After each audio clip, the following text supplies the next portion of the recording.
my coat and my heart and soul shoes and walk among the groups of two. It's not ideal, it's just how we feel. It's a shame we're easily amused. The only cure for this forward motion is to make emotion fly away. The air is cold, but the water's not frozen. I see ripples rolling every day.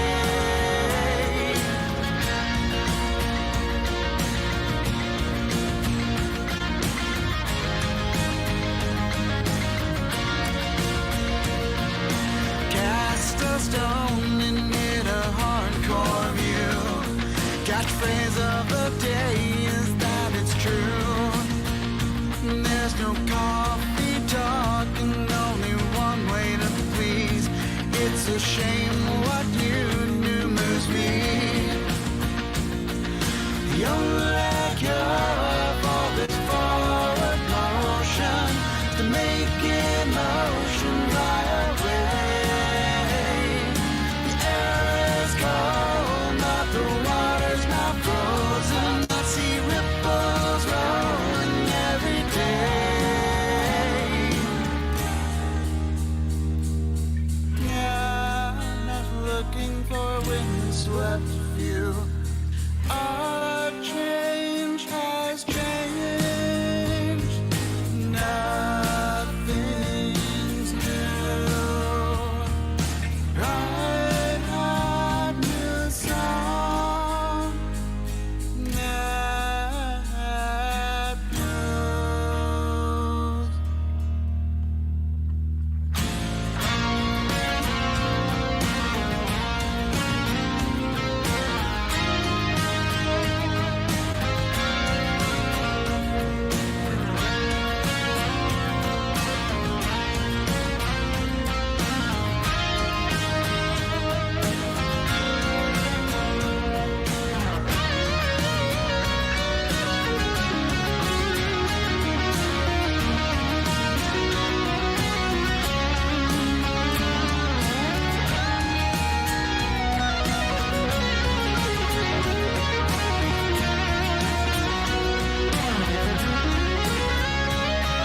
The only cure for this forward motion is to make emotion fly away.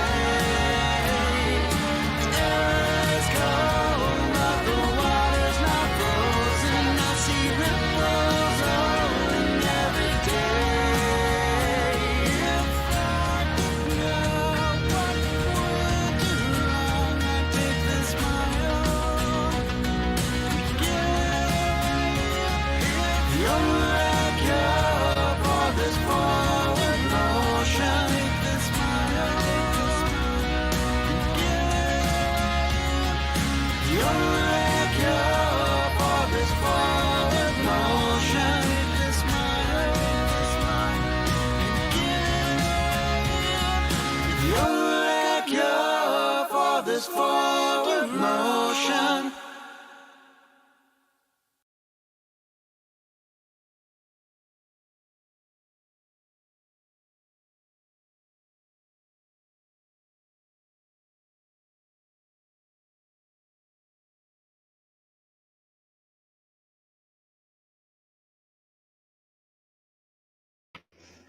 Good morning, everyone, and welcome to An Early Rebellious 1776. My name is Lynn Hurley, and I am here with you to critique, criticize, and fact-check our nation's politicians in real time. We love watching a sassy little congressional hearing around here. We like to see just what those tricky politicians are doing with our tax dollars and what they're saying, where they're putting them. So if you know someone else who would like to know that as well, please feel free to share the love and share the show. Then just sit back, grab yourself a snack and a drink. And if you're watching live, don't forget to join us in the chat as we discuss our nation's finest in action. It's always a lively conversation. And if you like all things politics, why not hit that subscribe button? It's not going to hurt you. Just go ahead and do it. And then while you're there, Remember to hit the bell, turn on all notifications so you always get notified whenever I have a new show coming up, because sometimes, just like these hearings, they pop up last minute, and so do I. So we would love to make sure you're with us every single time we're here. Good morning, everyone. How are you doing early this morning? Oh my gosh. All right, I've tried to caffeinate as much as I could prior to the show. Apparently, I still need some more, but that's okay. That's all right. We're going to do it. We're going to work on it, and it's going to be a good one.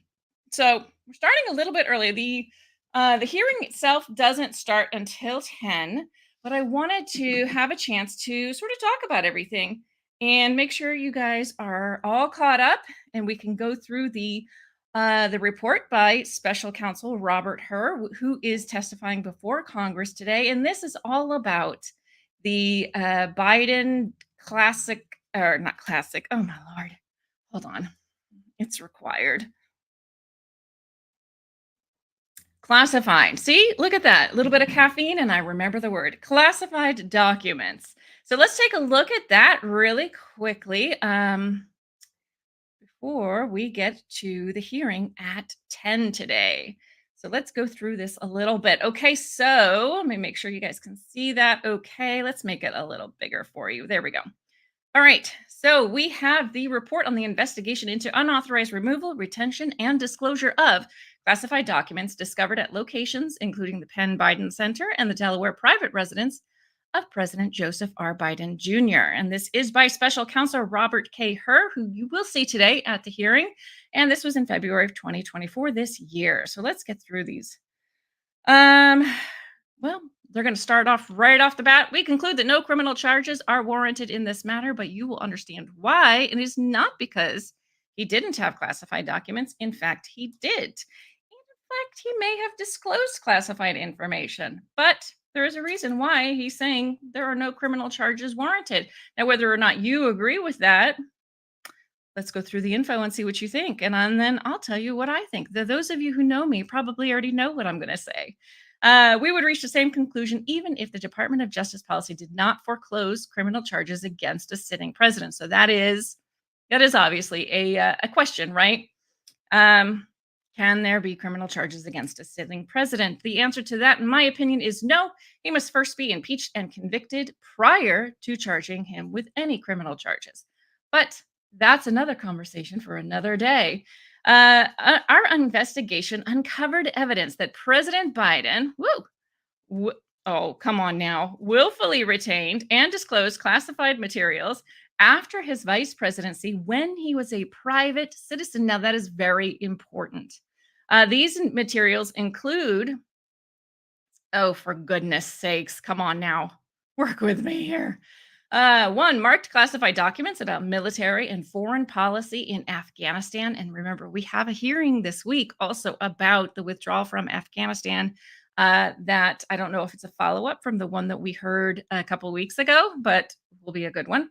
And two, notebooks containing Mr. Biden's handwritten entries about issues of national security and foreign policy implicating sensitive intelligence sources and methods. FBI agents recovered these materials from Lou. Lou is not happy about this. She's like, what, the FBI was there? FBI agents recovered these materials from the garage, offices, and basement den in Mr. Biden's Wilmington, Delaware home. However, for the reasons summarized below, we conclude that the evidence does not establish Mr. Biden's guilt beyond a reasonable doubt. Prosecution of Mr. Biden is also unwarranted based on our consideration of the aggravating and mitigating factors set forth in the Department of Justice's principles of federal prosecution. For these reasons, we decline prosecution of Mr. Biden. The classified documents and other materials recovered in this case spanned his national career in public life. During that career, he's seen himself as an historic figure. Well, that's a healthy self-confidence. Elected to the Senate at age 29, that is quite young, he considered running for president as early as 1980 and did so in 88, 2008, and 2020. He believed his record during decades in the Senate made him worthy of the presidency, and he collected papers and artifacts along the way. And in 2009, then Vice President Biden strongly opposed the military's plans to send more troops to Afghanistan. U.S. policy in Afghanistan was deeply important to Mr. Biden, and he labored to dissuade President Obama from escalating America's involvement there and repeating what Mr. Biden believed was a mistake akin to Vietnam, which might explain the hasty withdrawal from Afghanistan on his word, his doing. Mr. Obama ordered a surge of additional troops. Mr. Biden's views endured sharp criticism from others. So they're going to get into the history of this a little bit. We don't really care about that at this particular point in time. During his 8 years as vice president, he regularly wrote notes by hand in notebooks. Some of these related to classified subjects, including the president's daily brief, Lulu barking constantly, and the National Security Council meetings. And some of those notes are themselves classified. After the vice presidency, Mr. Biden kept these classified notebooks in an unsecured and unauthorized space at his Virginia and Delaware homes and used some of his notebooks as reference material for his second memoir, Promise Me, Dad, which was published in 2017. To our knowledge, no one has identified any classified information promised in the book, but he did share information, including some classified information from those notebooks with his ghostwriter. So there we go. He's saying they did say he include some classified information that he shared with his ghostwriter. That's a big no-no. FBI agents recovered the notebooks from the office and basement den in Mr. Biden's Delaware home in January of 2023.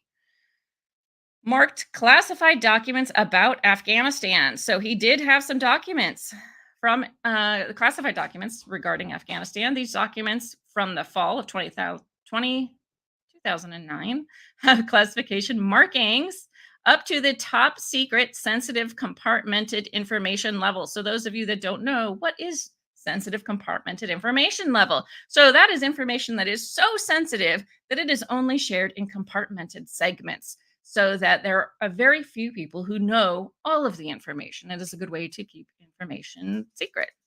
Because if you think of the Manhattan Project with the atomic bomb, that was compartmented, right?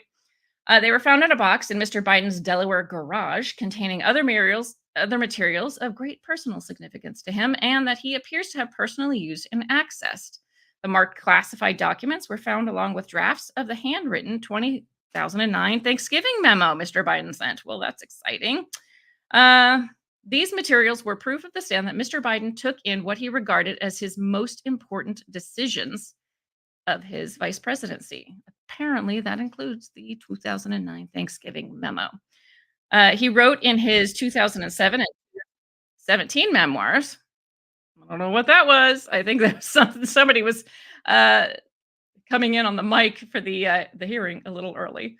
So he wrote in his 2017 memoirs with the help of a ghostwriter and a recorded conversation with his ghostwriter in February of 2017, about a month after he left office. He said, while referencing his 2009 Thanksgiving memo, that he just found all the classified stuff downstairs. So he did know that he had it. At that time, he was renting a home in Virginia where he met with his ghostwriter to work on his second memoir. Downstairs from where they met was Mr. Biden's office, where he stored his papers. He moved out of his Virginia home in 2019, consolidating his belongings in Delaware, where agents later found marked classified documents, oh, for goodness sakes, about the Afghanistan troop surge in his garage. So remember, he did tell his ghostwriter that he found all the classified stuff downstairs, so he was aware that he had it. Evidence supports the inference that when Mr. Biden said in 2017 that he just found all the classified stuff downstairs in Virginia, he was referring to the same marked classified documents about Afghanistan that FBI agents found in 2022. So why is it that President Biden isn't being prosecuted and President Trump is? It's a good question. Nevertheless, we do not believe this evidence is sufficient, as jurors, here it is, everyone, would likely find by reasonable doubt for one or more several reasons. When he served as vice president and when the Afghanistan documents were found in his garage in 2022, his possession of them in his Delaware home was not a basis for prosecution because as vice president and president, he had authority to keep classified documents in his home. The best case for charges would rely on his possession of the documents in 2017 when he was a private citizen. And when he told his ghostwriter, he had just found classified material. Several defenses are likely to create reasonable doubt as to such charges. For example, Mr. Biden could have found the classified Afghanistan documents at his home and then just soon forgotten about them afterwards. Could Trump have done the same? This could convince some reasonable jurors that he did not retain them willfully. Now, of course, there are differences between this and the Trump case, but again, another conversation for another day. And I'm sure they're going to get into that a little bit in the hearing today. When Mr. Biden told his ghostwriter about finding all the classified stuff downstairs, his tone was matter of fact. For a person who had viewed classified documents nearly every day for 8 years as vice president, including regularly in his home, because remember, as vice president and president, you are allowed to have them in your home. Finding classified documents at home a month after leaving office could have been unremarkable and forgettable. I guess they're just saying, like, well, he'd seen so many of them that these just it didn't even register that, oh, maybe I shouldn't have them. I'm not vice president anymore. Perhaps he forgot he wasn't vice president. Notably, the classified Afghanistan documents did not come up again in Mr. Biden's dozens of hours of recorded conversations with his ghostwriter. And the place where the documents were eventually found in his garage in a badly damaged box surrounded by household detritus suggests the documents might have been forgotten. So he had them in his garage and just forgot about all those classified documents about Afghanistan. In addition, Mr. Biden's memory was significantly limited, both during his recorded interviews with the ghostwriter in 2017, yes, prior to him being elected as president of the United States, and in his interview with our office in 2023. And his cooperation with our investigation, including by reporting to the government that the documents were in his Delaware garage, will likely convince some jurors that he made just an innocent mistake. Oops, oopsie. Rather than acting willfully. That is, with intent to break the law as the statute requires. Now, one could argue that he knew he had the classified documents, and is forgetting about them really an excuse? Is that really, enough to say, oh, this doesn't qualify as a crime? He just forgot. He just forgot he had them. Another viable defense is that Mr. Biden might have retained the Afghanistan documents in his Virginia home at all. They could have been stored by mistake and without his knowledge at his Delaware home since the time he was vice president, as were other classified documents recovered during our investigation. This would rebut charges that he willfully retained the documents. So maybe when he was moving out of his office as vice president, some classified documents got stuck in some boxes that were then brought to his house by mistake. Maybe that's what they're saying. We're going through all the possibilities. Given Mr. Biden's limited precision and recall during his interviews with his ghostwriter and with our office, jurors may hesitate to place too much evidentiary weight on a single 8-word utterance to his ghostwriter about finding classified documents. In the absence of more direct evidence, we searched for such additional evidence and found it wanting. In particular, no witness, photo, email, text message, or other evidence conclusively places the Afghanistan documents at the Virginia home in 2017. In addition to the shortage of evidence, there are other innocent explanations for the documents that we cannot refute. When Mr. Biden told his ghostwriter he just found all the classified stuff downstairs, he could have been referring to something other than the Afghanistan documents. And our report discusses these possibilities in detail. Now, here's the paragraph that really got everybody kind of in an uproar, right? We have also considered that at trial, Mr. Biden would likely present himself to a jury, as he did during our interview of him, as a sympathetic, well-meaning, elderly man with a poor memory. Based on our direct interactions with and observations of him, he is someone for whom many jurors will want to identify reasonable doubt. So, an elderly man with a poor memory. Well, let me tell you, there are a lot of elderly men with poor memories in prison right now. Is that a basis not to convict him? Well, we'll never find out because they aren't pressing charges. It would be difficult to convince a jury that they should convict him, by then a former president, well into his 80s, of a serious felony that requires a mental state of willfulness. We conclude the evidence is not sufficient to convict, and we decline to recommend prosecution of Mr. Biden for his retention of the classified documents. Yes, the I don't recall defense that Terrence Bradley likes so much. I don't recall. Perhaps it was speculation that I kept these documents. He forgot to return them after he sold them. And here is a great argument by David Hurley. If he cannot remember and is so forgetful, an elderly man with a poor memory, that he wouldn't be convicted, is he then well enough to be president? Great excuse, or a great question. Sorry. It is an excuse. Intergalactic Angler says when he put them in the basement, I bet he did it willingly. We don't know because, as XJ says, silly old man. Oh my goodness. So let's see. Let's go on a little further and see what else they have to say because we still got some time. Notebooks. Let's move on to the notebooks containing classified information. The FBI agents recovered from unlocked drawers in the office and basement. So that is an important point. Unlocked drawers, meaning they were open for anyone to come in and look at.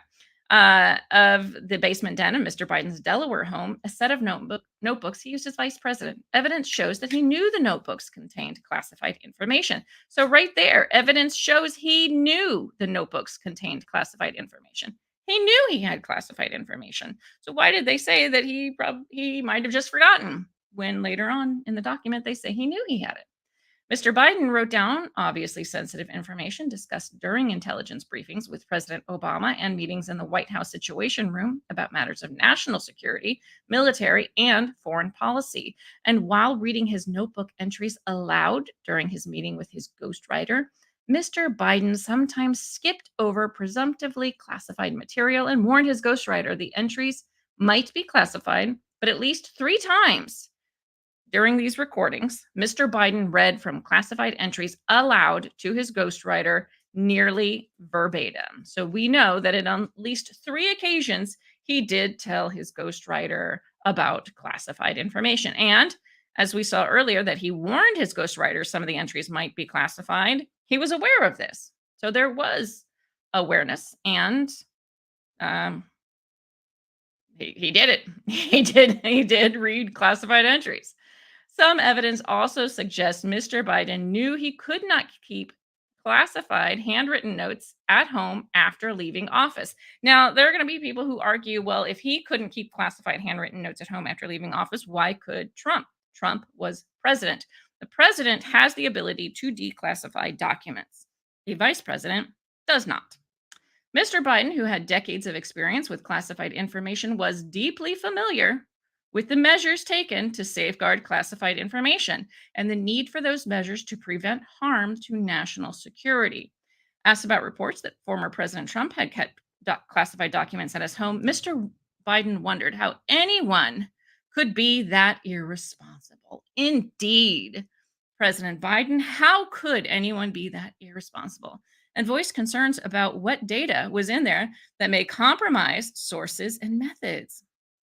While vice president, he kept his notebooks in a White House safe for a time, in contrast with his decision after leaving office to keep them at home in unlocked drawers. So if he kept his notebooks in a safe in the White House, he was clearly aware of the level of sensitivity that the classified information was in those notebooks. And yet, when he came home, he kept them in unlocked drawers. When Mr. Biden left office, he also knew his staff decided to store note cards containing his classified notes in a secure, compartmented information facility at the National Archives, and he knew his notebooks contained the same type of classified information. So here we go to intent. He did know. As he told his ghostwriter during a recorded interview, the same staff who arranged to secure his classified note cards didn't even know he had retained possession of his classified notebooks. So there you go. He had he was willful intent. He knew he had classified information. He talked about how the staff, had put this classified information on the note cards, the same information, in a secure, compartmented information facility at the National Archives. And yet he's like, I've got the same stuff in my notebooks. They don't even know.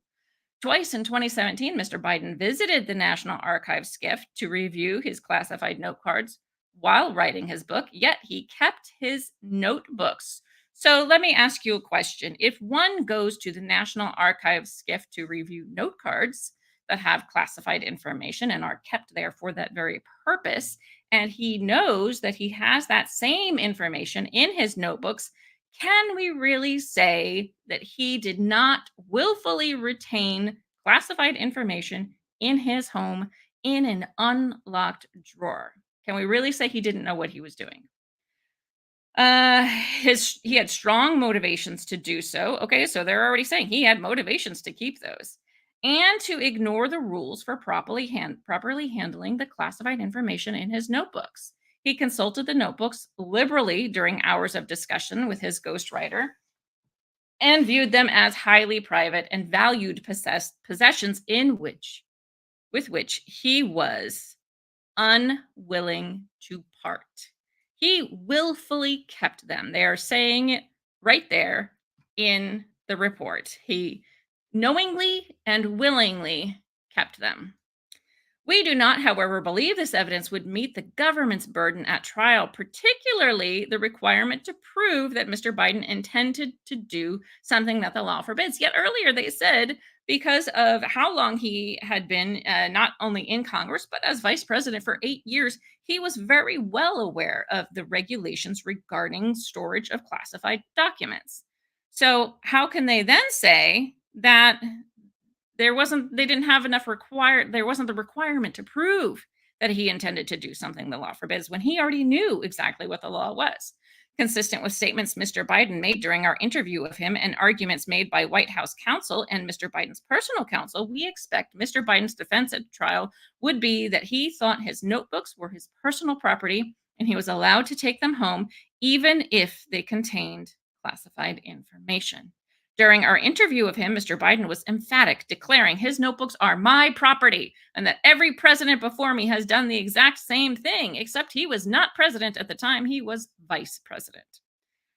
That is, kept handwritten classified materials after leaving office. He also cited the diaries that President Reagan kept, a president, not a vice president, after in his private home after leaving office, noting they included classified information, contemporary, oh, for goodness sakes, that's a big word this morning. Evidence suggests that when Mr. Biden left office in 2017, he believed he was allowed to keep the notebooks in his home. In a recorded conversation with his ghostwriter, he explained that despite his staff's views to the contrary, okay, so despite his staff's views to the contrary, so they were telling him, no, you can't keep these, he did not think it was required to turn in his note cards to the National Archives. Isn't that exactly what they're going after Trump for? Trump believed he's allowed to keep them because he was president, and a president can declassify documents. And a president is allowed to keep their personal effects. It is not a requirement that they have to turn them over to the National Archives. And Mr. Biden is saying exactly the same thing. At a trial, he would argue plausibly that he thought the same about his notebooks. Why are there two tiers of justice here? Why is there one type of justice for President Biden and another for President Trump? It's a good question. If this is what Mr. Biden thought, we believe he was mistaken about what the law permits, but this view finds some support in historical practice. Now, I hope Trump can use this in his court case. The clearest example is President Reagan, who left the White House in 1989 with 8 years' worth of handwritten diaries, which he appears to have kept in his California home, even though they contained top secret information. During criminal litigation involving a former Reagan administration official in 1989 and 90, the Department of Justice stated in public court filings that the currently classified diaries were Mr. Reagan's personal records. Yet we know of no steps the department or other agencies took to investigate Mr. Reagan for mishandling classified information or to retrieve or secure his diaries. So they didn't investigate him and they didn't retrieve or secure the diaries. They didn't even come after him for them. Most jurors would likely find evidence of this precedent and Mr. Biden's claimed reliance on it, which we expect would be admitted at trial. So we shall see, will it be admitted during Trump's trial? to be compelling evidence that Mr. Biden did not act willfully. We can't have we can't have a double standard here. If President Biden is not going to be prosecuted and convicted, then neither should President Trump. I don't care which side of the aisle you land on. You can't have a double standard. It can't be one way for one president, one way for another president. Then, if it is, that then goes to political persecution.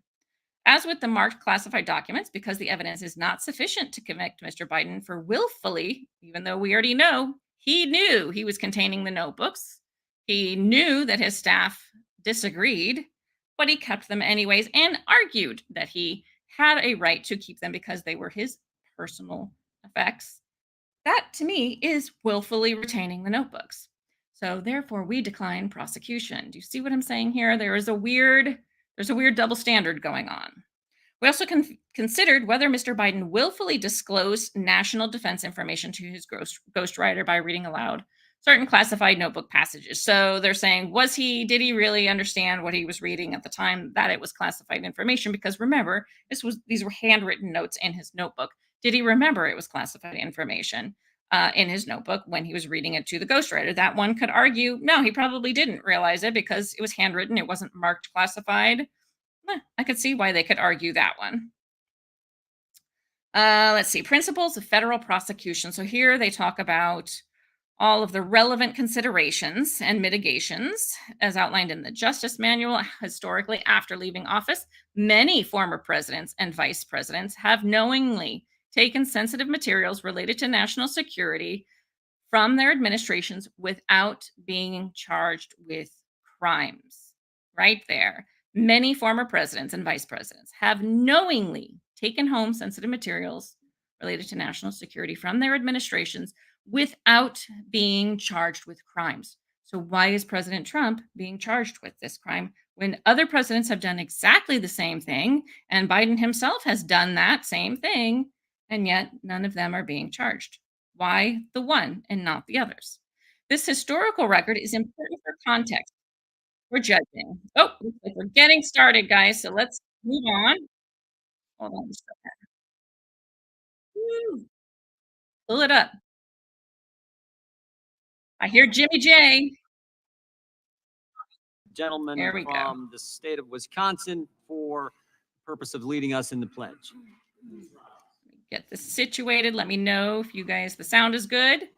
And it's gonna be a good one. I'm excited. Let me know what you guys are thinking in the chat. Let me know what you think so far. What we've read from Robert Hur, his report that they chose not to prosecute President Biden. So why Trump? Why the Pursuant to an double agreement standard, with the ranking member Nadler and without objection, Chairman Comer and ranking member Raskin will be permitted to participate in today's hearing for the purposes of making opening statements and asking questions of the witness. They each will receive 3 minutes for an opening statement and 5 minutes to question the witness. The chair now recognizes himself for an opening statement. Robert Hur was appointed special counsel on January 12th, 2023. He had a fundamental question to address. Did Joe Biden unlawfully retain classified information? The answer, yes, he did. Page 1 of Mr. Hur's report, he says this: our investigation uncovered evidence that President Biden willfully retained and disclosed classified materials after his vice presidency when he was a private citizen. He further writes, Mr. Biden willfully retained marked classified documents about Afghanistan and handwritten notes in his notebooks, which he stored in unsecure places in his home. Joe Biden kept classified information, and Joe Biden failed to store classified information properly.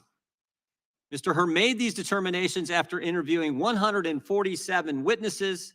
He examined 7 million documents, including emails, text messages, photographs, videos, toll records, and other materials from both classified and unclassified sources. But there's more. Joe Biden not only kept information he wasn't allowed to keep, and he not only failed to secure that information properly, he also shared it with people who weren't allowed to see it. Shared that information with his ghostwriter. And remember, This is information that only individuals with a security clearance are supposed to see. Mr. Hur told us on page 200 of his report that it's the kind of information that, quote, risk serious damage to America's national security. And what did Joe Biden have to say about all this? What was his explanation? On page 94 of Mr. Hur's report, Joe Biden said he took his notebooks with him after his vice presidency because, quote, they're mine. And every president before me has done the same exact thing. Never mind the fact that he had never been president when he took this information. But what comes through is Joe Biden felt he was entitled. You can almost hear it. You can feel the arrogance in this statement. They're mine. But even with all that, Mr. Hur chose not to bring charges because, quote, Mr. Biden would likely present himself to a jury as he did in our interview of him as a sympathetic, well-meaning, elderly man with a poor memory. A forgetful old man who Mr. Hur said did not remember when he was vice president, forgetting on the first day of the interview when his term ended, and forgetting on the second day of the interview when his term as vice president began. Mr. Hur produced a 345-page report, but in the end, it boils down to a few key facts. Joe Biden kept classified information. Joe Biden failed to properly secure classified information. And Joe Biden shared classified information with people he wasn't supposed to.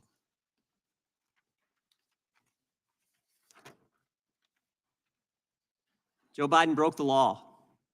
But because he's a forgetful old man who would appear sympathetic to a jury, Mr. Hur chose not to bring charges.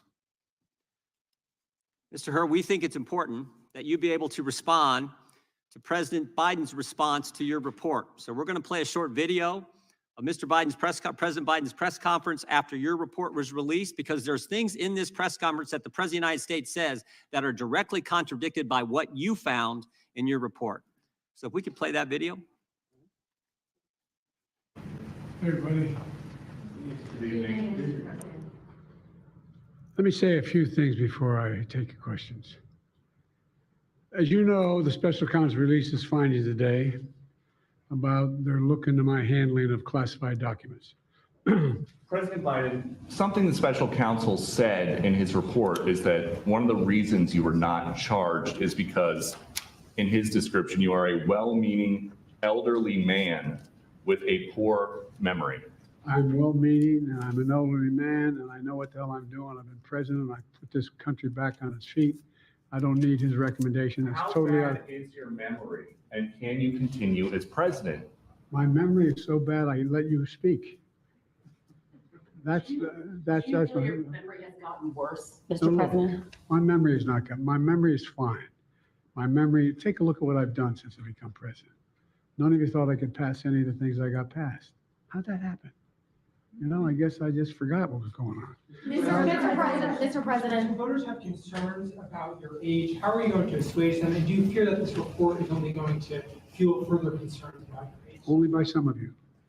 Mr. President, criminal liability today, but do you take responsibility for at least being careless with classified material?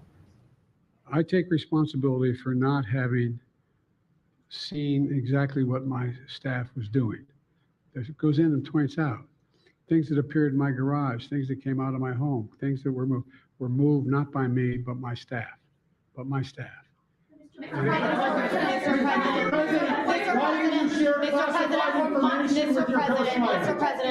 Mr. President, for months when you were asked about your age, you would respond with the words, "Watch me." Many American people have been watching, and they have expressed concerns about your age. That is your judgment.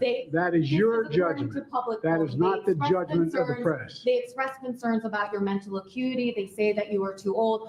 Mr. President, in December, you told me that you believe there are many other Democrats who could defeat Donald Trump. So why does it have to be you now? What is your answer Because to I'm the that most question? qualified person in this country to be president of the United States and finish the job I started. Do you believe that?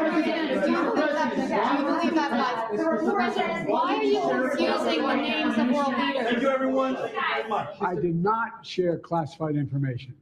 I did not share it. With your ghostwriter. With my ghostwriter, I did not. Guarantee you did not. But the What special counsel said in the Well, no, report he that did not say that. Okay. He did not say that. But Mr. President, one other. Let me answer your question.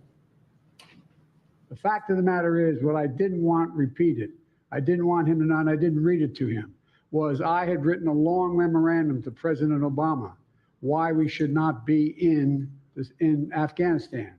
And I was multiple pages. And so what I was referring to, I said classified. I should have said should be private because it was a contact between the president and the vice president as to what was going on. That's what it is referring to. It was not classified information in that document. That was not classified.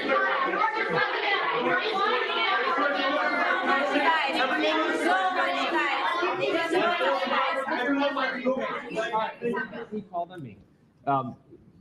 When you look back at this incident, is there anything you would do differently now? And do you think that a special prosecutor should have been appointed in the first place in both of these cases? First of all, what I would have done is oversee the transfer of the material that was in my office, in my offices. I should have done that. If I go back, I didn't have the responsibility to that. That was my staff was supposed to do that, and they referenced that in the report. And my staff did not do it in the way that, for example, I didn't know how half the boxes got in my garage until I found out staff gathered them up, put them together, and took them to the garage in my home. And all the stuff that was in my home was in filing cabinets that were either locked or able to be locked. It was in my house. It wasn't out in, like in Mar-a-Lago in a public place and none of it was high classified. Didn't have any of that red stuff on it. You know what I mean? Around the corners? None of that. And so I wish I had paid more attention to how the documents were being moved and where. I thought they were being moved to the archives. I thought all was being moved. That's what I thought. Now, what was the last part of your question? Whether a special counsel should have been appointed in this case and in the case of your rival president, former president? I think a special counsel should have been appointed. And the reason I think a special counsel should have been appointed is because I did not want to be in a position that they looked at Trump and weren't going to look at me, just like they looked at the vice president. And the fact is they made a firm conclusion. I did not break the law, period. Thank you all very, very much.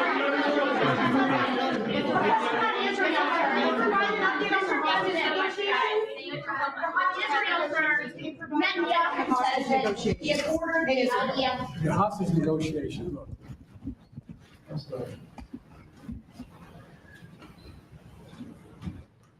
I'm of the view, as you know, that the conduct of the response in the Gaza Strip has been over the top. I think that, as you know, initially, the president of Mexico, Sisi, did not want to open up the gate to allow humanitarian material to get in. I talked to him. I convinced him to open the gate. Didn't know the president of Mexico was involved with the Gaza In Strip. return for certain things that the United States would commit to do. And the commitment that we were proposed to do related to two items. I'm not going to go in detail, but one of them was to deal with the protection against their arch enemy to the northwest, northeast, I should say. The second one, by providing ammunition and material for them to defend themselves. Coincidentally, that's the time frame when this broke out. I have no proof what I'm about to say, but it's not unreasonable to suspect that the Hamas understood what was about to take place and wanted to break it up before it happened. Thank you, everybody. We're going to need everybody to hold for a moment. Chair now recognizes the ranking member, Mr. Nadler, for an opening statement. Mr. Chairman, I'm glad you have such information, such admiration for the president that you allowed him to take the first 10 minutes of this hearing.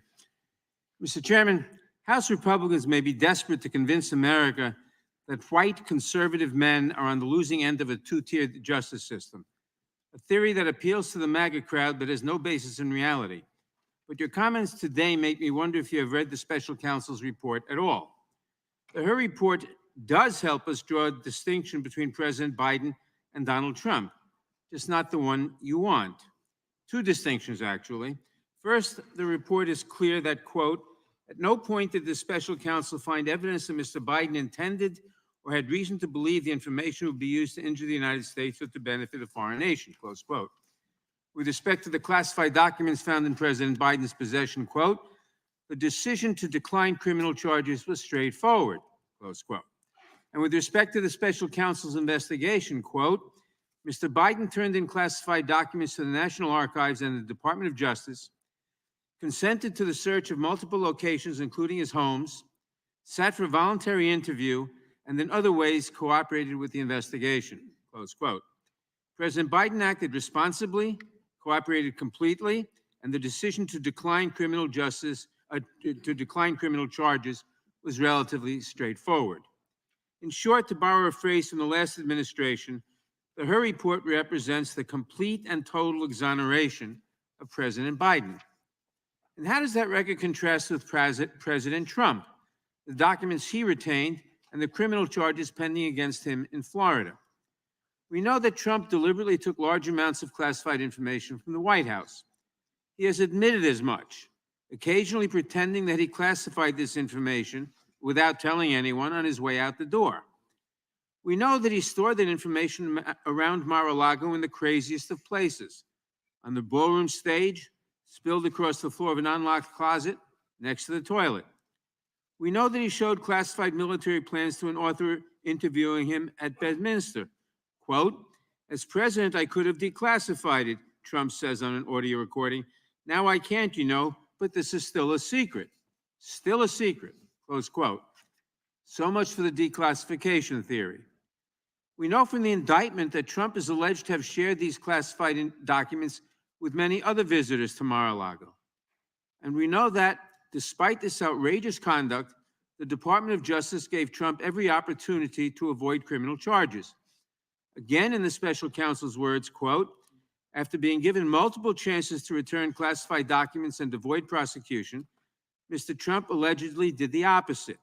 He not only refused to return the documents for many months, but he also obstructed justice by enlisting others to destroy evidence and then to lie about it, close quote.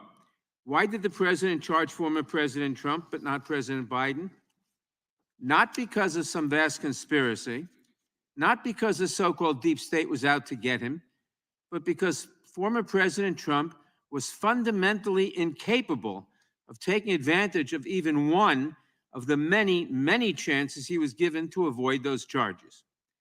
Which brings me to the second distinction this report helps us draw between President Biden and Donald Trump. Simply put, President Biden had the mental acuity to navigate this situation. Did he now? Donald Trump did not.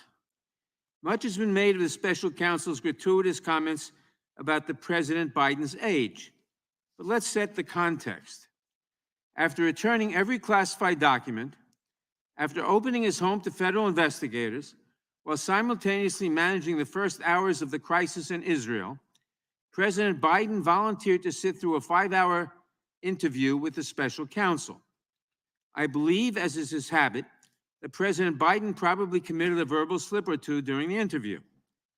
And I'm not sure any of that matters. Because when the interview was over, Mr. Hur completely exonerated President Biden. And then there is Donald Trump. What kind of man bungles not one, but dozens of opportunities to avoid criminal liability? What must that say about his mental state? Here, too, the record speaks for itself. They got to attack Trump now to defend Biden. One of the great memories of all time, James Webb. I don't remember the names.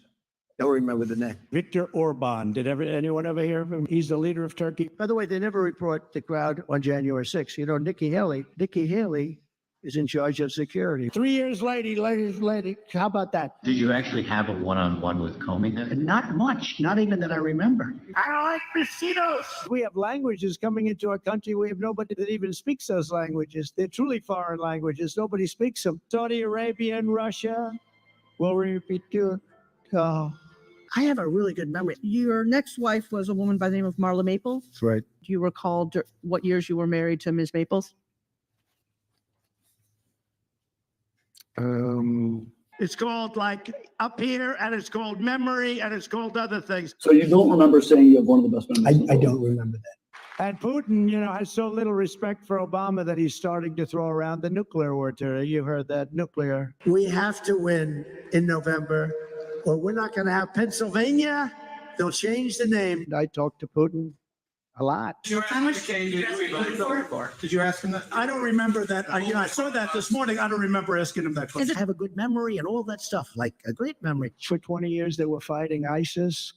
I defeated ISIS in 4 weeks. And we did with Obama. That's actually true. We won an election that everyone said couldn't be won. I'm not cognitively.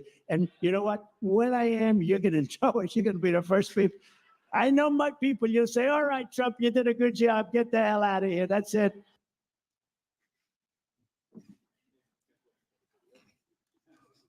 That is a man who is incapable of avoiding criminal liability, a man who is wholly unfit for office, and a man who, at the very least, ought to think twice before accusing others of cognitive decline. Thank you for being here today, Mr. Hur. Thank you for illuminating a stark choice for this country in the months to come. I look forward to your testimony, and I yield back. Gentleman yields back. The chair now recognizes the chairman of the Oversight Committee, Mr. Comer, for an opening statement. Thank you. In August 2022, President Biden questioned in a 60 Minutes interview how anyone can be that irresponsible when asked about classified documents in the possession of former President Trump. But when President Biden said this, he knew that he had stashed classified materials in several unsecured locations for years, dating back to his time as vice president and even as a U.S. senator. President Biden, the White House, and his personal attorneys have not been honest with the American people about his willful retention of classified material and continue to hide information from Congress. President Biden's attorneys claim to have first discovered classified material at Penn Biden Center on November 2nd, 2022. However, President Biden and his lawyers kept it secret from the American people before the midterm elections. CBS News broke the story in January 2023, leaving Americans to wonder if the White House had any intention of ever disclosing that President Biden hoarded classified documents for years. One of my first actions after becoming chairman of the House Oversight Committee was to launch an investigation into President Biden's mishandling of classified documents. This investigation started before Special Counsel Hurley was named, and what we found is alarming. Information obtained through multiple transcribed interviews conducted by the Oversight Committee contradict the White House's and President Biden's personal attorney's narrative about the discovery of classified documents at the Penn Biden Center. In fact, the real timeline began in the spring of 2021, not November 2022, as the White House claimed. Additionally, the classified documents were not kept in a locked closet, as asserted by the White House. We've also learned that 5 White House employees and a Department of Defense employee were involved in the early stages of coordinating the organizing, moving, and removing of boxes that were later found to contain classified materials. There's no reasonable explanation as to why so many White House employees were concerned with retrieving boxes they believed only contained personal documents and materials. Why did President Biden keep these specific documents in unsecure locations for years? Many questions remain, but now the White House is obstructing Congress as we seek the truth for the American people. We've subpoenaed former White House counsel Dana Remus to appear for a deposition to provide information to our committee, but the White House is seeking to block her testimony. We've also subpoenaed the Department of Justice for audio recordings and transcript of President Biden's interview with Special Counsel Hurley. These were due the morning of the State of the Union. Only this morning, a couple of hours before today's hearing, the Department of Justice finally provided the transcript of President Biden's interview with Special Counsel Hurley. The timing is not coincidental. Although we've had little time to review the transcripts, from what we have seen, it is clear that the White House did not want Special Counsel Hurley's final report to be released. The White House has refused to be transparent with the American people about the president's mishandling of classified documents. And worse, they have appeared to have lied about the timeline about who handled the documents, and even about the contents of President Biden's interview with Special Counsel Hurley. That is why today's hearing is important. Transparency is what we seek today, and we look forward to Special Counsel Hurley's testimony. I yield back. Gentleman yields back. The chair now recognizes the ranking member of the Oversight Committee, Mr. Raskin, for his opening statement. Thank you, Chairman Jordan. There are just three basic points that all Americans need to understand about Mr. Hur's report. Number one, the special counsel exonerates President Biden.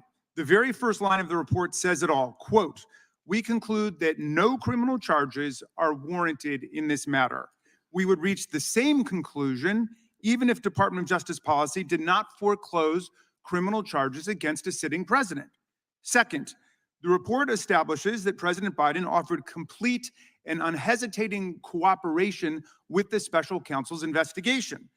The Justice Department and the National Archives were proactively notified of the classified documents, and they were turned over. The president allowed the FBI to search his homes, and he sat for a voluntary interview for more than 5 hours on October 8th and October 9th, even as he was busy responding to Hamas's vicious terrorist attack in Israel. The report thus demonstrates President Biden's complete devotion to the rule of law and his respect for a fair and independent Department of Justice. President Biden did not assert executive privilege or claim absolute immunity for presidential crimes. He did not hide boxes of documents under his bed or in a bathtub. He did not fight investigators, nor did he seek to redact a single word of Mr. Hur's report. He consented to the search of numerous locations, including his homes, and he did everything he could to cooperate, not obstruct.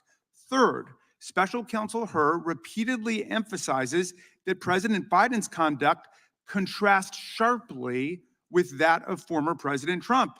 Hur observes that unlike President Biden, quote, "The allegations set forth in the indictment of Mr. Trump, if proven, would clearly establish not only Mr. Trump's willfulness, but also serious aggravating factors." He sets forth these points of difference in detail, quote, "Most notably, after being given multiple chances to return classified documents and avoid prosecution, Trump allegedly did the opposite. According to the indictment, he not only refused to return the documents for months, but he also obstructed justice by enlisting others to destroy evidence and then to lie about it," unquote. He returned only a portion of subpoenaed documents and deliberately withheld the rest. Unlike President Biden, Trump did not alert the National Archives or DOJ of the documents, nor did he turn over all the classified materials in his possession. He did not agree to sit down for a voluntary interview with the special counsel. He never consented to a search of his home. On the contrary, Trump suggested that his attorney hide or destroy evidence requested by the FBI and the grand jury. Trump carefully instructed his aide to move boxes of classified documents to hide them from the FBI. Trump tried to delete incriminating security tape footage from Mar-a-Lago, and he got his attorney to provide a false certification to the FBI saying he had produced all the documents in his possession. He did not. Given that this report is so damning in the contrast between Biden and Trump, it is hard for me to see why our colleagues think that this hearing advances their flailing and embarrassing quest to impeach the President of the United States. What America sees today is evidence of one president who believes in the rule of law and works to protect it, and one who has nothing but contempt for the rule of law and acts solely in pursuit of his own constantly multiplying corrupt schemes. I yield back. Gentleman yields back. Without objection, all other opening statements will be included in the record. We will now introduce today's witness. The Honorable Robert Hur was appointed as a special counsel in January 2023 to investigate the removal and retention of classified documents discovered at the Penn Biden Center for Diplomacy and Global Engagement. He previously served as the Principal Associate Deputy Attorney General at the Department of Justice and as the United States Attorney for the District of Maryland. He was a law clerk for Chief Justice William Rehnquist and also clerked for Judge Alex Kaczynski on the Ninth Circuit Court of Appeals. We welcome our witness and thank him for appearing today. We'll begin by swearing you in. Mr. Hur, would you please stand? Raise your right hand. Do you swear or affirm under penalty of perjury that the testimony you're about to give is true and correct to the best of your knowledge, information, and belief, so help you God? Let the record reflect that the witness has answered in the affirmative. Thank you, and you can be seated. Please know that your written testimony will be entered into the record in its entirety. Accordingly, we ask that you summarize your testimony Mr. Hurley, you may begin with your opening statement. Make sure you got that mic on if you could, Mr. Hurley. Thank you. Thank you, Chairman. Chairman Jordan, Ranking Member Nadler, Chairman Comer, Ranking Member Raskin, members of the committee, good morning. I'm privileged to have served our country for the majority of my career, a decade and a half, most of those years with the Department of Justice. I have served as a line prosecutor, a supervisor, the principal associate deputy attorney general, a United States attorney, and a special counsel. I've served in these roles with gratitude as the son of immigrants to this country, the first member of my family to be born here. My parents grew up in Korea and were young children during the Korean War. My father remembers being hungry and grateful for the food that American GIs shared with him and his siblings. My mother fled what is now North Korea in her own mother's arms, heading south to safety. My parents eventually met, married, and came to the US, seeking a better life for themselves and for their children. Their lives and mine would have been very different were it not for this country. No matter the role, no matter the administration, I have applied the same standards and the same impartiality. My respect for the Justice Department and my commitment to this country are why I agreed to serve as special counsel when asked by the Attorney General. I resolved to do the work as I did all my work for the department, fairly, thoroughly, and professionally, with close attention to the policies and practices that govern department prosecutors. My team and I conducted a thorough, independent investigation. We identified evidence that the president willfully retained classified materials after the end of his vice presidency when he was a private citizen. This evidence included an audio recorded conversation during which Mr. Biden told his ghostwriter that he had, quote, just found all the classified stuff downstairs, end quote. When Mr. Biden said this, he was a private citizen speaking to his ghostwriter in his private rental home in Virginia. We also identified other recorded conversations during which Mr. Biden read classified information aloud to his ghostwriter. We did not, however, identify evidence that rose to the level of proof beyond a reasonable doubt. Because the evidence fell short of that standard, I declined to recommend criminal charges against Mr. Biden. The department's regulations required me to write a confidential report explaining my decision to the Attorney General. I understood that my explanation about this case had to include rigorous, detailed, and thorough analysis. In other words, I needed to show my work, just as I would expect any prosecutor to show his or her work explaining the decision to prosecute or not. The need to show my work was especially strong here. The Attorney General had appointed me to investigate the actions of the Attorney General's boss, the sitting President of the United States. I knew that for my decision to be credible, I could not simply announce that I recommended no criminal charges and leave it at that. I needed to explain why. My report reflects my best effort to explain why I declined to recommend charging President Biden. I analyzed the evidence as prosecutors routinely do, by assessing its strengths and weaknesses, including by anticipating the ways in which the president's defense lawyers might poke holes in the government's case, if there were a trial, and seek to persuade jurors that the government could not prove his guilt beyond a reasonable doubt. There has been a lot of attention paid to language in the report about the president's memory, so let me say a few words about that. My task was to determine whether the president retained or disclosed national defense information willfully. That means knowingly and with the intent to do something the law forbids. I could not make that determination without assessing the president's state of mind. For that reason, I had to consider the president's memory and overall mental state and how a jury likely would perceive his memory and mental state in a criminal trial. These are the types of issues that prosecutors analyze every day. And because these issues were important to my ultimate decision, I had to include a discussion of them in my report to the Attorney General. The evidence and the president himself put his memory squarely at issue. We interviewed the president and asked him about his recorded statement, quote, I just found all the classified stuff downstairs, end quote. He told us that he didn't remember saying that to his ghostwriter. He also said he didn't remember finding any classified material in his home after his vice presidency. And he didn't remember anything about how classified documents about Afghanistan made their way into his garage. My assessment in the report about the relevance of the president's memory was necessary and accurate and fair. Most importantly, what I wrote is what I believe the evidence shows and what I expect jurors would perceive and believe. I did not sanitize my explanation, nor did I disparage the president unfairly. I explained to the Attorney General my decision and the reasons for it.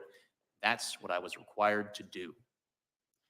I took the same approach when I compared the evidence regarding President Biden to the department's allegations against former President Trump.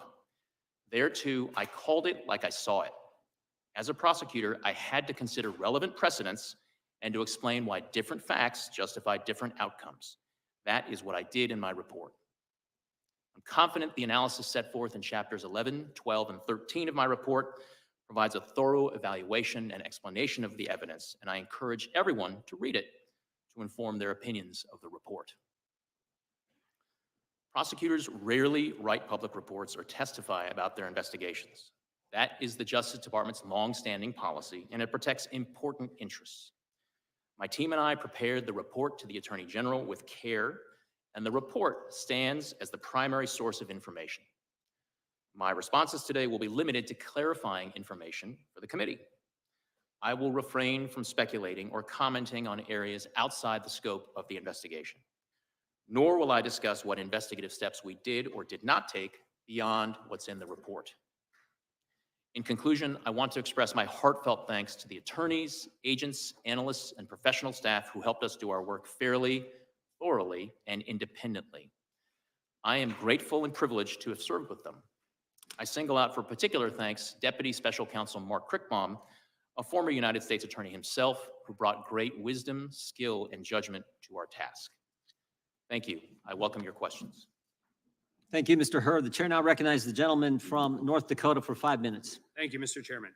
How could that possibly happen? How could anyone be that irresponsible? And I thought, what data was in there that could compromise sources, methods, and it's just totally irresponsible? As President Biden's statement about Donald Trump and the classified documents. Mr. Hurd, classified documents were found at the Penn Biden Center? That's correct. They were found in President Biden's garage? In Wilmington, Delaware, yes. And in his basement den? Also in the same home, yes. In his main floor office? Correct. And his third floor den? Correct. At the University of Delaware? Correct. And at the Biden Institute? Correct. And the elements of the crime for this, I mean, we get into all of this, but the elements of the crime are pretty simple, right? President Biden had unauthorized possession of a document, writing, or note. That's correct. Correct. And that the document, writing, or note related to national defense. Correct. And that the defendant, and we may talk about the willfully part here in a second, retained the document, writing, or note and failed to deliver it to an employee or officer entitled to receive it. Correct. There is a willfulness intent element, as you say. But those are the elements of the crime. Including the intent element, yes. And there are at least two different quotes, right, where he told his ghostwriter, and this is in your report, in a matter of fact, and this is February 16, 2017, that he had just found all this classified stuff downstairs. He did make that statement that was captured on an audio recording. And on April 10th, 2017, Biden read aloud a classified passage related to a 2015 meeting in the Situation Room. That is in the report, yes. And these are national security documents. Afghanistan, I mean, has been mentioned a whole bunch of those things, right? Correct. And at one point in time, his personal attorneys and the DOJ attorneys argued about notes, taking all of the different things and compared it to Reagan. I'm sorry, could you repeat that, Congressman? President Biden's attorneys, personal attorneys, talked about the notes and why they didn't actually account for the Presidential Records Act. But you found that argument in your report. It seems a little persuasive, but you eventually said, no, the executive order trumps, right?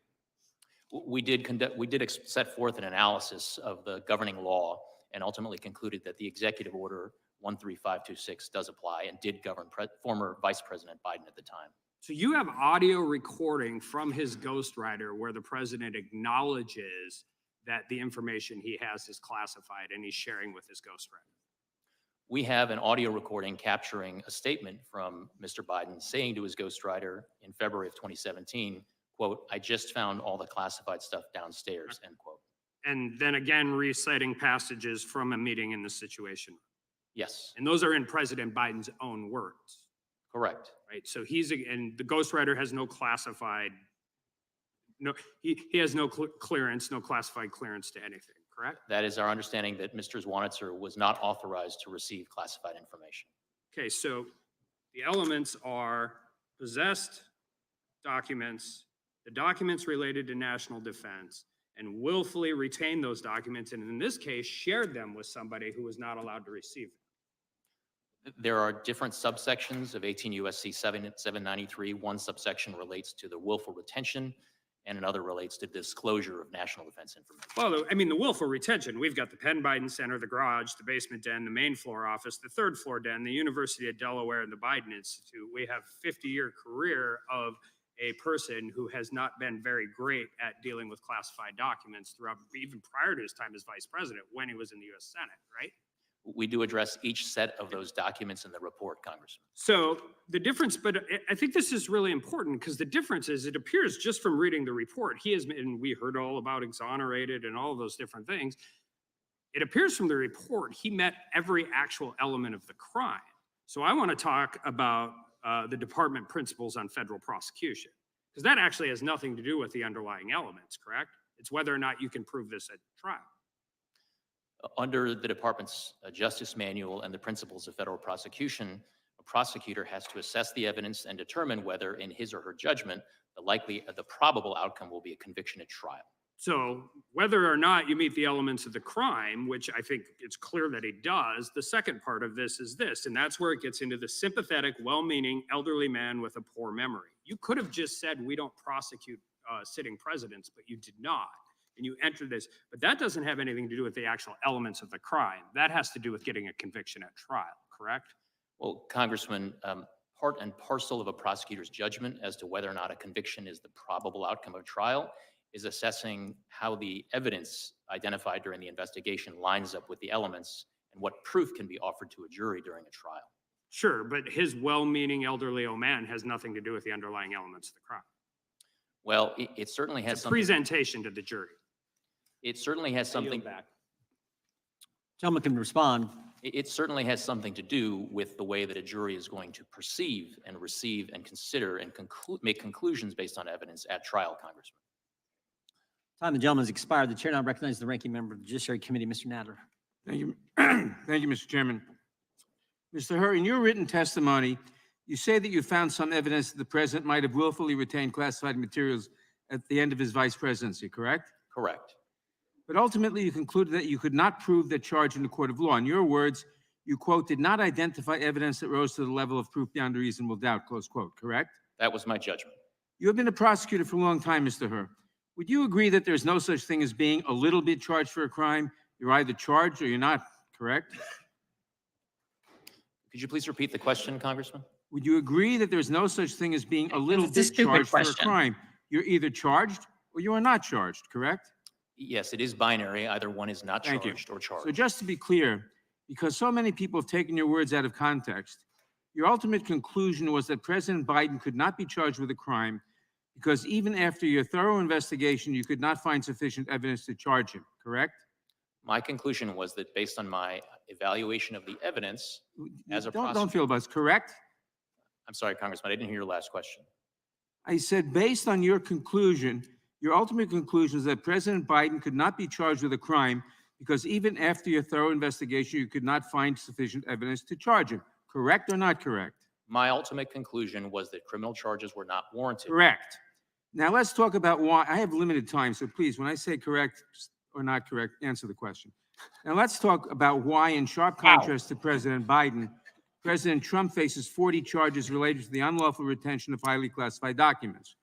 That is, of course, apart from the additional 51 counts in cases alleging that he incited a rebellion and lied about his finances. You found that President Biden reported the possible classified documents in his possession to the FBI as soon as he learned of them, correct? There was a voluntary disclosure by the President's counsel to authorities relating to the discovery of classified documents at the then Biden. Let's contrast this with President Trump. Are you aware that the FBI only learned that Trump was in possession of classified material after the National Archives discovered them? Congressman, I am not intimately familiar with the facts relating to former President Trump. I'm prepared to comment on them to the extent that I address them in the report. You write in your report that President Biden, quote, would not have handed the government classified documents from his own home on a silver platter if he had willfully retained those documents for years, close quote. In other words, part of understanding President Biden's intent was that he quickly and voluntarily returned those documents to the government, correct? That was a factor in our analysis, yes. Thank you. By way of contrast, to the best of your knowledge, why did the Department of Justice seek a warrant to search Mar-a-Lago? Congressman, I am not familiar with those deliberations. That is a matter that I had no participation Well, in. I'll tell you, it was because they were concerned that Trump had lied about possession of those documents and might conceal or destroy them. Special Counsel Smith found that President Trump obstructed his investigation by suggesting that his attorney falsely represent to the FBI and grand jury that Trump did not have the documents called for by the grand jury subpoena. At any point in your investigation, did you have any reason to believe that President Biden lied to you? I do address in my report one response the President gave to a question that we had posed to him that we deemed to be not credible. Was it clear he didn't lie? I'm sorry, Congressman. The report is clear that he didn't lie, or that he caused his staff to lie to you, and that he didn't cause his staff to lie to you. Your report is clear on that. You agree that causing someone to lie to the FBI is a classic example of obstruction of justice? It is an example of obstruction, yes. Thank you. Trump also obstructed the Smith investigation by directing one of his employees to move boxes of documents to conceal them from Trump's attorney, from the FBI, and from the grand jury. At any point in your investigation, did you find that President Biden directed his staff to conceal documents from you or anyone else? We did not reach that Okay. conclusion. You would agree that hiding documents is a classic example of obstructing an investigation? It is an example of obstruction. Thank you. Donald Trump instructed his staff to delete security footage so that the FBI and special counsel could not see how he had tried to move and hide documents. Do you agree that attempting to delete video footage in this manner is plainly an attempt to obstruct an investigation? Congressman, I don't want to characterize the evidence in the case against former But President. if that happened, would you agree that deleting video footage is plainly an attempt to obstruct an investigation? Congressman, it's the type of evidence that prosecutors would consider. To sum up, Donald Trump is charged with willfully retaining classified documents and conspiring to conceal those documents, and he's facing additional charges for lying to investigators. Isn't that correct? Those are allegations that are in a pending Matter of indictment public against record. former President Trump. And the reason why President Biden is not facing a single charge, Mr. Hur, is not because you went easy on him, but because after reviewing 7 million documents and interviewing nearly 150 witnesses, including the president himself, you could not prove that he had committed a crime. I yield back. Gentleman yields back. The gentleman from, Mr. McClintock, gentleman from California is recognized. Thank you, Mr. Hur. I first want to get this straight. Is it home top secret documents, store them in my garage and read portions of them to friends or associates? Congressman, I wouldn't recommend it, but I don't want to entertain any hypotheticals at this point. Was it okay? I mean, I can do that now under this new doctrine? Again, Congressman, I wouldn't recommend that you do that, but Well, I don't wanna- you've essentially said so in your report. And certainly it would be exculpatory if I simply told you, hey, I'm getting old. I don't remember stuff the way I used to. Congressman, I'm not here to get into hypotheticals. I'm here to talk about the facts and the work that I did. It was not a hypothetical. This is the issue at hand. You correctly noted in your report that former presidents and other senior officials have been given wide latitude in their possession of classified information. And I believe your decision not to prosecute Biden for the same offense is consistent with that precedent. But the problem is that precedent changed with the administration's decision to prosecute Donald Trump. And the irony is that as president, Trump had full discretion over handling classified material and full discretion in deciding which records to retain. As a senator or vice president, Joe Biden didn't have that. So now we get to this glaring double standard. I think it would be toxic to the rule of law on its face if it was just two ordinary citizens. But the fact that the only person being prosecuted for this offense happens to be the president's political opponent makes this an unprecedented assault on our democracy. This is the worst we could expect from a banana republic. And I wonder how you square this. Congressman, I do address, as I was required to as a prosecutor, a relevant precedent in the form of the allegations in the indictment against former President Trump. I set forth my explanation and my assessment and comparison of those precedents in my report, and I am not here to comment any further beyond what's in my report. You said, for example, that there was no evidence beyond reasonable doubt. Well, you got the fact that he had classified material in his possession and control in multiple settings for multiple years, that he told others he was aware of this, and that he shared that material with others. The mind boggles at what beyond reasonable doubt would actually mean. Well, as I set forth at length in my explanations in chapters 11 and 12 of the report, my assessment is that the evidence, if presented at trial alongside potential defense arguments, would not probably result in a conviction at trial. Well, that's one of the points you make, is that President Biden's likely to be an elderly, sympathetic figure with a poor memory. But how does that bear on any individual's guilt or innocence? Isn't that, again, a question for a judge or jury to decide after guilt or innocence is determined? It is. And again, here's the problem. Donald Trump's being prosecuted for exactly the same act that you've documented that Joe Biden committed. Congressman, if I understood your question correctly, you said, isn't that a question for a jury? And it most certainly, through the lens of My question is, does that bear on the guilt or innocence of an individual? It certainly bears on how a jury is going to receive and perceive and make decisions. So the answer to my earlier question is correct. All I have to do when I'm caught taking home classified materials to say, I'm sorry, Mr. Herbert, but I'm getting old. My memory's not so great. Yeah. Congressman, this is the doctrine that you've established in our laws now, and it's frightening. Congressman, my intent is certainly not to establish any sort of doctrine. I had a particular task. I have a particular set of evidence to consider and make a judgment with respect to one particular set of evidence, and that is what I did.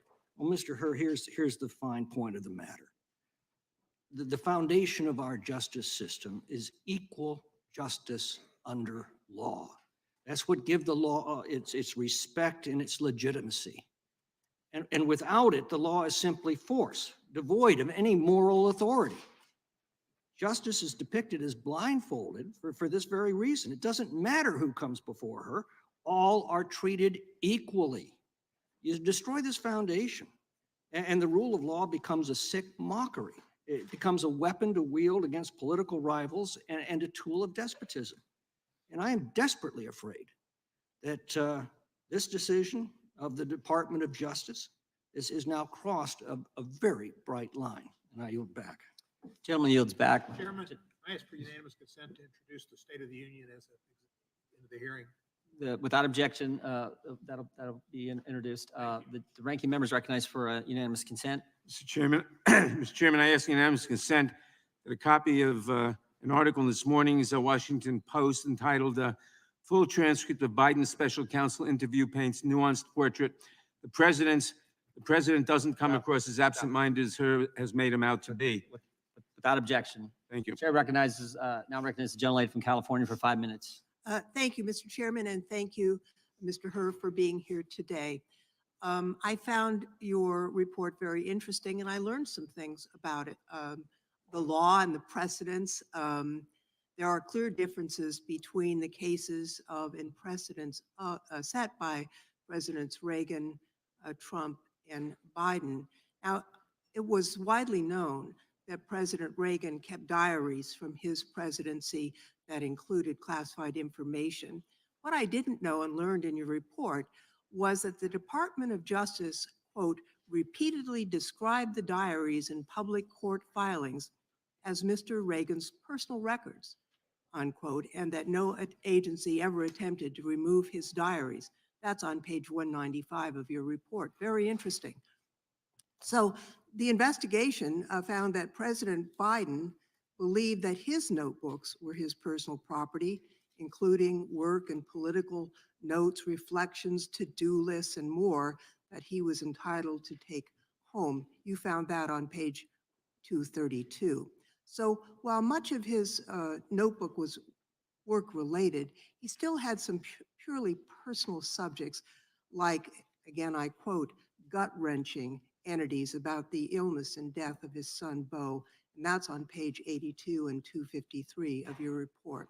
So it's clear, based on the Reagan precedent, that no criminal charges were awarded in this matter relative to personal notebooks.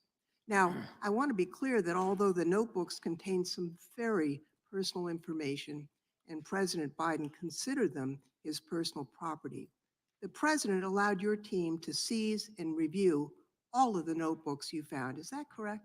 That is correct. Now, that's in stark contrast to ex-President Trump's case. He obstructed and diverted all the investigations. Now, you also interviewed President Biden about other classified documents you found outside his notebooks, didn't you? Yes, Congresswoman. So did the president tell you that he believed any documents other than his own handwritten work were his personal property? Yes or no? We did not hear that from the president during his interview. So again, it's very different from ex-President Trump.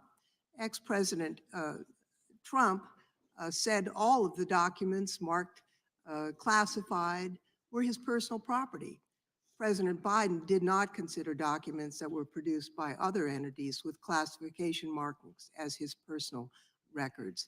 Now, I think, since the majority has tried to assert that there is a disparity based on politics in the differences in the prosecution, it's worth quoting page 11 of the report, which says, and I quote, "Several material distinctions between Mr. Trump's case and Mr. Biden's case are clear.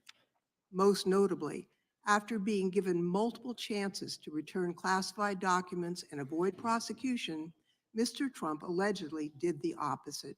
According to the indictment, he not only refused to return the documents for many months, but he also obstructed justice by enlisting others to destroy evidence and then to lie about it." That's on page 11.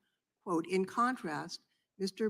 Biden turned in classified documents to the National Archives and the Department of Justice, consented to the search of multiple locations, including his homes, sat for a voluntary interview, and in other ways cooperated with the investigation." It's clear that these cases are not the same. And frankly, I was surprised to learn that some of the classified documents were actually personal diaries that many executive officials have taken home with them because it was in their own handwriting. It was what they produced.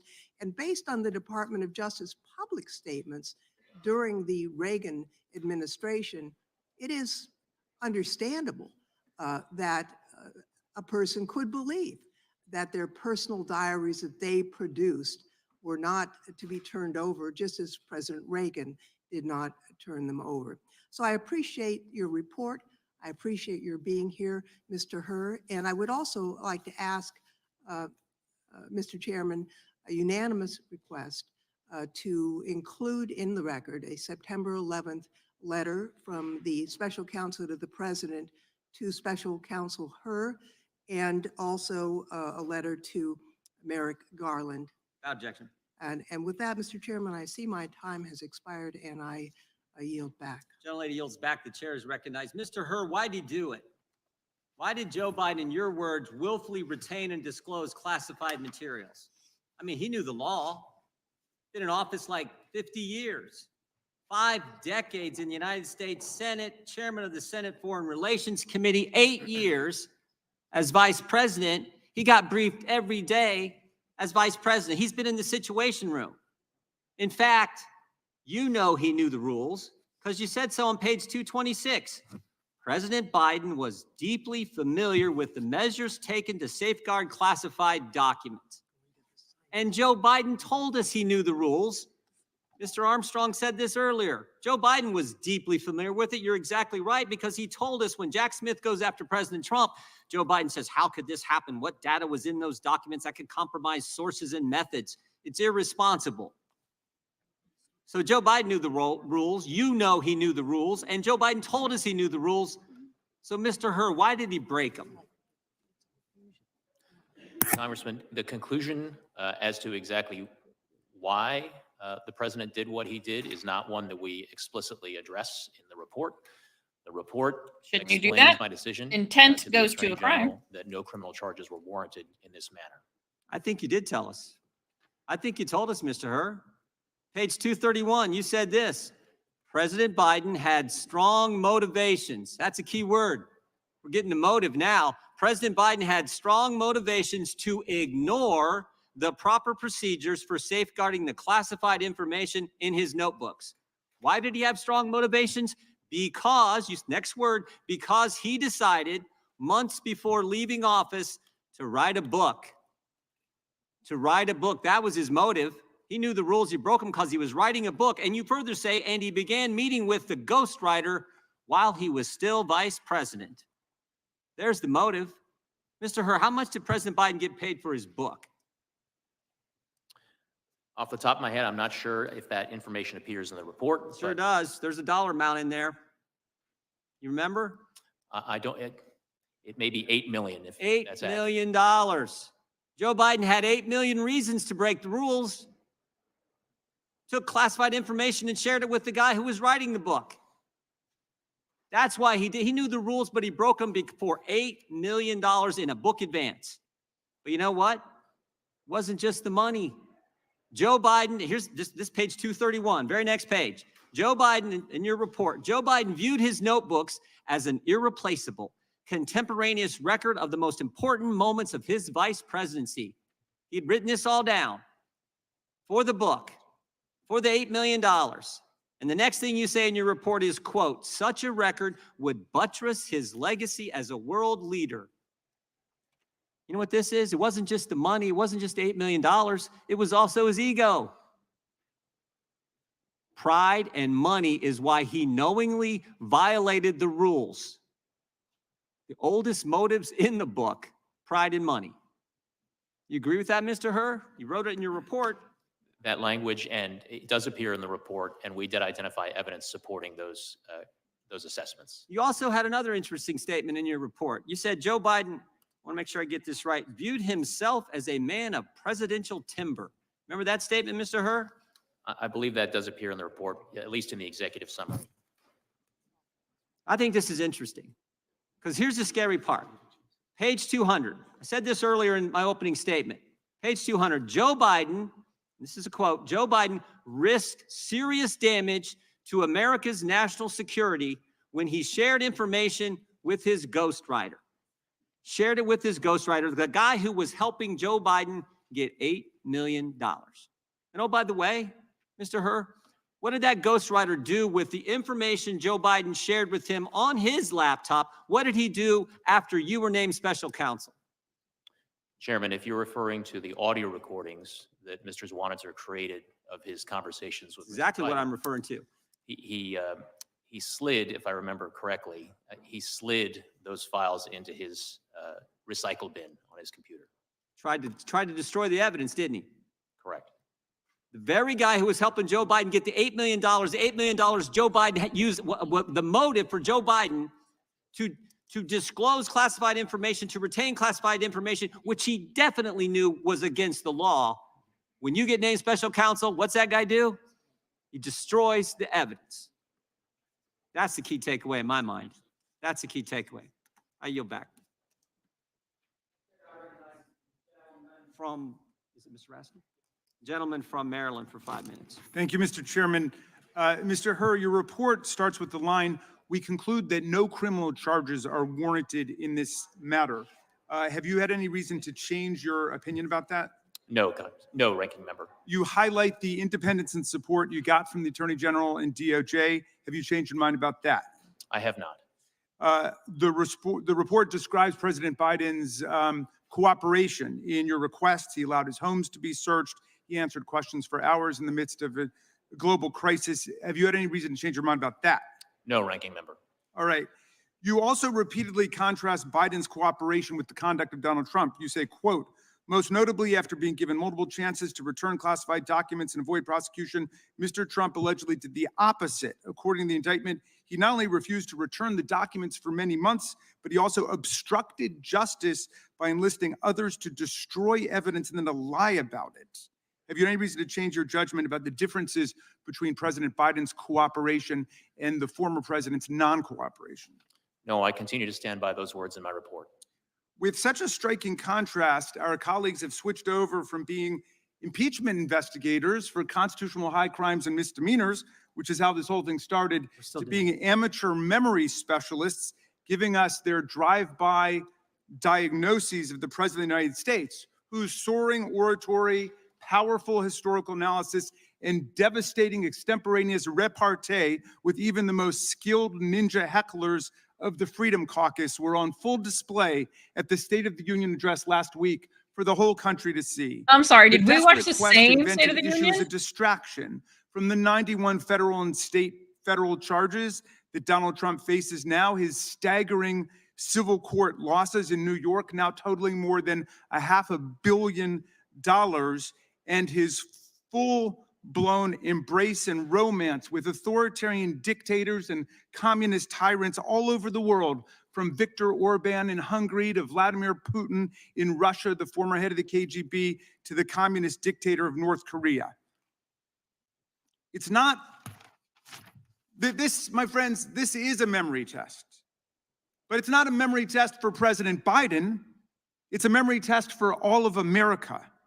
Do we remember fascism? Do we remember Nazism? Yeah, we're looking right at it. Remember communism and totalitarianism? Have we completely forgotten the sacrifices of our parents and grandparents in prior generations? While we play pin the tail on the donkey in this wild goose chase, all of these silly games, Donald Trump entertains authoritarian hustler Viktor Orban at Mar-a-Lago for the weekend, and Orban comes out to declare that if we indeed sleepwalk into another Trump presidency, Trump will, quote, not give a single penny to Ukraine. That's what all of this is about. It's about trying to pull the wool over the eyes of America, because the tyrants and dictators of the world are on the march today. Right, because we're too stupid. So who wins with this ludicrous, embarrassing spectacle? Orban wins, Putin wins, Xi wins, the tyrants of the world win. They have one more reason to celebrate Donald Trump and his cult followers, who've completely lost their way. They're looking for high crimes and misdemeanors. Now they appoint themselves amateur memory specialists, and that's what they pounce on the President of the United States about. America faces a choice between democracy and tyranny.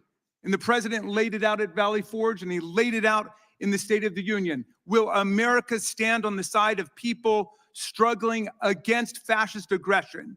Will we stand with the people of Ukraine against Vladimir Putin, whose filthy war has meant the kidnapping of thousands of Ukrainian children, the murder, the slaughter of thousands of Ukrainian civilians, and the attack on an independent sovereign democracy? But we're not working on that today. We're not standing up for democracy and human rights and international law around the world. No, we're trying to play memory detectives, to parse the language of a president who the whole world got to see at the State of the Union address. Oh, we saw him. Directly address the real questions of our time. And it is democracy versus dictatorship. And all of the autocrats and the theocrats, all of the kleptocrats of the world are together in league against American democracy. And we have to stand up for American democracy Isn't his 5 minutes against up? these stupid games. I yield back, Mr. Chairman. It was quite the Gentleman rant. yields back. The chairman of the Oversight Committee, Mr. Comer, is recognized for 5 minutes. Thank you, Mr. Chairman. During the Oversight Committee interviews, we've identified a number of White House employees who were involved in the mishandling of classified documents under the leadership of President Biden. Special Counsel Hurd, can you please tell us approximately how many current and former White House employees you interviewed related to your investigation? Chairman Comer, I don't have that figure immediately at hand. Of course, it was a subset of the 173 interviews that we conducted during our investigation. Your report indicates that one of those former White House employees who you interviewed was Dana Remus. Is that correct? We did interview Ms. Remus. Ms. Remus was President Biden's former White House counsel, correct? She was President Obama's former White House counsel. I'm sorry, President Obama's White House counsel. Related to Ms. Remus, in your report on page 257, you wrote, in May 2022, White House counsel Dana Remus undertook an effort to retrieve Mr. Biden's files from the Penn Biden Center. Remus described the original purpose of that effort as gathering materials to prepare for potential congressional inquiries about the Biden family's activities during the period from 2017 to 2019. Now, it seems odd to me that Dana Remus and Joe Biden's personal lawyers were obtaining documents related to potential congressional inquiries about the Biden family activities when Joe Biden has publicly claimed he had no involvement with his family's business dealings. Can you provide more information about why Dana Remus, a government employee, was retrieving Joe Biden's documents from the Penn Biden Center? Chairman, I am able to tell you and clarify information that appears in the report about relevant, significant sources of information, but I am not in a position to be able to go beyond that. When you interviewed President Biden, did you ask him what documents he possessed at Penn Biden Center that could be related to a potential congressional inquiry about his family's activities? We asked President Biden a wealth of questions about all of the different sets of classified materials that were recovered during the course of our investigation. Did anything pertain specifically to our congressional inquiry of President Biden that you recall? If there are more specific aspects of it that you have in mind, Chairman, that would be helpful to me. Interest pertaining to his family's influence peddling activities? If it's helpful, Chairman, Appendix A does list in table chart form a brief description of all of the marked classified documents that were recovered in our investigation. We intend to interview Ms. Remus, and the recording or transcript of your interview would be highly relevant to our future questioning of her. Can you confirm that you did in fact record her in your interview? It was our practice to record the interviews that we conducted, Chairman Comer. Additionally, in the course of the investigation, the Oversight Committee learned from a Penn Biden Center employee that Annie Tomasini, a White House employee, visited the Penn Biden Center in 2021. Did you interview Annie Tomasini in the course of your investigation? Chairman, we do not, the report does not reflect that specific name. But what I can tell you is that the report does reflect that we interviewed the Director of Oval Office Operations, and one of the places that's reflected is footnote 973. Okay. The Oversight Committee interviewed Kathy Chung, a Department of Defense employee and former assistant to Vice President Biden, and learned that Ms. Chung visited the Biden Penn Center in June 2022 after being contacted by White House counsel in May 2022. This was months before classified documents were allegedly found in November 2022. Did you interview Kathy Chung in the course of your investigation? Chairman, I believe that the substance relating to the subject you're asking about appears on page 259 of the report. And while the name Kathy Chung does not appear in the text of the report, there are references to interviews of an executive assistant, including at footnote 988. The Oversight Committee also learned from its interviews with Penn Biden Center employees and Kathy Chung that Dana Remus, Anthony Bernal, and Ashley Williams, all at the time White House employees, then visited the Penn Biden Center on different occasions before the alleged discovery of classified materials in November 2022. Did you interview these individuals during your investigation? We interviewed many individuals, and I can assure you, Chairman, that it was a priority of ours to interview all the relevant sources of information about these documents, how they got there, who knew about them, and who accessed them. Can you, so again, they were all recorded, is that correct? So there would be recordings? It was our practice to interview recordings, yes, sir. How many White House employees visited the Penn Biden Center before classified materials were reportedly discovered there in November 2022? I don't have according to the White House. Sir, I don't have an exact count of. How many visits to the Penn Biden Center were made by either White House employees or President Biden's personal attorneys before the official discovery of documents in November 2022? I don't have that figure at hand, but that should be detailed in chapter 14 of the report, sir. Yield back. Gentleman yields back. Gentlelady from Texas is recognized for 5 minutes. Before, Mr. Hurley, anytime you need a break, just if you need a break, let us know, because we're going to go a while, as you well know. Thank you, sir. Ms. Jackson Lee is recognized.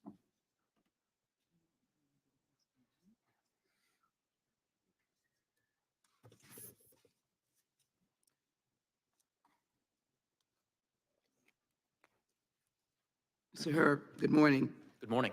The Republicans here asked for a lot of transcripts, but Chair Jordan has yet to release 90-plus transcripts from our interviews with those, if they are to be released to the American people, is the question.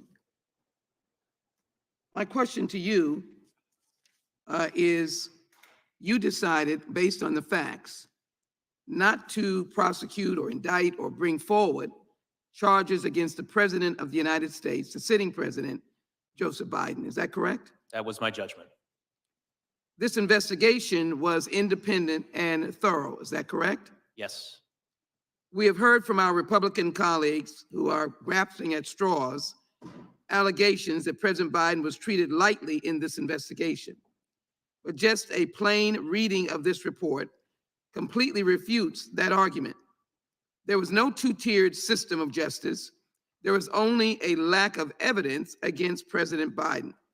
Mr. Hur, your office and the FBI undertook an extensive investigation into Mr. Biden's handling of classified information and of the classified documents the FBI seized, correct? Correct. In your investigation, you conducted 173 interviews of 147 witnesses, correct? That is correct. And President Biden himself was one of those witnesses, correct? Correct. For at least 5 hours or more. Correct. And President Biden engaged in this interview voluntarily. Correct. And the interview with President Biden lasted more than 5 hours. I've said that. That's correct? Correct. And the interview, and it occurred the day, which all should know, after the horrific attack, October 7th, 2023, Hamas attack in Israel, according to a letter from the White House Counsel. Is that correct? The interview spans 2 days, October 8th and October 9th. With the president having to be in and out to deal with an international crisis, and after the interview, he provided handwritten answers to additional questions, correct? Congresswoman, I don't recall the president being in and out during our interview to handle the internet. Let me go on. And President Biden allowed investigators to search his private houses. Is that correct? He did consent to the search of his residence. And your investigation collected 7 million documents for review in your investigation. Is that correct? Correct. And this included emails, text messages, photographs, videos, toll records, and other materials from both classified and unclassified sources. Correct. Correct? And you referred or reviewed President Biden's handwritten notes as well, correct? Correct. And you coordinated with the multiple government agencies to organize and complete your investigation, correct? We consulted with numerous agencies to conduct And that included reviews of evidence that was seized during the investigation. Right. And that included working with national security experts in the intelligence community to carefully analyze each classified document that was obtained. With respect to marked classified documents, that's correct. We submitted excerpts from the former vice president's notebooks for classification review. And if agencies reviewed classified material and gave it different levels of classification, you classified it as a higher level for the purposes of your investigation to be thorough, correct? That is reflected in appendices A Thank and you. B. The FBI requested classification review from each identified agency accordingly for documents where multiple agencies had equities. The special counsel's office used the highest level of classification identified by an agency as the current classification of the document. Let me go on. Attorney General Garland appointed you as special counsel over the matter on January 12, 2023, correct? Correct. He authorized you to investigate Mr. Biden's possession of the classified documents, including possible unauthorized removal and retention of classified documents or other records. Correct. As, at the Penn Biden Center, President Biden's home, Delaware, as well as any matters that arose from the initial investigation or may arise directly from the special counsel investigation. Is that correct? I believe that accurately reflects the language of the appointment order. So you operated an independent investigation for about a year, which you just stated that you had adequate resources to complete, in which you conducted 173 interviews, included with President Biden himself. You reviewed 7 million documents, including President Biden's personal records, and searched his home thoroughly. And in this thorough, lengthy investigation, you did not uncover enough evidence to recommend prosecution against the president. Is that correct? That's my judgment. And if you had found enough evidence to warrant prosecution, did you feel free, unrestrained by the Attorney General appointed by President Biden to make such a recommendation to the Attorney General? I was aware of the Office of Legal Counsel policy right now, prohibiting sitting presidents from being charged with federal crimes. There you go. Apart from that, what I can tell you, Congresswoman, is that the investigative steps that we took were my own, the judgment was my own, and the words in the report are my own. And you would have done so. Regular order, Mr. Time of Chairman. the gentlelady has Would have done so. expired. Mr. Chairman, I'd like to put into the record justsecurity.org, the real Without- Robert Hur report, without as objection. unanimous consent. Without objection. Chair now recognizes the gentleman from Florida. 5 minutes. February 8th, the White House question, Mr. President, why did you share classified information with your ghostwriter? The President, I did not share classified information. I did not share it. I guarantee I did not. That's not true, is it, Mr. Hur? That is inconsistent with the findings based on the evidence in my report. Yes, it's a lie. It's just what regular people would say, right? Yeah, all right. So the next one. And all the stuff that was in my home was in filing cabinets that were either locked or able to be locked. That wasn't true either, was it? That was inconsistent with the findings of our investigation. Another lie, people might say, right? Because what you put in your report was among the places Mr. Biden's lawyers found classified documents in the garage was a damaged open box. So here's what I'm understanding, right? As Mr. Armstrong laid out, you find in your report that the elements of a federal criminal violation are met, but then you apply this senile cooperator theory that because Joe Biden cooperated and the elevator doesn't go to the top floor, you don't think you get a conviction. And I actually think you get to the right answer in that. I don't think Biden should have been charged. Don't think Trump should have been charged. Agreed. But under the senile cooperator theory, isn't it frustrating that Biden continues to go out and lie about the basic facts of the report that lay out a federal criminal violation? Congressman, I need to disagree with at least one thing that you said, which is that I found that all of the elements were met.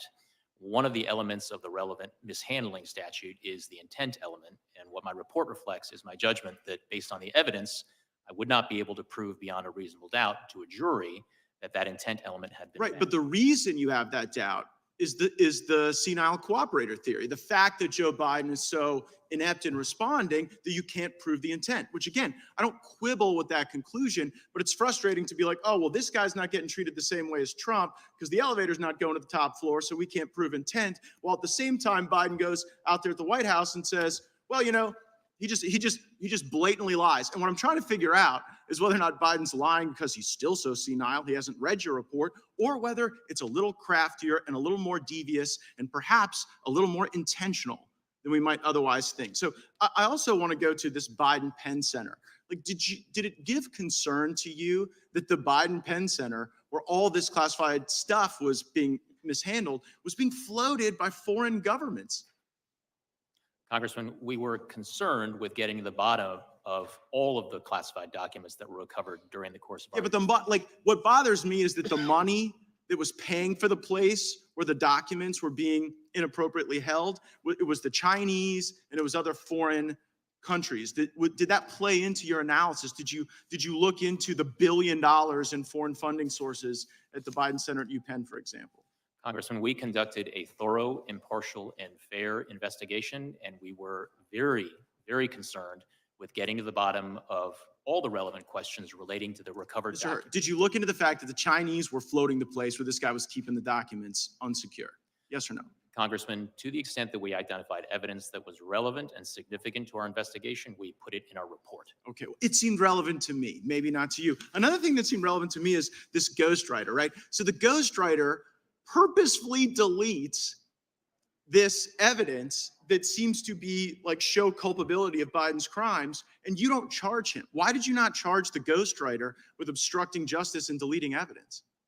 Well, for a number of reasons that are laid out in the report, but in brief, Congressman, yes, when we interviewed the ghostwriter, he did tell us, and I'm trying to get the exact language, that one of the things on his mind, one of the things he was aware of, was that I had been appointed special counsel and was conducting an investigation. Right, so he didn't, just so everybody knows, the ghostwriter didn't delete the recordings just as a matter of happenstance. Ghostwriter has recordings of Biden making admissions of crimes. He then learns that you've been appointed. He then deletes the information that is the evidence, and you don't charge him. That is reflected in the report, and one of the reasons. Like, what does somebody have to do to get charged with obstruction of justice by you? If like deleting the evidence of crimes doesn't count, what would meet the standard? So, Congressman, as we state in the relevant chapter of the report, one of the things that Mr. Zwanitzer did not delete was transcripts of the recordings that he had created that included inculpatory evidence relating to Mr. Biden. Oh, so if you destroy some evidence but not other evidence, that somehow absolves you of the evidence you destroy? Like, here's what I see. Zwanniger should have been charged, wasn't.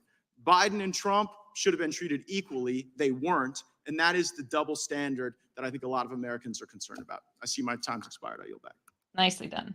Gentleman yields back. The gentleman from Tennessee is recognized for 5 minutes. Thank you. Thank you, Mr. Chairman. Mr. Hurth, thank you for being here. A little confused about this hearing. Mr. Raskin laid out the big picture, what we should be concerned about, but in the more limited picture, Director Mueller had an investigation. He's our most famous recent special prosecutor, and he found sufficient evidence to say there was a connection between Russia and the Trump campaign.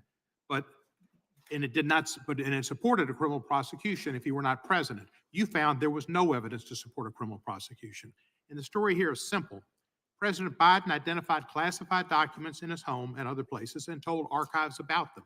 The Independent Department of Justice under Attorney General Merrick Garland appointed you, a former Trump political appointee, as special counsel to fully investigate these circumstances and authorized you to prosecute criminal misconduct. You declined to prosecute because you found insufficient evidence of a crime. Case closed. It makes really a perfect case where you did your job, Mr. Garland did his job, and unlike Mr. Barr, he didn't interfere. Did Mr. Garland ask you to change your report at all? He did not, sir. Didn't redact a thing? No, sir. Like Mr. Barr did, he redacted everything and made the Mueller report look like 180 degrees different than what it was. Mr. Garland did right, and you did right, and I commend each of you.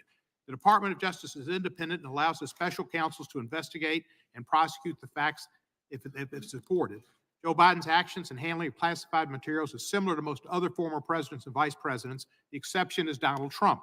So let's start with some yes or no questions. Did you receive any pressure from Mr. Garland or his staff to make any specific factual finding or legal conclusion? No. Did you receive the resources necessary to carry out your duties? Yes. Do you have any reason to believe that you were treated differently with regard to independence or resources than other DOJ special prosecutors? No. Based on your experience as special counsel, do you have any reason to believe the Attorney General was improperly directing, pressuring, or interfering with Jack Smith or his work? I do not have the basis to answer that question. But your declination, which we treat as thoughtful and apolitical, we should treat prosecutorial decisions by Jack Smith the same way, to the best of your knowledge. Again, I really do not have the sufficient information with respect to Jack Smith's investigation to provide any comment on it. Let me ask you this.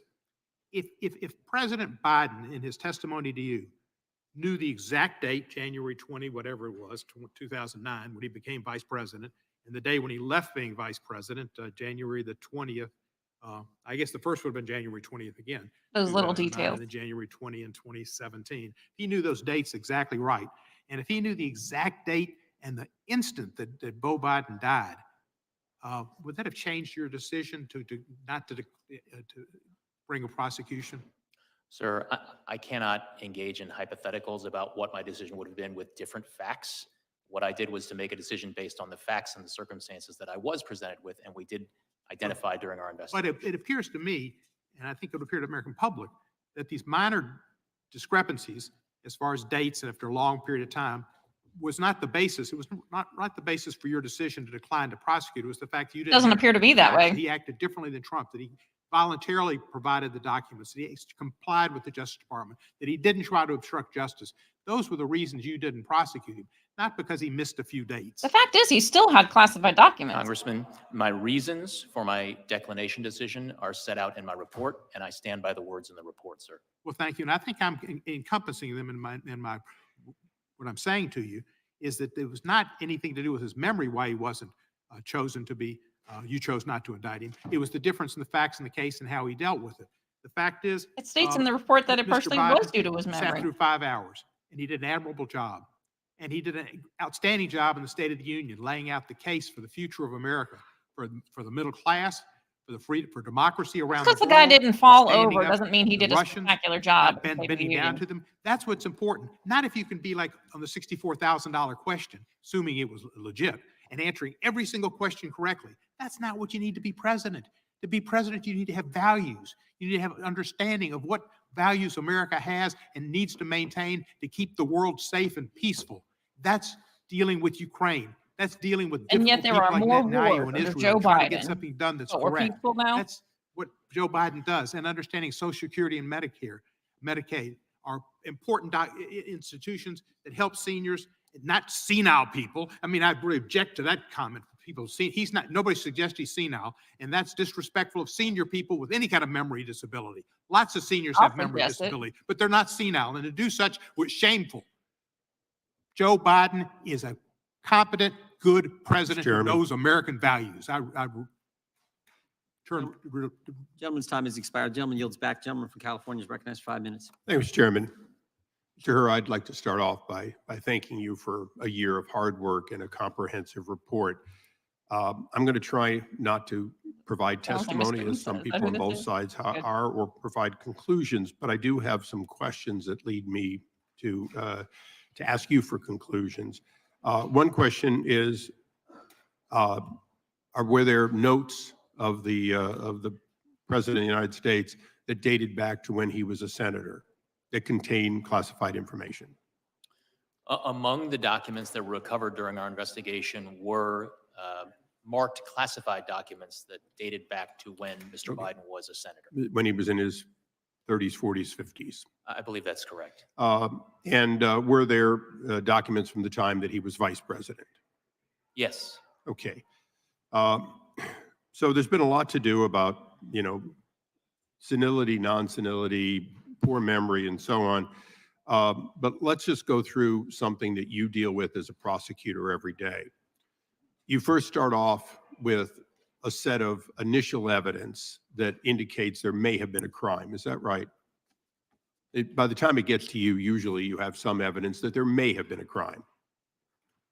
I think that is fair, yes. Okay, and in this case, at some point during this investigation where the elements of the crime, including willfulness, were put before you and you reached a personal conclusion that either there was likely guilt or not. Is that correct?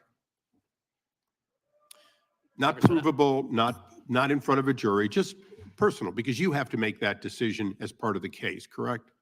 Correct. And I would say I approach the task as I have been trained to as a prosecutor, which is as on an iterative basis. The investigation is always uncovering new evidence that you incorporate. Right. So both before, during, and at the end, did you reach a conclusion, notwithstanding his current mental state of being an elderly man with a poor memory and so on, that he did in fact deliberately take documents and held them from back when he was a senator, and we're talking about your personal, not that you could prove it, but personally, did you see a pattern that goes all the way back to him being a senator of taking documents, making notes, and taking them and holding them personally?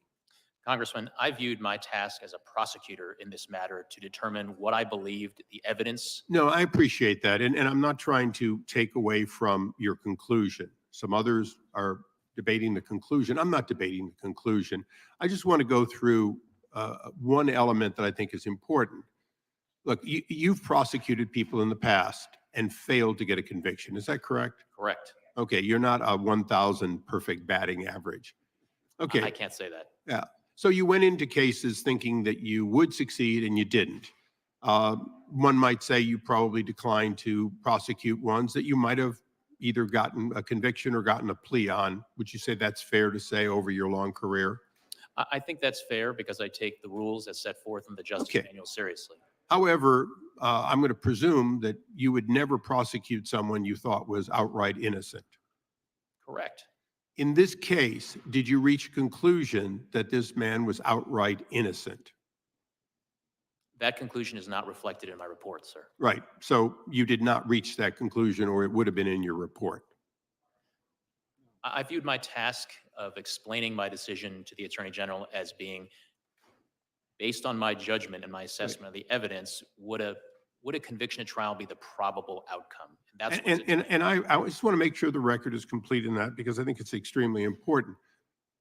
You did not reach an idea that he had committed no wrong. You reached a conclusion that you would not prevail at trial and therefore did not take it forward. Is that correct? Correct, Congressman. Okay. I just want to go through one or two these are housekeeping almost. The documents that the president, then vice president took, which included his own notes, to your knowledge, aren't those covered by the Freedom of Information Act? Potentially. I honestly do not know, Congressman. Aren't they covered by the Presidential Records Act, as every note and every text of the president, the vice president, and members of the cabinet are covered? I think different folks would have different views on whether they're covered by the PRA, Congressman. But isn't it true that he left office leaving no copies of that behind, and that alone was inconsistent with an open and transparent individual, correct? I'm not aware of copies of those materials being left behind, Congressman. Okay, I want to thank you, and Mr. Chairman, I want to thank you for the extra few seconds. I yield back. Gentleman yields back. The gentleman from Georgia is recognized. Thank you, Mr. Chairman. Mr. Hurley, you've led Go a Hank. distinguished career, earning your law degree from Stanford University, and you served as a student as executive editor of the Stanford Law Review, correct? Correct. Then you went on to clerk for Judge Kaczynski of the Ninth Circuit, correct? Yes, sir. After that, you ascended to a clerkship with then Chief Justice William Rehnquist on the United States Supreme Court, correct? Correct.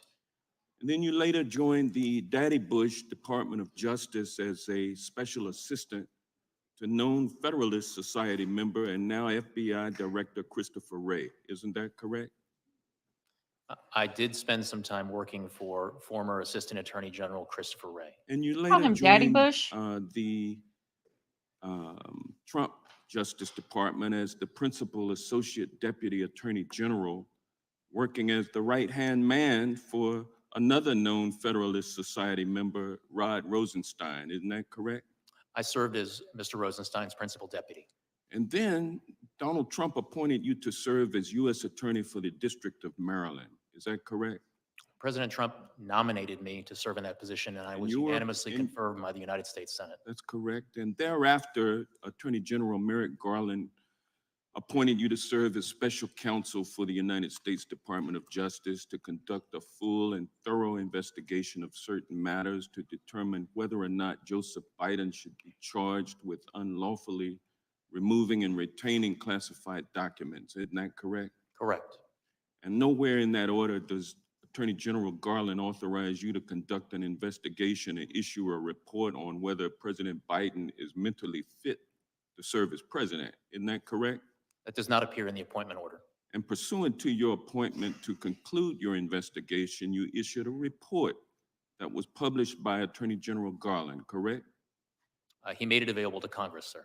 And your report concluded that after a full and thorough investigation, the evidence was insufficient to establish that President Biden had willfully retained classified documents. Isn't that correct? My judgment was that based on the state of the evidence, a conviction at trial was not the probable outcome. And you determined that there was Different no than evidence willfully of willful retaining. retention because each time classified documents were discovered to be in the president's possession, the White House notified the National Archives right away. The Biden legal team and the White House fully cooperated with the National Archives during the investigation. Once the DOJ opened the investigation, President Biden and his personal counsel fully cooperated.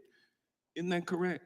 We did identify some evidence of willful retention and disclosure, but we also the point noted in is, the though, that the president cooperated fully with you. And didn't they never tried to hide any documents from you, did they? The report does note steps of cooperation taken by the president. Thank you, sir. And last but not least, unlike in the Trump classified documents case, President Biden's counsel never falsely certified that there was no classified documents in the president's possession, correct? The report does include some comparisons and contrasts between the facts alleged in the Trump case and the Biden case.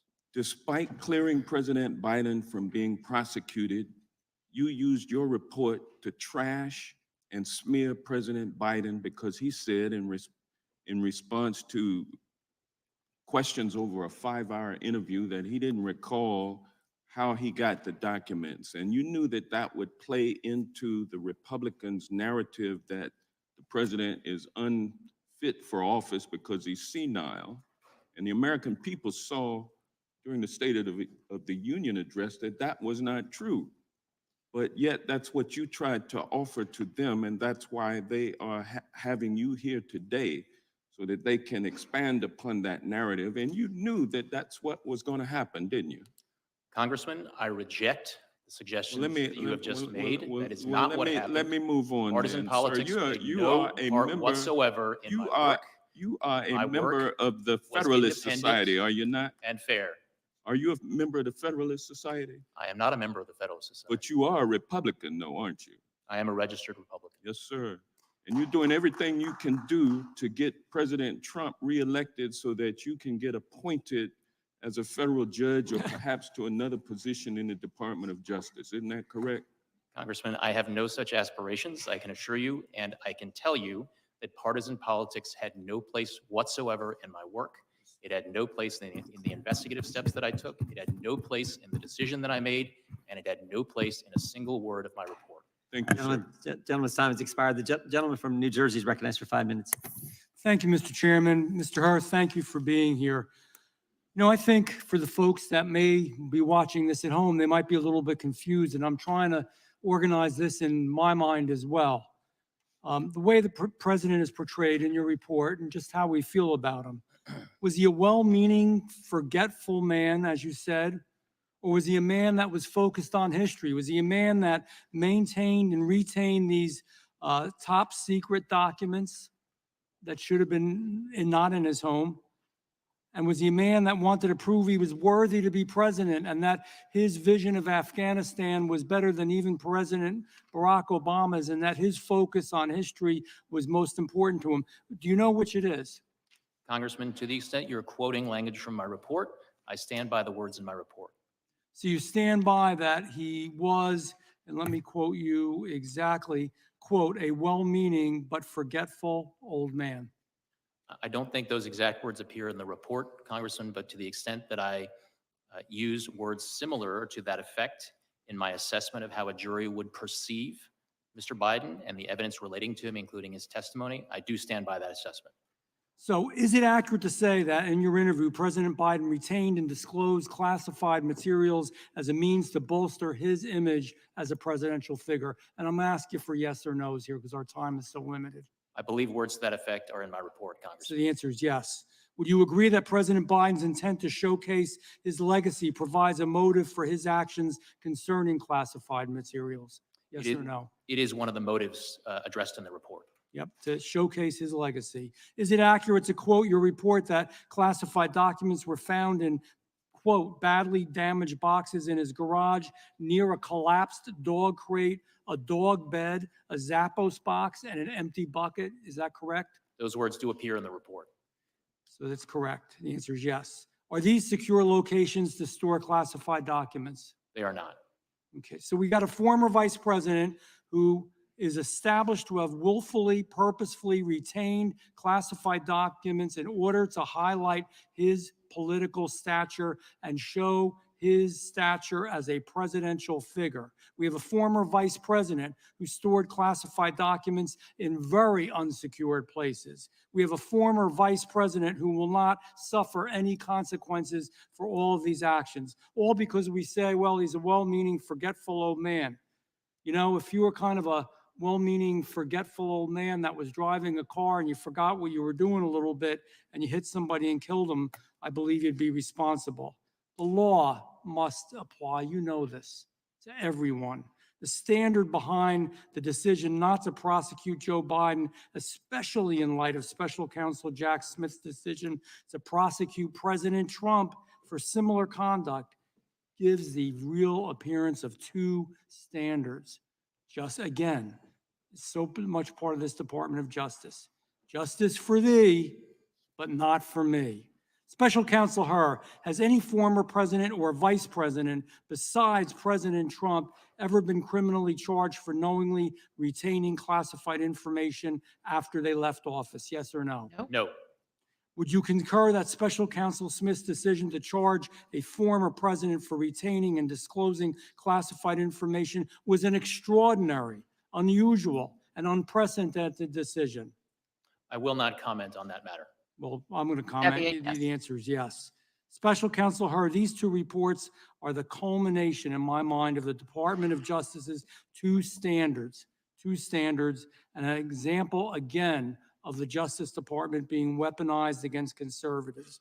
You know, there's another piece to this, too. I have just a few seconds. We know that when his ghostwriter was speaking to him, he also did recordings. And when he did those recordings, it was clear. In fact, I'll try to quote this here. It was a month in 2017, a month after Biden left as VP. He was aware of top secret classified materials that were, quote, downstairs. Is that true? That is reflected in an audio recording, yes. It's reflected in an audio record, you know? So sometimes he may be sleepy, sometimes he may be forgetful, sometimes he may be cognitively impaired. There's no doubt about that. But man, when it came to his personal legacy, the way he wanted to be remembered, to be sure that he was a big deal, in plain English, in the future, he was willingly and knowingly breaking the law. And it's unfortunate that we have a Department of Justice that will treat one person one way and somebody else a different way. It's a sad day for America. Thank you, Mr. Hur. I yield back. A gentleman yields back. The gentleman from California is recognized. Sir, I want to ask you about some of the differences between the facts involving President Biden and President Trump. But before I do, I want to refer back to your opening statement in which you said that you did not disparage the president in your report. But of course, you did disparage the president. You disparaged him in terms you had to know would have a maximal political impact. You understood your report would be public, right? I understood, based on comments that the Attorney General had made, that he had committed to make as much of my report public as consistent with legal policy and legal requirements. And you could have chosen just to comment on the president's particular recall vis-a-vis a document or a set of documents, but you decided to go further and make a generalized statement about his memory, didn't you? Congressman, I could have written my report theoretically in a way that omitted references to the president's memory, but that would have been an incomplete and improper report in that it did not reflect my analysis. You could have written your report with comments about his specific recollection as to documents or a set of documents, but you chose a general pejorative reference to the president. You understood when you made that decision, didn't you, Mr. Hur, that you would ignite a political firestorm with that language, didn't you? Congressman, politics played no part whatsoever in my investigative steps. But you understood nevertheless, the words didn't you, that I put in my Mr. report. Hur? You cannot tell me you're so naive as to think your words would not have created a political firestorm. You understood that, didn't you, when you wrote those words, when you decided to include those words, when you decided to go beyond specific references to documents? You understood how they would be manipulated by my colleagues here on the GOP side of the aisle and by President Trump. You understood that, did you not? Congressman, what I understood is the regulations that govern my conduct as special counsel. And those regulations required me to write a confidential report for the Attorney General, which you knew would not be explaining my confidential. decision, and that is what I did, Congressman. I Mr. Hur, followed the rules. You knew it I would knew the not be rules, and I confidential. followed them. You knew it would not be confidential, didn't you? Sir, the regulations required me to write a confidential report explaining my decision to the Attorney General. Which you knew would be released.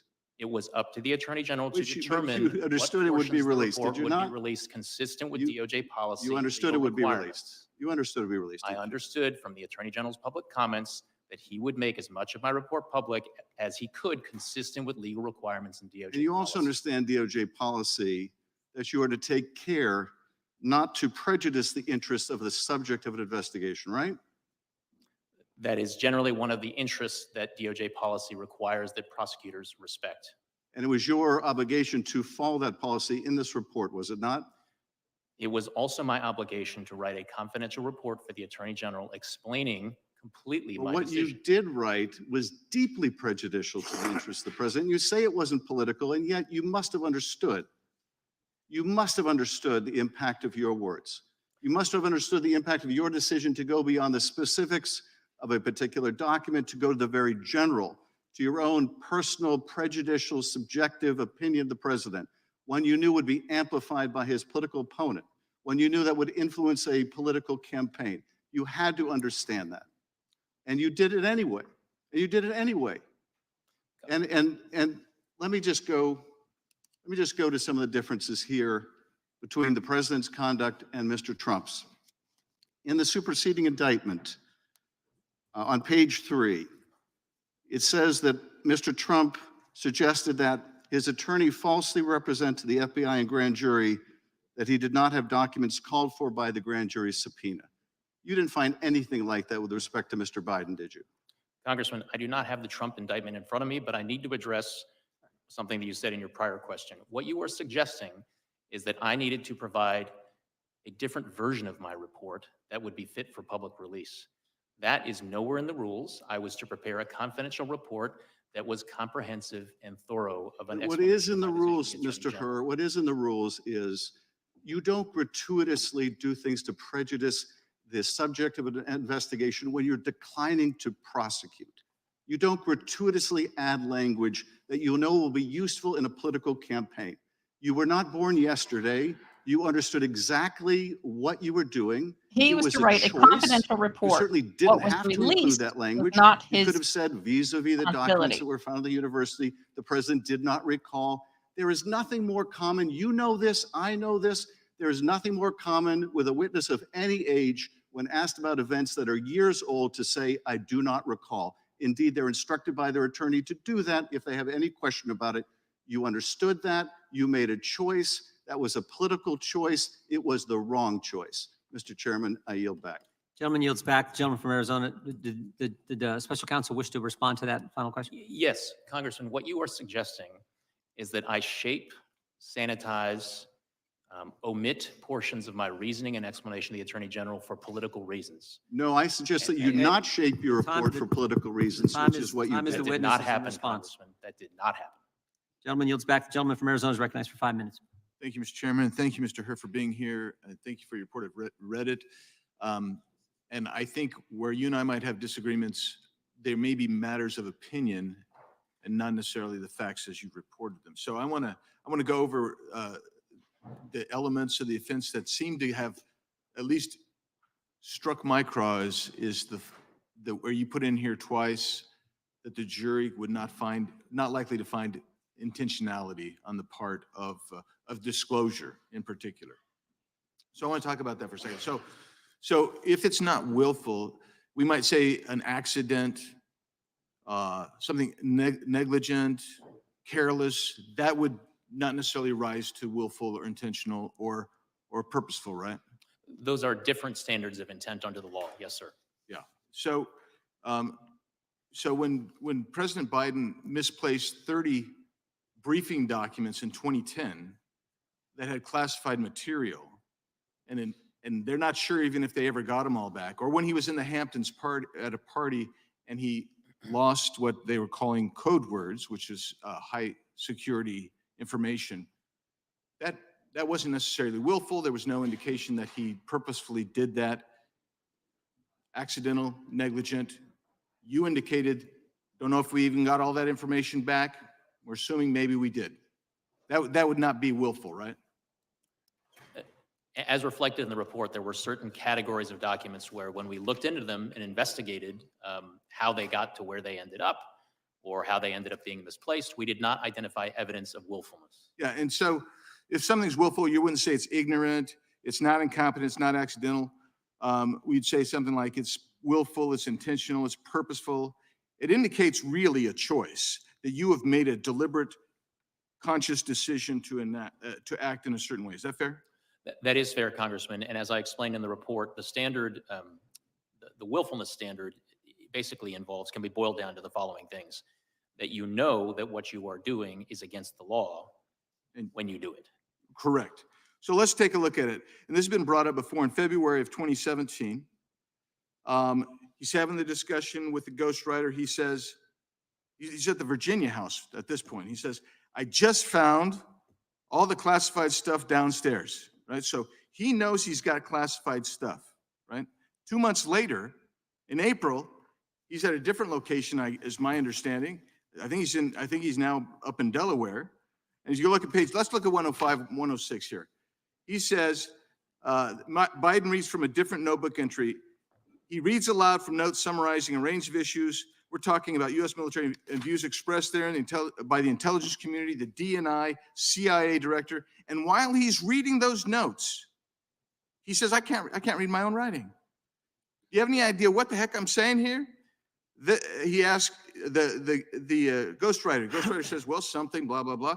And Biden says this, some of this may be classified, so be careful. Some of this may be classified, so be careful. Now, my immediate response was, okay, so he knows he's got classified docs. He's looking at this. He can't read it. He's giving this to somebody he knows has no security clearance. So he says, hey, read this, but be careful. It might be classified. The next thing, and the guy says, okay. Next thing he says, well, I don't know if it's classified or not. I'm suggesting to you, and this is where you and I have a difference of opinion. When you say something like, hey, look, this may be classified, be careful. That warning to be careful because it may be classified, that indicates guilty knowledge. That indicates he might know something more than he otherwise would have. And it indicates, then they go on and they read it. As you point out here, he reads classified information, and it's still classified today. That's on page 106. So when you look at this, it's hard for me to say, well, he was ignorant, he was incompetent, he was accidental. No.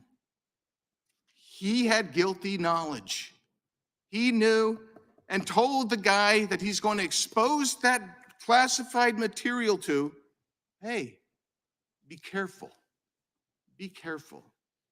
It may be classified. That indicates something a little bit more than mere knowledge. Indicates that he has some intent there. Because the next thing he should have said is, hey, I don't know if it's classified, but we're going to skip over this until that's resolved. He didn't do that. What he said is, read it anyway. Yield back. Gentleman yields back. The gentleman from California is recognized for 5 minutes. Mr. Hur, I was moved by your parents' immigrant story and how that has shaped you. And their story is a story that so many of us know through our constituents. It's the story of America. It's a story that the guy who appointed you would end if he was in charge again. Oh God, are we really going to bring this into on the God, other side of the aisle? Seek to to make it block about immigrants? It's not about today that. in this room, but it's a story that's persuasive. You want your report to be received with credibility, is that right? My goal was to provide a thorough explanation of my decision to the Attorney General as I was required to do. And as I said in my opening statement, I felt that I needed to show my work. And you want to be received as credible, right? That would be helpful and laudable, yes. Well, a lot has changed since 2018 for the person who appointed you, former President Trump. Since you were appointed, he was impeached for leveraging 350 million US taxpayer dollars over Ukraine to get dirt on President Biden. He was then impeached a second time for inciting an insurrection. He was charged for possessing classified documents and obstructing justice. He was charged for paying for the silence of a porn star. He was charged in Georgia for his role in January 6th. He was charged in the District of What does any Columbia of for this his have to role in do January with 6th. Biden and classified documents? $400 million to the state of New York for defrauding the state through his taxes, and he has been judged a rapist. You want to No, he be has perceived, not. understandably, as credible, and so I want to first see if you will pledge to not accept an appointment from Donald Trump if he is elected again as president. Congressman, I'm not here to testify Seems like an today easy about answer, what will happen in the future. considering what I just laid out. I'm here to talk about the report and the work that went into it. And But you don't want to be associated with that guy again, do you? Congressman, I'm not here to offer any opinions about what may or may not happen in the future. I'm here to talk about the work that went into the report, which I stand by. There were no limits on you as to what you could charge President Biden by the Attorney General. Is that right? The decisions that I made that are reflected in the report are my own. And you did not bring any charges. Is that correct? Correct. There were no limits on John Durham and his investigation of the prior administration when he was special counsel. Is that right? I don't believe I have the information required to answer the question about the Durham investigation. Well, he sat in the same chair that you're sitting in. He told us that he also investigated President Biden and President Obama and did not bring any charges. President Biden sat for an interview with you over 2 days for approximately 10 hours. Is that right? A little over 5 hours, Congressman. Over 2 days. Correct. You know, that's in sharp contrast to a guy who did not sit for an interview when the Mueller investigation took place. That was Donald Trump. Did not sit for an interview when he was impeached in this committee room by the Judiciary Committee. Did not sit for an interview when the second impeachment occurred and he was invited to sit for an interview for his role in January 6th. And did not sit for an interview in the January 6th January 6th case or the classified documents case. Chairman also has not sat for an interview in his own subpoena, but Joe Biden has. I now want to turn you to the Why transcript. should Trump help and you Day 1, page in your 47. investigation? Do it yourself. You said to President Biden, you appear to have a photographic understanding and recall of the House. Did you say that to President Biden?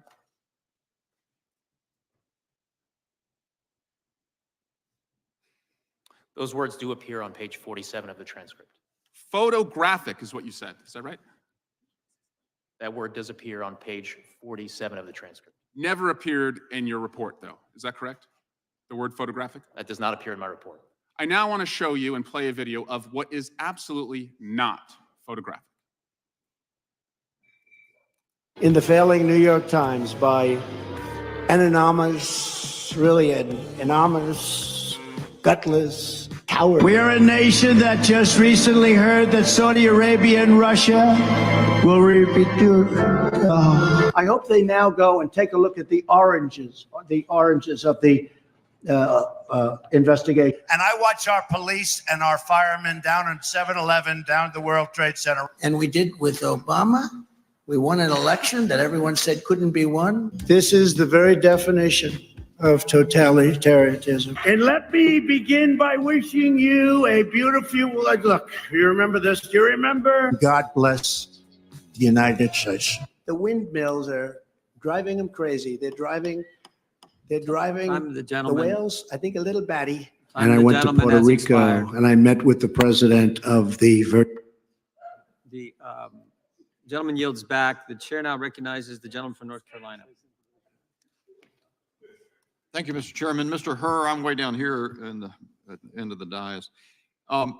I think today the Justice Department released the transcripts of the interviews with President Biden. Are you aware of that?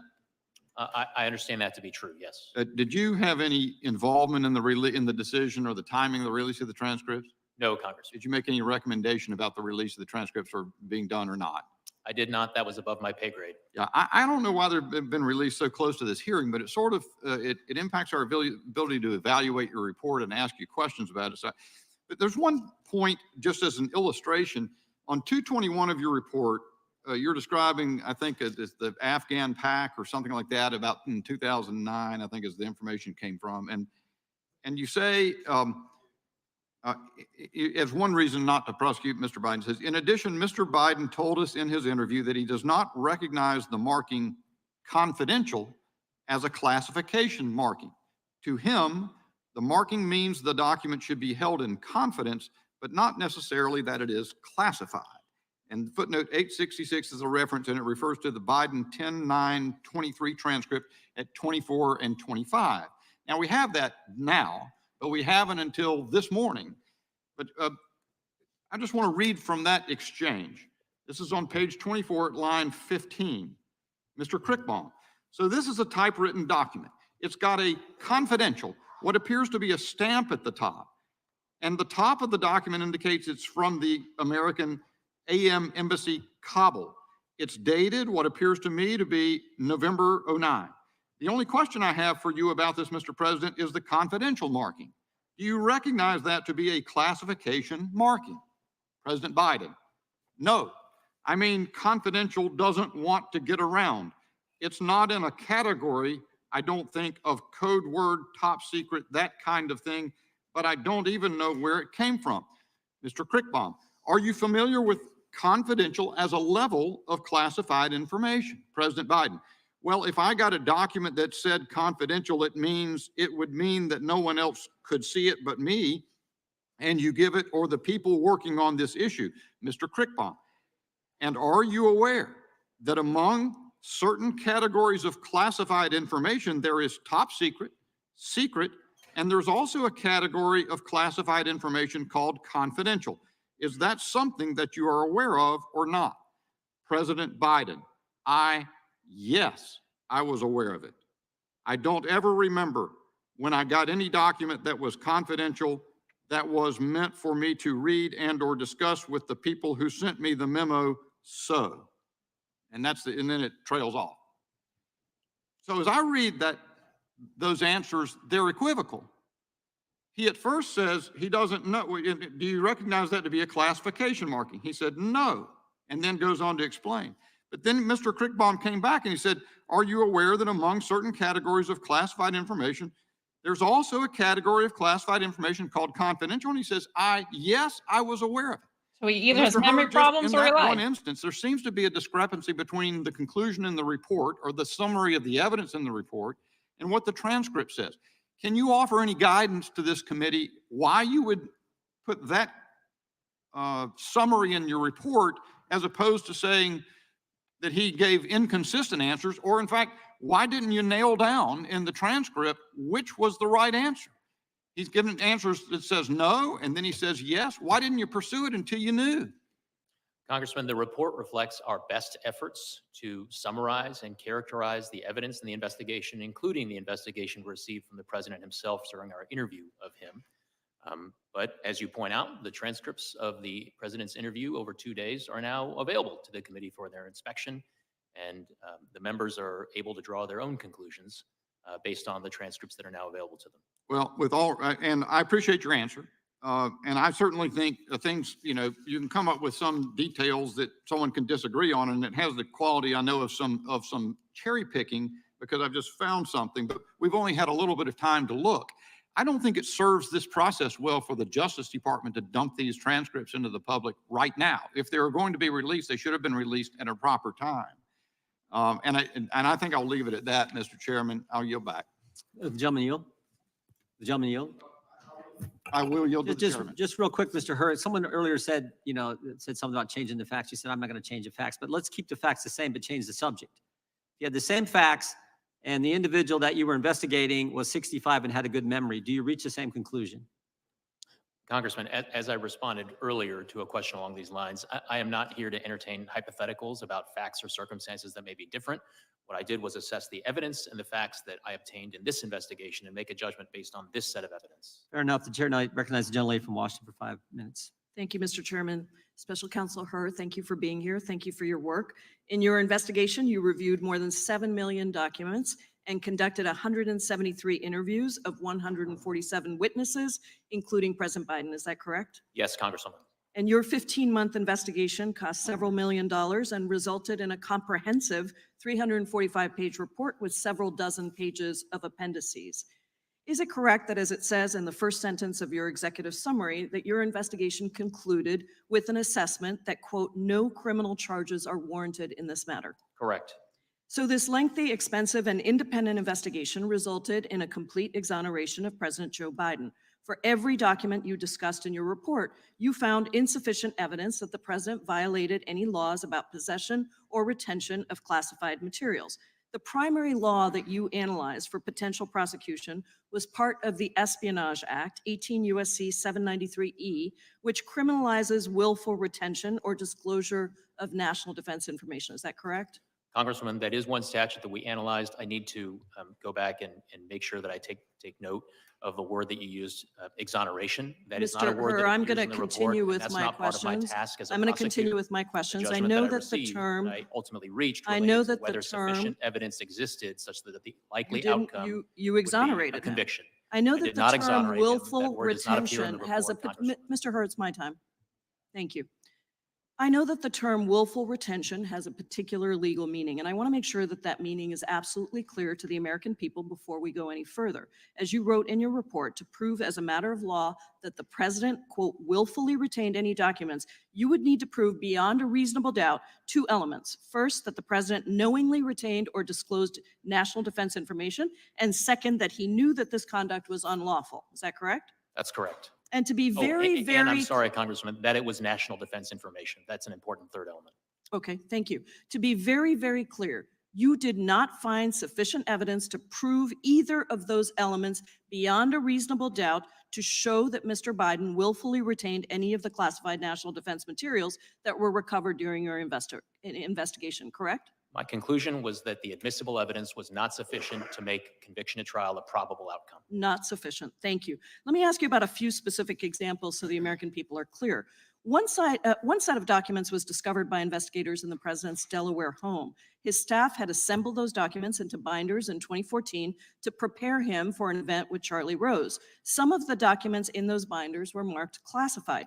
You reviewed all of the facts surrounding the classified documents in those binders, and you determined, and this is a quote from your report, these facts do not support a conclusion that Mr. Biden willfully retained the marked classified documents in these binders, correct? That language does appear in the report. You also reviewed another set of classified documents from the president's home related to the Afghanistan troop surge in 2009, and you evaluated whether the president willfully retained such documents in his Delaware home or a home that he rented in Virginia in 2017. In your report, you said that there was, quote, a shortage of evidence, end quote, for any wrongdoing, and, quote, other innocent explanations for the documents that we cannot refute, end quote. Are those quotes correct? Congresswoman, if you have particular page sites for those quotations, I'd be happy to confirm their Page 6. accuracy. It's right up on the screen. With respect to the two quotes that are on the screen, in addition to this shortage of evidence, there are other innocent explanations for documents we cannot refute, and we conclude the evidence is not sufficient to convict, and we decline to I was recommend just going to get to that. prosecution. And you concluded that, Those quotes quote, do the appear on page evidence 6 is of not the report. sufficient to convict, and we decline to recommend prosecution, end quote. Those are your words in the report, correct? Those words appear in the report. Thank you.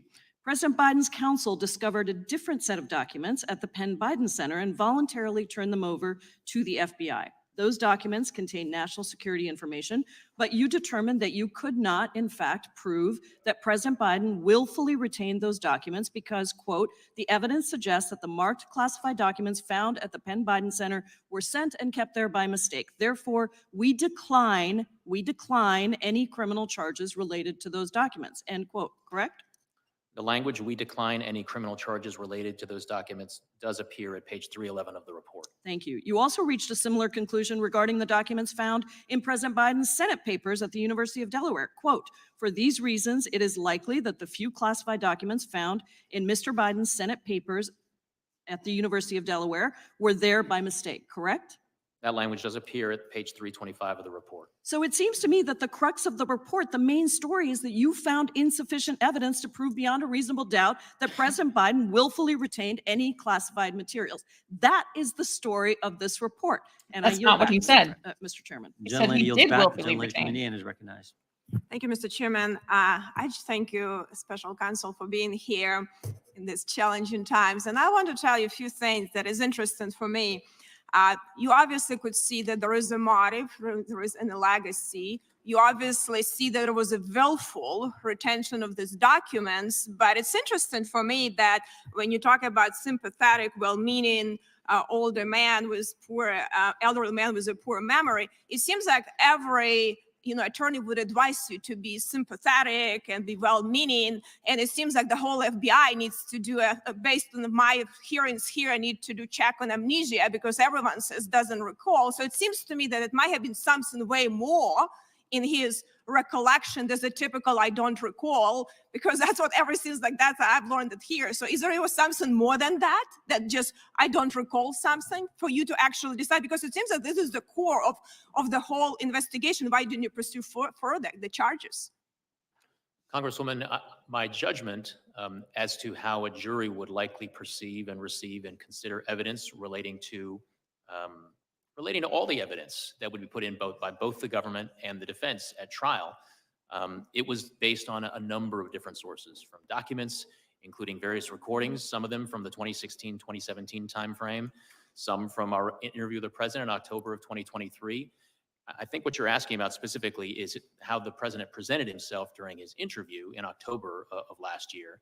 And of course, I did take into account not just the words from the cold record of the transcript, but the entire manner in living color in real time of how the president presented himself during his interview. Hopefully he didn't smart you and all of us. But before I yield, I just wanted to actually just comment on something, Mr. Raskin mentioned about, us not remembering communists. I actually grew up under communists, and I have a very good recollection what it is. And unfortunately, Terrence I on the rise, on the march, which he said, unfortunately, they've been emboldened by, President Obama, now by President Biden too. And unfortunately, our government and Department of Justice is really now resembles, a tyrannical government. It's sad for me to see that, but I'm going, and with a really double standard what we have there, but I'm going to yield to Chairman Jordan the rest of my time. Thank the gentlelady for yielding. Mr. Hurd, during your one-year investigation, did you have communications with the White House and the White House counsel in particular? Yes. I think you had I got 5 letters that they and they communicated with you regarding your investigation. Is that accurate? We received a number of letters from White House counsel's office, and as well as the president's personal counsel. Right. They're either special counsel or personal counsel. I see who signed the letters. And did the White House get the report before the report was made public? We did provide a draft of the report to the White House counsel's office and members of the president's personal counsel team for their review. No, I understand. And did the White House then, once they got the report before it went public, did the White House try to weigh in with your investigation on elements of that report and frankly get the report changed? They did request certain edits and changes to the draft report. Yeah, I see that in the February 5th letter. Did they only correspond with you? I'm sorry, Congressman, are you asking if they corresponded with anyone else on my team? Once you gave the report to the White House, yes, they sought changes. I have one letter here that's addressed to you on February 5th.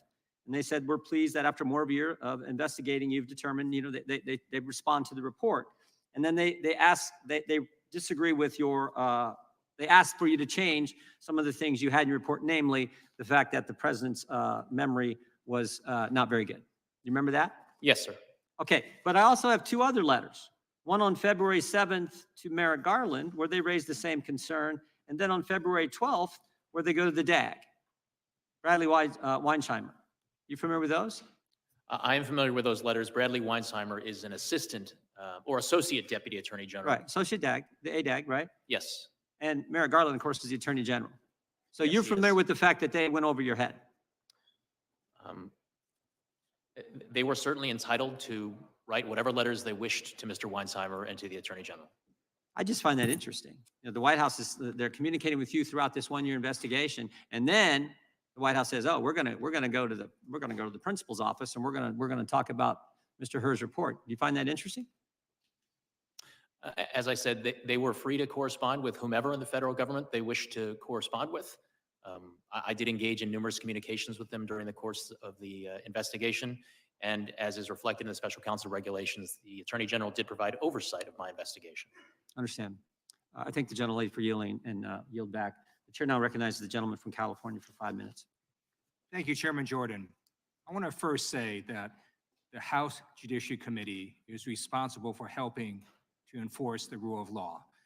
Unfortunately, the actions of this chairman in ignoring a bipartisan congressional subpoena have damaged the ability of this committee to get information from witnesses and damage the rule of law. Now, Mr. Hur, thank you for being here today. Thank you for sharing your compelling immigrant story that just goes to highlight how America is a nation of immigrants. I'm going to ask you a series of questions, yes and no questions. They are not trick questions. They're simply designed to highlight what you already found in your report, which is that there are, quote, material distinctions, end quote, between President Biden's case and Mr. Trump's case. So here's my first question. In your investigation, did you find that President Biden directed his lawyer to lie to the FBI? We identified no such evidence. Did you find that President Biden directed his lawyer to destroy classified documents? No. Did you find that President Biden directed his personal assistant to move boxes of documents to hide them from the FBI? No. Did you find that President Biden directed his personal assistant to delete security camera footage after the FBI asked for that footage? No. Did you find that President Biden showed a classified map related to an ongoing military operation to a campaign aide who did not have clearance? No. Did you find that President Biden engaged in a conspiracy to obstruct justice? No. Did you find that President Biden engaged in a scheme to conceal? No. Each of the activities I just laid out describe what Donald Trump did in his willful mishandling of classified information and his criminal efforts to deceive the FBI. In contrast, President Biden handed over documents without delay and complied fully with investigators. Mr. Hurley, in your report, you write that, quote, according to the indictment, Trump not only refused to return the documents for many months, but he also obstructed justice by enlisting others to destroy evidence and then to lie about it, end quote. You also say that if proven, these would be, quote, serious aggravating facts, end quote. Do you still stand by your analysis? I do. I have a few more questions as well. In your investigation, did you find that President Biden set up a shell company and covertly paid $130,000 in hush money to an adult porn star? No. Did you find that President Biden directed his lawyer to pay $150,000 in hush money to a former Playboy model? No. In your investigation, did you find that President Biden called the Georgia Secretary of State to demand that he, quote, find 11,780 votes? No. Did you find that President Biden devised a scheme to organize a slate of fake electors to undermine a free and fair election? No. Did you find that leading up to January 6, 2021, President Biden urged his supporters to travel to D.C. and to storm the Capitol? No. Thank you. Each of these activities I laid out describe what Donald Trump did, his efforts to bully election officials, overturn the results of the election, and deceive the American people. That is why Donald Trump has been indicted in not just one, not just two, not just three, but 4 criminal cases. I yield back. Gentleman yields back. The gentleman from Wisconsin is recognized for 5 minutes. Yeah, I just want to go do a little repetition, Mr. Hur, in regards to the chairman's questions from a few minutes ago. So is it correct on that February 5th letter that was sent to you asking you to change references to the president's poor memory? Wasn't there a request by the White House to do that? There was a request, yes. And Mr. Chairman, I think the record should show that the gentleman from Maryland earlier said that that was not the case. I think he said, nor did he seek to redact a single word of Hur's report. Obviously, Mr. Hur is telling us differently here. And didn't the White House then go to the Attorney General himself and say that he would like to see changes to the references in regards to the president's memory? The White House counsel did send such a letter. So if this president was 60 years old rather than 80 years old, would you prosecute him? Congressman, as I've said before, I cannot engage in hypotheticals. I address the facts and the evidence as I found them in There this was an matter. 80-year-old grandma that came to Washington, D.C. a few years ago, did not commit a violent crime, committed a crime, but did not commit a violent crime, and she was fully prosecuted. Doesn't that seem like it's a dual system of justice where the president is above the law? Congressman, I don't know the facts and the details of this other case that you're referencing with this other person. You say that the president is unlikely to reoffend in the future. I believe that was a quote that you put in the report. Is that I correct? believe that's in chapter 13. How so? How is he unlikely to reoffend in the future? How do you come to that judgment? As I say on page 254, any deterrent effect of prosecution would likely be slight. We are not concerned with specific deterrents, as we see little risk he will reoffend. Well, isn't it because he's now the president and he has almost unlimited authority to release documents? Isn't that correct? I mean, as a vice president, he didn't have that authority. Now that he's president, isn't it easy to say that he's unlikely to reoffend because he's got almost unlimited authority to release these documents? Well, that statement was based on that assessment of the likeliness of reoffending from this particular person, President Biden, is based on a number of factors, including the authority that he has now with respect to classified materials, as well as the experience that he's had going through a special counsel investigation. Yeah, but look at back at 2011, there were multiple instances where he was informed by his staff and they ratcheted it up to where there was a formal process. You're saying he's learned from that when he's proven that he hasn't? I mean, that goes all the way back to 2011. Congressman, what I'm saying in the report at page 254 is that He's a repeat offender, Mr. Hur, isn't he? what I say. Let me move on to, I'll move on to something else here. You said he had strong motivations to ignore the proper procedures for safeguarding classified information, and he provided raw material to his ghostwriter that would be of interest to prospective readers and buyers of his book. And I think you said something about he viewed himself as a historic figure, correct? I believe those words do all appear in the report. Yeah, and he was also doing this for business purposes, that there may be people that would want to buy his book. Towards the end of his vice presidency, Mr. Biden had resolved to write a book and began work on it towards the end of his vice presidency. You know, I think, Mr. Chairman, this is really consistent with the Biden family when you look at them in trying to enrich themselves. I mean, you're familiar with the work that the Oversight Committee has done over the last year, right? I have read some reports of it. I mean, 20 phone calls that were made to his son that he denied in 2019, 20 shell companies that were created, over $20 million. I mean, doesn't it appear there's a pattern here that where I come from, they almost call it money grubbing? Congressman, what I'm here to testify about today is the work that I conducted in this investigation and in this report. So I want to thank you for the work that you did as far as you could. But unfortunately, you are part of the Praetorian Guard that guards the swamp out here in Washington, D.C., protecting the elites. And Joe Biden is part of that company of the elites. And you see it in the things that the Department of Justice has not acted on, Mr. Chairman. I mean, you look at the president's son, who does not have to answer for lying on his Form 4473 in regards to throwing away a weapon. You see it where the Department of Justice fends off the IRS when the whistleblowers come with this information. Now we see it once again, where a president believes he is above the law. And there is no doubt that this president does believe he's above the law. I yield back, Mr. Chairman. Gentleman yields back. The gentleman from California is recognized. Thank you, Mr. Chairman. Mr. Hur, welcome. I also concur, and let me echo what's already been said by my colleagues, that your personal story of being an immigrant, your family immigrants to this country, the way you've contributed to the greatness of this country shows why America is great. The great immigrant story. Thank you for being here, Senator. Oh my gosh, they just First can't question stop, to can you they? is, you're a Republican? I am, sir. Does that stop you from a thorough and fair investigation? I certainly hope not, and I know not. This story is really proof of the old saying that the cover-up is worse than the crime. President Trump and President Biden handled their classified materials differently, wouldn't you say? My report includes an assessment of the alleged facts in the pending indictment of former President Trump and a comparison to the facts that we found in this case. But clearly the handling of these documents was night and day, correct? Congressman, do you have a specific aspect of the handling of the documents that you have in mind? Well, you know, President Trump intentionally took classified materials and obstructed justice to ensure that those materials wouldn't be taken from him, and he refused to work with law enforcement. Is that correct?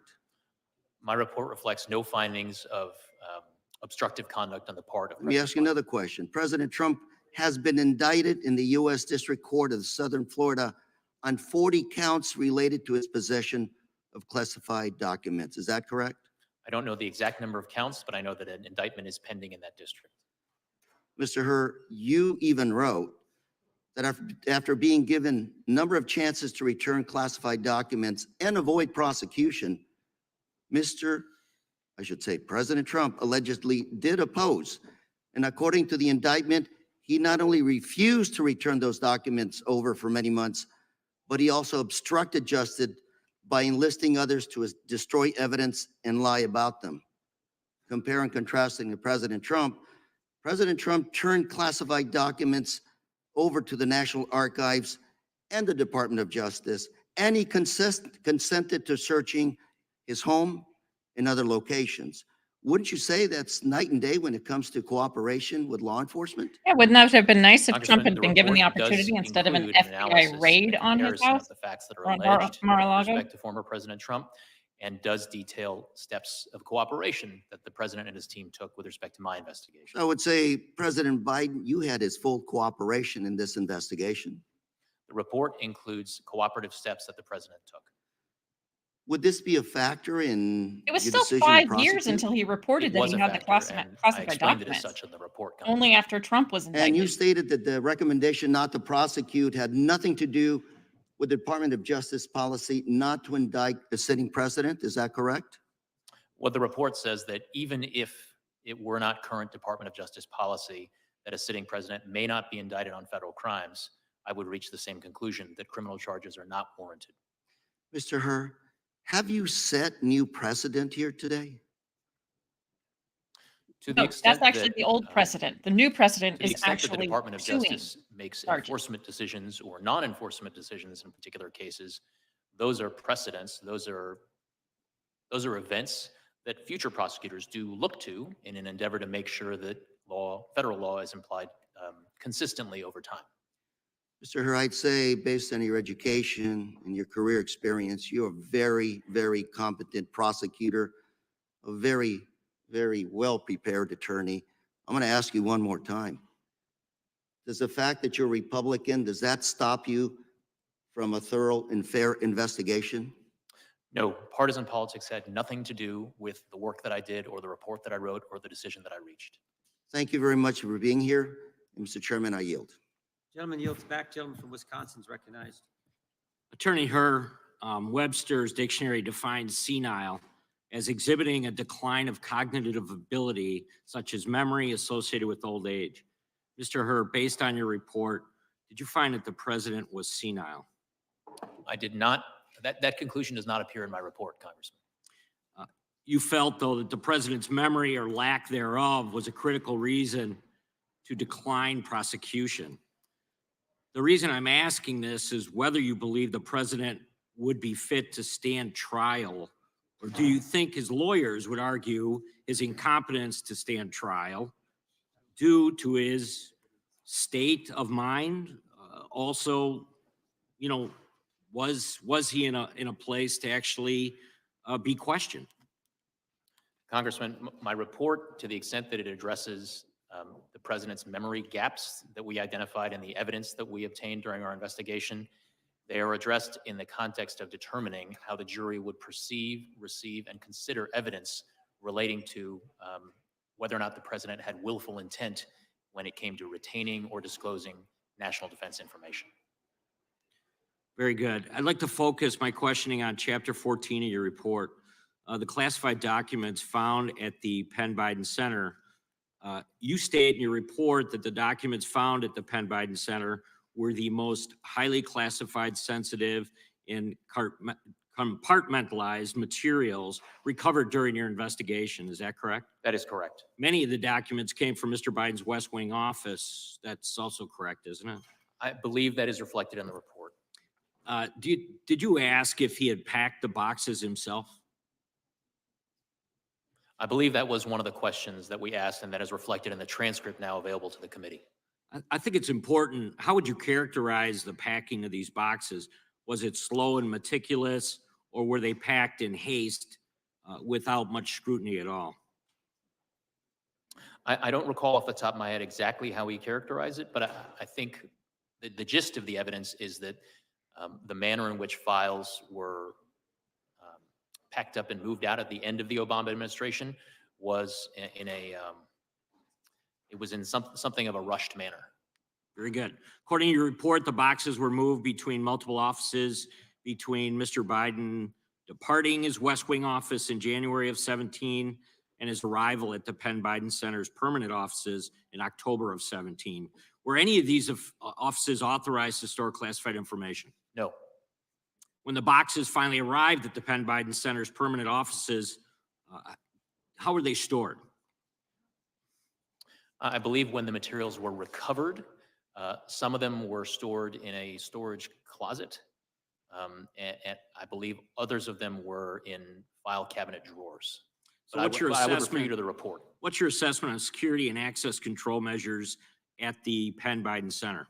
That was something that we looked at. There were some security access controls at the Penn Biden Center, but we did get a handle on people who had access to the office space during the time period when we believed the materials were there. And there were other people, including students and some foreign dignitaries, that visited that facility at the time. Very good. You anticipated my next question. So when the boxes were discovered to have classified documents more than 5 years later, who discovered these boxes? It was Patrick Moore. Is that correct? Correct. One of the president's personal counsel. And did Mr. Moore have some type of active security clearance at the time? No. How about the executive assistant at the Penn Biden Center? No. On page 265 of your Actually, report. I'm sorry, Congressman, I may have misspoken there. I am not certain whether or not that executive assistant had an active security clearance at the time. Very good. On page 265 of your report, you stated, when interviewed by FBI agents, Moore believed the small closet was initially locked and that the Penn Biden Center staff member provided a key to unlock it, but his memory was fuzzy on that point. But an interview with Mr. Biden's executive assistant seemed to contradict his statement. Do you remember this exchange, and did in fact it contradict each other? Sir, you're asking if I remember the exchange with Mr. Moore during our interview with him? Right. Do you remember them contradicting each other? I don't remember that contradiction specifically, but generally during the interview, sometimes we heard things from some witnesses that were in tension with what we heard from other witnesses, and we did our best to resolve those conflicts. Just very quickly, in total, National Archives discovered 9 documents totaling 44 pages with classification markings. Is that correct? From the Penn Biden Center, yes. And you declined charges because in summarizing your analysis, you couldn't prove beyond a reasonable doubt that retention of the documents was willful. Correct, sir. Very good. I yield back. Gentleman yields back. Gentlelady from Pennsylvania is recognized. Thank you, and thank you, Mr. Hur, for your testimony today. With all the posturing that we've heard thus far this morning, I think it's important that we refocus and remember the conclusion that you reached on the first page and in the very first sentence of your report, which was, we conclude that no criminal charges are warranted in this matter. Did I read that accurately? You did, Congresswoman. Okay. Your report also says, in addition to this shortage of evidence, there are other innocent explanations for the documents we have not been able to refute. Did I read that correctly? Congresswoman, if you would give me a page citation, I can. Page 6. 6.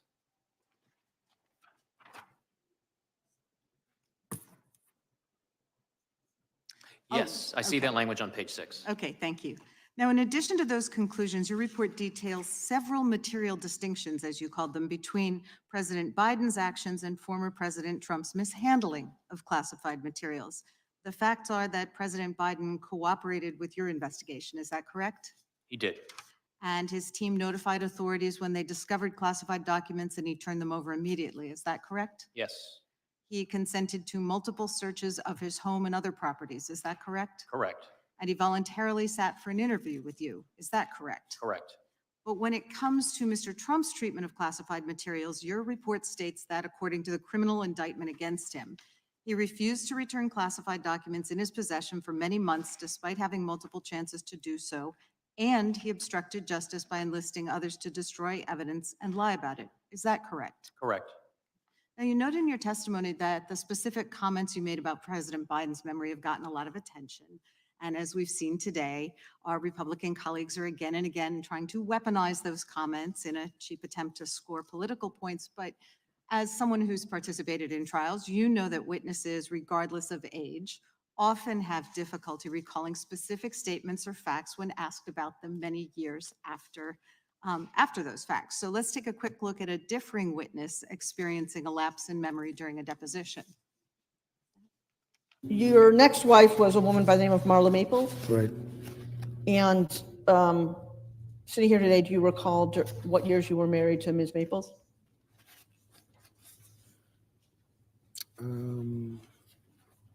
I'd have to get the exact dates for you. I can do that. Am I correct that you married your current wife in January 2005? I don't know relative to that date. And what years were you the owner of the Plaza Hotel? I don't know the use. James Webb. I don't remember the names. Don't remember the name. So you don't remember saying you have one of the best memories? in the I world? don't remember that. Okay. I remember you telling me, but I don't know that I said. So I would also add that Mr. Trump told lawyers, I don't remember 35 times in his deposition for a lawsuit over Trump University. And in response to questions from special counsel Robert Mueller, he answered, did not remember or could not recall 27 times. Now, Mr. Hurley, you've said today that DOJ process and regulations required you to assess whether a jury would find Mr. Biden to be a credible witness, correct? I'm not sure that I said those words exactly, but of course, in my view, how a jury would perceive Mr. Biden if he elected to testify in his own defense at a trial, that would be part of the whole ball of wax that jurors would consider in determining whether he had willful intent in retaining or disclosing national defense information. Sure. Do you have any reason to believe that the special counsel who investigated and charged Mr. Trump with willful retention of classified documents would have failed to make an assessment of whether the jury would find Mr. Trump to be a credible witness? I don't have any information relating to what, how, I'm not qualified basically to answer that question as to what went into Mr. Smith's decision-making. But you are qualified to say what are the normal procedures followed by a special counsel, correct? I'm familiar with the rules as set forth in the Justice Manual and my understanding of how to apply them. And in fact, what you did. Correct. Okay, so I would suggest that we can all assume that the fact that Mr. Trump was charged with multiple counts of willfully concealing classified documents suggests that the special counsel in that case determined that Mr. Trump's denials are not credible. At this point, I would ask unanimous consent to enter into the record an excerpt from the committee's transcribed interview with Stephen D'Antonio, former assistant director in charge of the FBI Washington field office on July 7th, 2023, in which he explained the urgency for the FBI to retrieve and secure classified documents from Donald Trump's estate because they contained national security information that should not be viewed by anyone without the proper security clearance. Even Mr. D'Antonio himself could not view the Objection. documents given their high security clearance, despite being the assistant director in charge of the FBI Washington field office. Thank you. I Without yield objection, back. General Lady yields back. Gentleman from Oregon is recognized for 5 minutes. Thank you, Mr. Chair. I was quite interested in the dates that are set forth in your report, Mr. Hurd. And the reason I'm interested is because I keep getting confused between the 2017 date and the 2024 date as to the condition of the president's memory. And so was there a difference? Because when I look at it, it seems like his memory was bad in 2017, and then it was bad today. But there's never any distinction made. But isn't it true that if you were going to be looking at his, at prosecuting as you were, you would look carefully at his condition in 2017? Isn't that the proper time? Because I think you say in your report that the most, your best case, I think you call it out, the best case for charges would rely on Mr. Biden's possession of Afghanistan documents in his Virginia home in February 2017 when he was a private citizen and when he told his ghostwriter he just found classified material. That's the best case as you say it. Yes. And then you work your way through a series of defenses against your best case. So you were looking at his condition in 2017. And do I have that right? You do, Congressman. And his memory was bad then. We can draw our conclusions whether it improved over the next 6 years or not.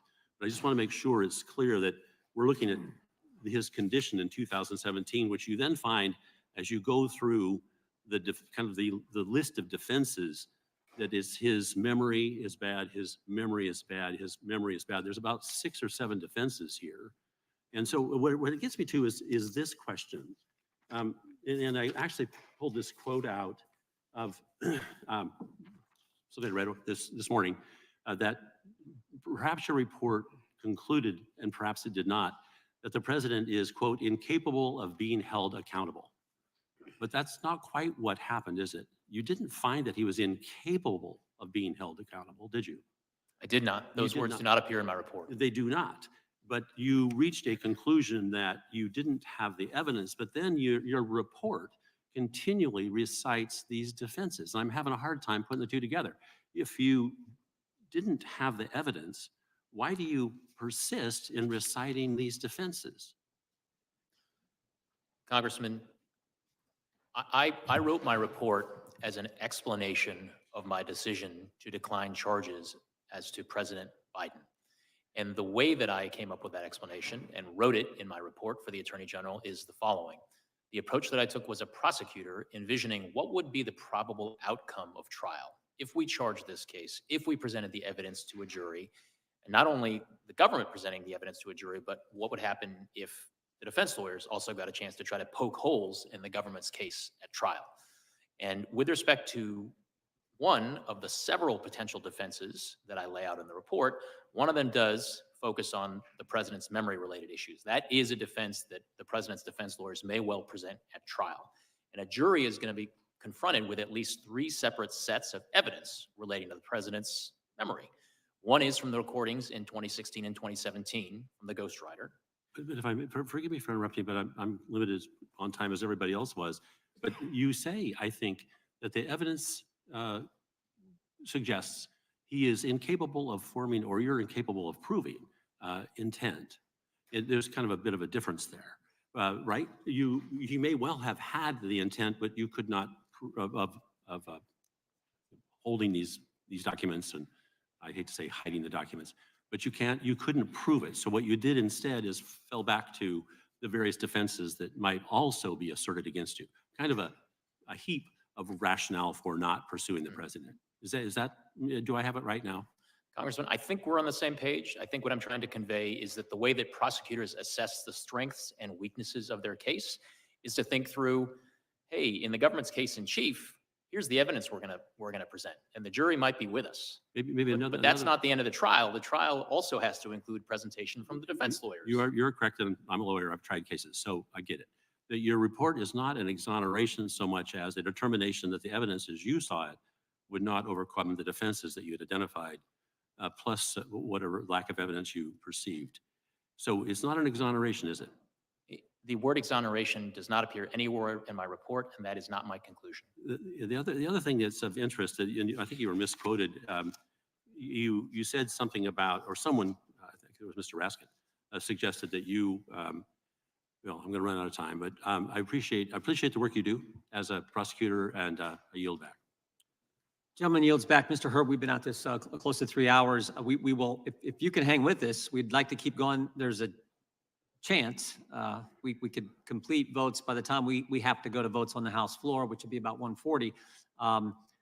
I can keep going, Chairman. Okay, then we'll try to do that. There's a chance we may not too, but I just wanted you to know the lay of the land. Now yield to the gentleman from Colorado. Thank you, Mr. Chairman. Thank you, Mr. Hurd, for your testimony and for your service as a prosecutor at the Department of Justice. I want to focus a bit more on the progress of the investigation and kind of some process questions. So you were appointed by Attorney General Garland as special counsel to investigate the president's handling of classified documents in January of 2023, correct? Correct. And Attorney General Garland, of course, as you know, was nominated by President Biden to serve in his role. Correct. During your 15-month investigation, did the Attorney General attempt to interfere with your investigation? No. Did he impede your investigation in any way? No. Did any other member of the Department of Justice or within the administration refuse to cooperate with your investigation? No. Were you ever denied access to materials, witnesses, resources from Attorney General Garland that you might have needed during the investigation? No. You submitted, I think this is right, your final report to Attorney General Garland on February 5th of 2024. Correct. Right, okay. And it was then released publicly 3 days later, on February 8th of 2024. Is that right? I believe that's true, yes. In the final report that was released, were any of your substantive findings redacted or changed in any way? No. None of your findings were modified by the Attorney General? No. Did the Attorney General issue any kind of statement or a letter attempting to describe the contents of your report? No. Okay. You're familiar, I know, I'm sure, with the investigation that was conducted by Special Counsel Mueller years ago with respect to the former president. Yes. And at that time, Attorney General Barr was in charge of the Justice Department. He sat where you sat in this committee. I remember it well, just a few short years ago, testifying on the nature of that particular investigation. Are you familiar with the way in which he released that report and characterized it? Yes. Okay. Very different from the way that Attorney General Garland conducted this particular release. I take it you'd agree with that. They were not the same approach. Not the same approach, right? In the case of Attorney General Garland, no impeding or interfering with your investigation in any way whatsoever, releasing the report in full to the American public, not attempting to mischaracterize it or describe it in any way. Dissimilar from Attorney General Barr, who 5 years ago, as you recall, after Special Counsel Mueller submitted his report to the Department of Justice, took nearly a month to release the report to the American public, heavily redacted, and not before he had issued a letter of his own to the leaders of the Senate and House Judiciary committees, mischaracterizing the contents of that report. That distinction and difference is very important because from your testimony, at least from what I gleaned from your testimony, is that Attorney General Garland acted appropriately and ethically with respect to this investigation. I take it you agree. Attorney General Garland did not interfere with my efforts, and I was able to conduct a fair, thorough, and independent investigation. Very different approach, as you said, from the way in which the Department of Justice, unfortunately, tragically, functioned under the former president. I'm going to yield back the balance of my time. Gentleman yields back. Gentleman from Alabama is recognized for 5 minutes. Would the gentleman yield for 10 seconds? Gentleman from. Yes, sir. Yeah, I would just point out to the gentleman from Colorado's last point, there was one big difference. Bill Barr didn't name Bob Mueller as a special counsel. Bob Mueller was named by Rod Rosenstein. That's a huge difference in how this whole thing works. I now yield back to the gentleman from Alabama. Thank you, Mr. Chairman. Mr. Hurley, in your report, you cited principles of federal prosecution and observed that, and I quote, historically, after leaving office, many former presidents and vice presidents have knowingly taken home sensitive materials related to national security for their administrations without being charged with crimes. And this historical record is important context for judging whether or why to charge a former vice president or former president, unquote. Why is examining this history so important? Congressman, one of the reasons that it was important was because it would bear on how a jury would perceive, how a jury would decide whether or not criminal willful intent was formed by the person retaining or disclosing the national defense information at issue. Has there been an exception to this in the history of the nation? Have we charged any former presidents? As I state in the report, to my knowledge, there is only one exception, and that is former President Trump. Given the history, is it fair to say it's preferable not to charge a former president or a vice president for allegedly mishandling classified documents, in your opinion? Congressman, I can't articulate a preference, whether it's preferable. All I can talk about is the work that I did, the facts that I found, and the decision that I reached in my case. Mr. Hurley, what's the difference in a U.S. senator having documents and a former president of the United States? For purposes of proving willfulness, I believe that there would be a number of differences in terms of the types of access and the ease with which presidents, while in office, can access classified information as compared to the access privileges that senators have. Can presidents declassify documents that they have in their possession? I believe under certain circumstances, yes. Former presidents as well? Congressman, I confess I'm not, this is not an area of the law that I've looked into or explained in my report, and I'm here to talk about the work that is reflected in the report. Well, let me say this, sir. You have a reputation beyond reproach, and I just want you to know that. I think that President Biden ought to be thankful that the Attorney General appointed you to investigate his case. But you have a special counsel colleague by the name of Jack Smith who cannot lay claim to such a reputation. Isn't that right? I have no opinion. I don't have anything to say about it. In fact, Jack Smith, whom Biden Justice Attorney General Garland appointed to investigate President Trump, has a reputation, according to deep-rooted reporting from the Washington Times, as an overzealous prosecutor who relies ethically or on ethically dubious tactics, unquote. And his prosecutorial record is replete with a quote, let me say this, string of mistrials and overturned convictions. Actually, Chief Justice Roberts once rebuked Mr. Smith's prosecutorial theory as a boundless interpretation of federal bribery statute. That did not comport with the text of the statute or the precedent of this court, according to the Supreme Court Justice.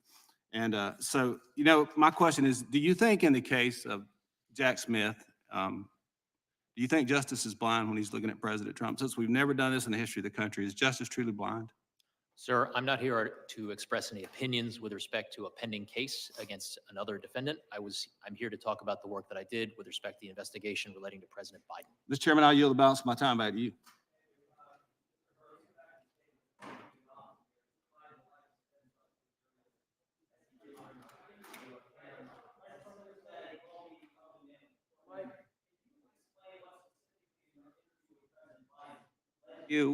To this conclusion.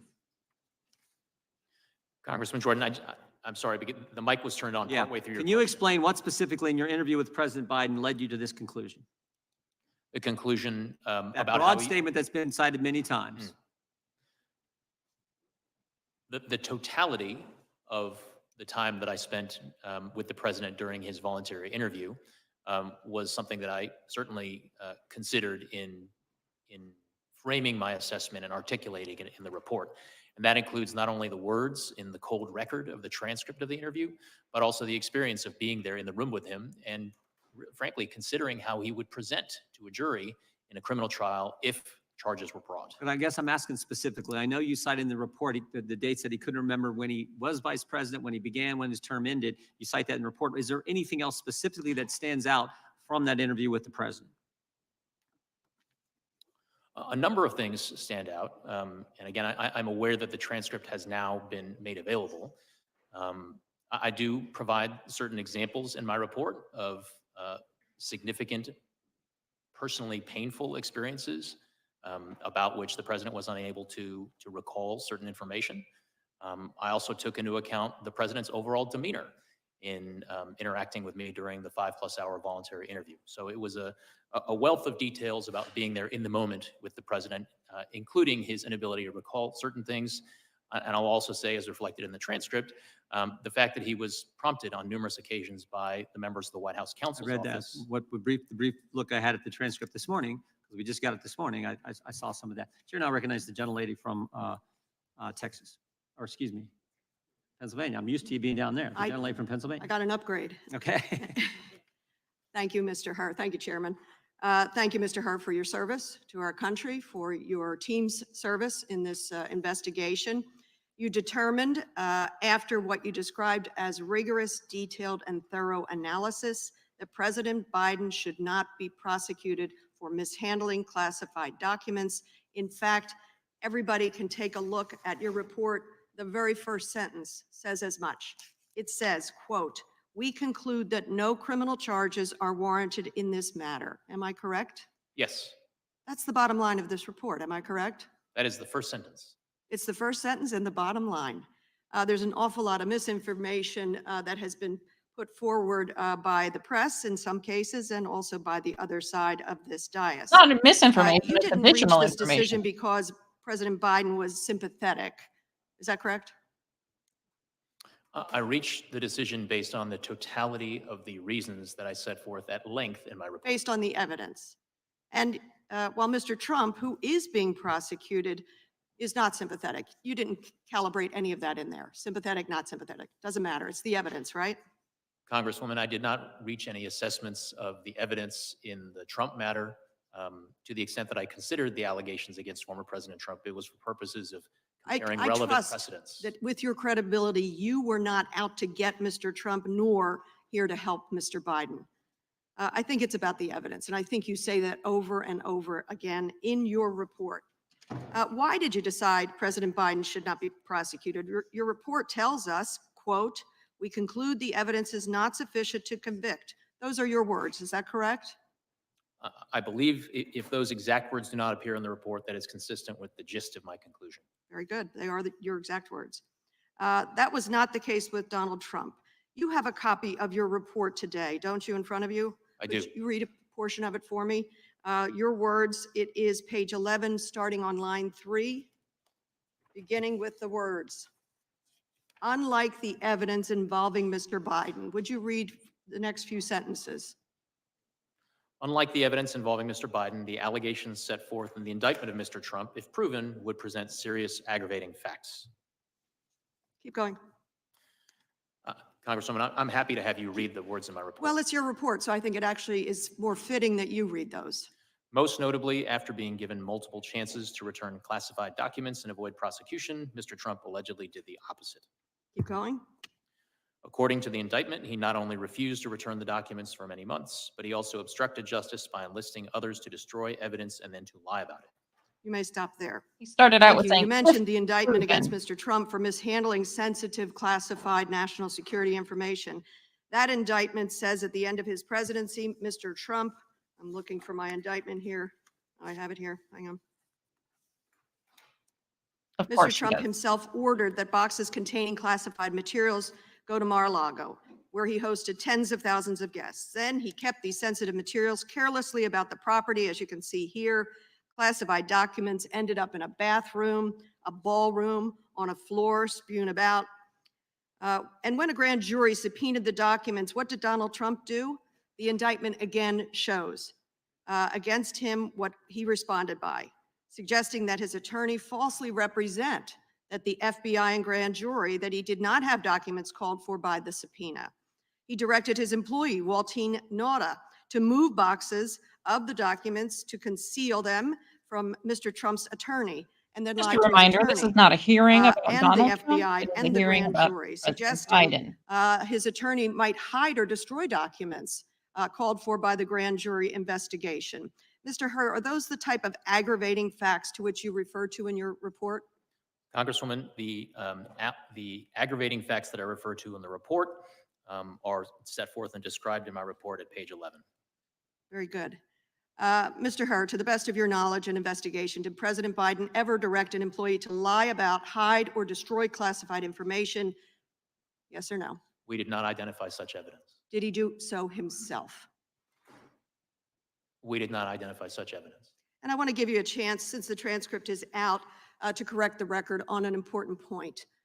Very sadly, your report on page 208 says that Mr. Biden couldn't come up with the date, the year of his son, Beau Biden's death, when in fact in the transcript it shows that you asked him the month. And do you know what he said, Mr. Hur? He said, oh God, May 30th. Would you like to correct the record? His memory was pretty firm on the month and the day. Congresswoman, I don't believe that's correct with respect to the transcript, but if you could refer me to a specific page, I'd be happy to look. I've read about it in reporting. Thank you. I yield back. She Chair doesn't have a now specific recognizes date. Mr. Kiley.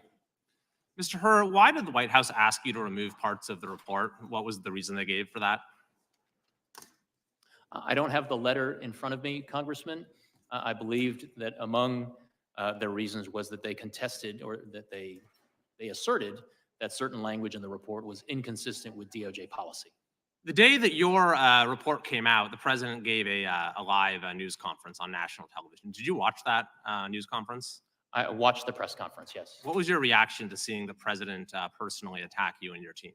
Congressman, I'm here to talk about the work that went into the report and my declination decision and my explanation of it for the attorney. And it wasn't just the president. Anthony Coley, former spokesman for Merrick Garland, has said that Democrats should focus their ire on her.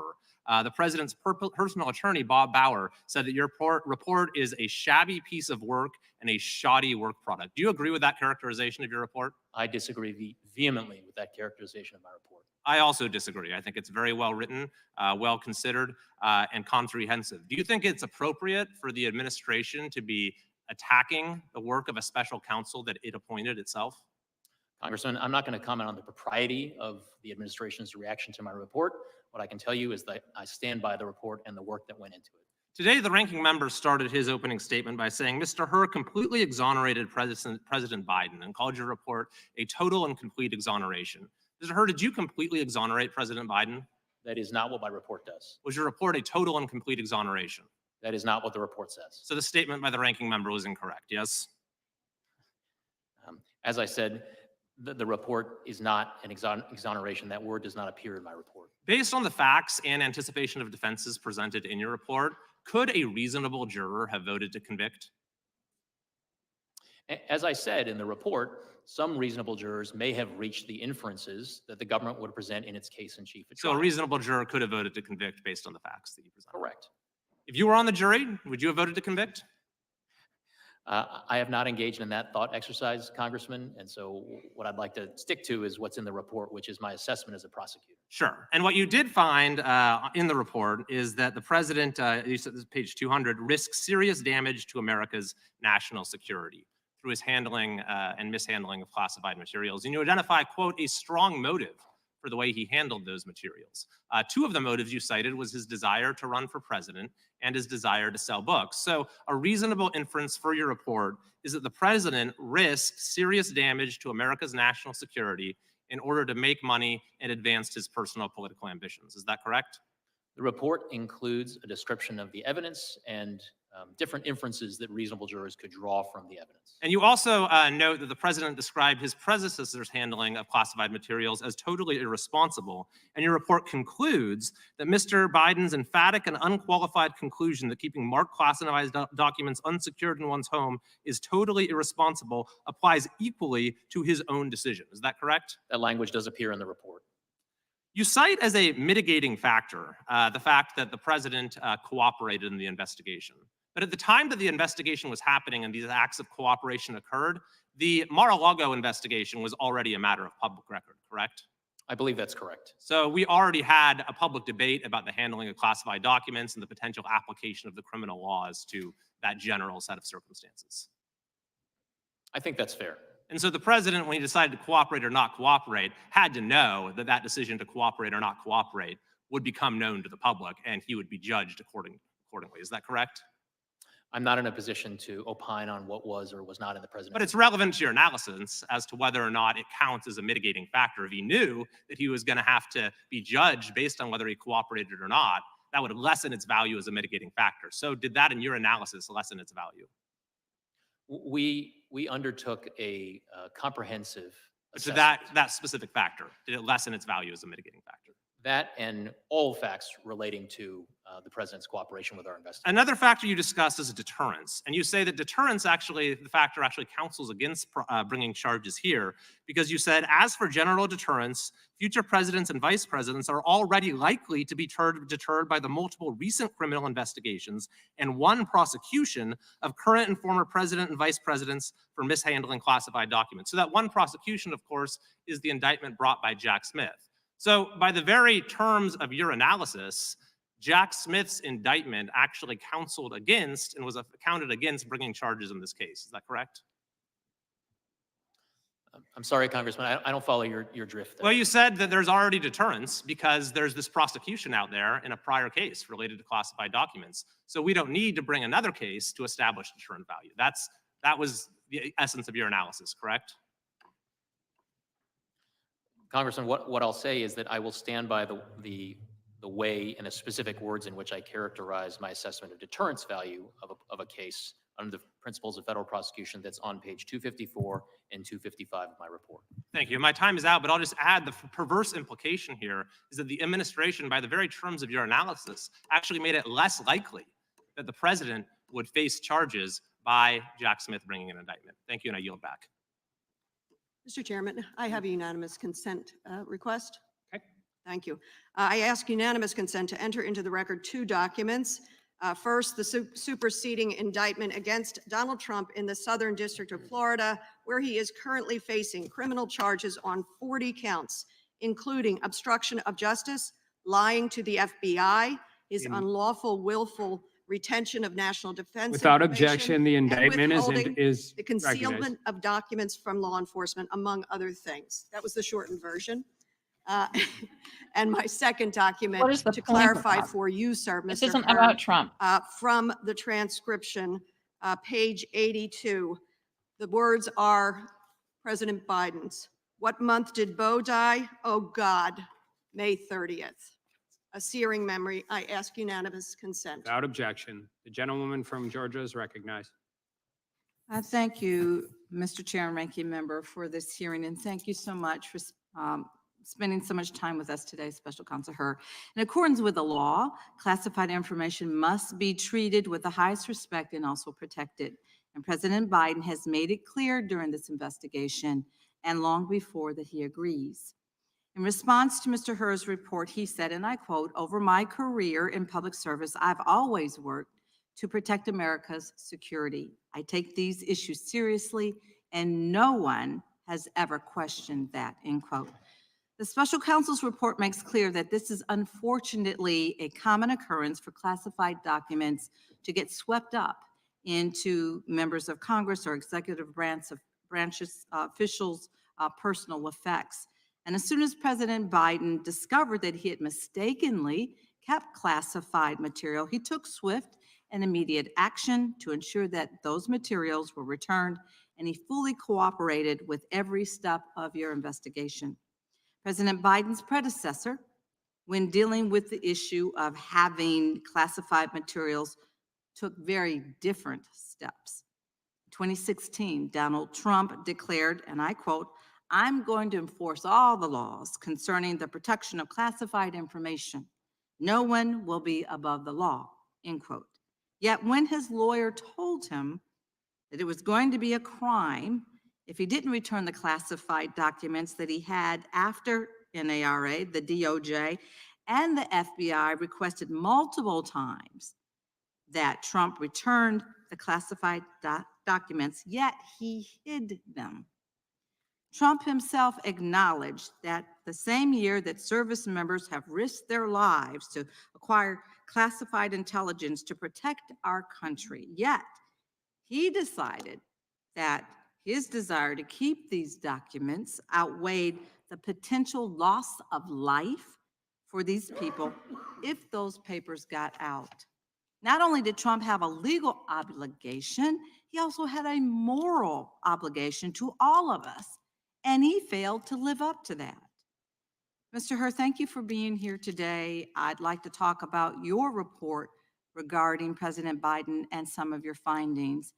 And for the sake of time, if you don't mind just answering yes or no, please answer this question. Page 187 of your report reads, "At no point did we find evidence that Mr. Biden intended or had reason to believe the information would be used to injure the United States or to benefit a foreign nation." Is this what you reported? For the sake of time, please answer yes or no. Congresswoman, you said page 187? Of your report, yes. Yes, at no point did we find evidence. Yes, that language is on page 187. Okay, so then this is what you reported, correct? Yes. That language is in my report. Okay, and Mr. Hur, you acknowledged on page 12 of your report that there are, as you said, numerous previous instances in which marked classified documents have been discovered intermixed with the personal papers of former executive branch officials and members of Congress. Please, once again, can you confirm for us, yes or no, the answer whether this is what you reported? That language appears at page 12 of my report. Page 323 also reads, "As a matter of historical context, there have been numerous previous incidents in which marked classified documents have been discovered, intermixed with the personal papers of former executive branch officials and members of Congress." Is this what you reported? That language appears at page 323. Thank you. Now it's my understanding that this has happened before, where classified documents are swept up into official papers. So, Mr. Hur, aside from Donald Trump, are you aware of similar instances in history where officials who have had these classified documents engaged in a months-long elaborate scheme to hide those documents from federal law enforcement officials? The one case that comes to mind that we do address in the report is the prosecution of General Petraeus. So are these historical examples, aside from Donald Trump, where officials instructed their aides to delete evidence pertaining to those classified documents? That was not present in the Petraeus prosecution, no. So the American people deserve, as we've always been saying all along. The other question to ask is how here, many that other we deserve presidents a have leader been who will not put prosecuted for themselves this? above The answer the to that law, is none, in case but you're will wondering. work with law enforcement and hold themselves accountable. Thank you, and I yield back. The gentlewoman from Wyoming is recognized. Special Counsel Hur, when you determined that no criminal charges should be brought against President Biden in this matter, you focused on the specific facts surrounding the classified documents, where President Biden stored them, and on his memory and age. You wrote that President Biden's, quote, memory was significantly limited during his recorded interviews with the ghostwriter in 2017 and during his interview with the special counsel's office in 2023. You also expressed concern that prospective jurors would be persuaded by President Biden's presentation as a sympathetic, well-meaning elderly man with a poor memory. Your assessment, however, was focused on how President Biden would currently present to a jury if he stood trial. Is that correct? That was an element of my explanation to the Attorney General for my decision. It was not the only element. Okay, that wasn't my question, but it was one of the things that we were considering was his current state of mind, his current memory. Correct? One of the things that I considered would be how, if a trial, whenever a trial theoretically were to be held, how President Biden would present himself to the jury if he elected to testify. Okay. You did not compare President Biden's current memory or condition with his memory or condition when he was in the Senate or when he left the vice presidency and took the classified documents subject to your investigation. Is that right?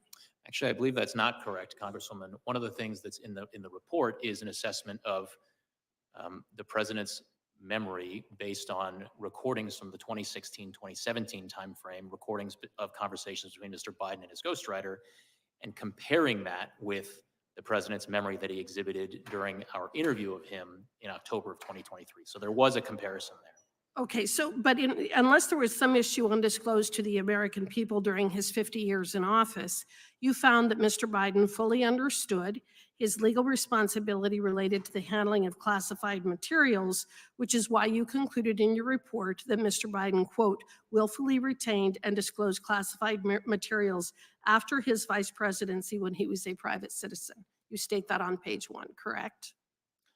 I believe that what I stated on page 1 was that we identified evidence that Mr. Biden willfully retained classified information after the end of his vice presidency, but ultimately we concluded that the evidence was insufficient to warrant. I understand that.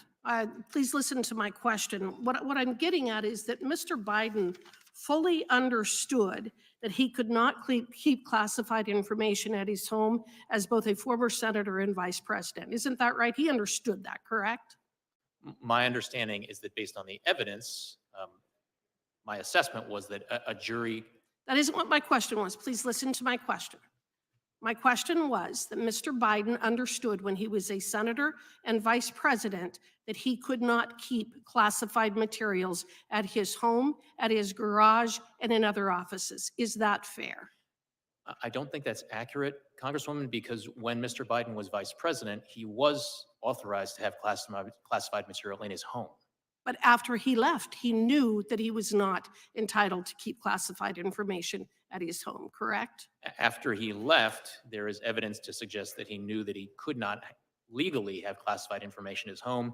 However, there is evidence with respect to his notebooks that he believed he was authorized to keep the notebooks at home based on precedent.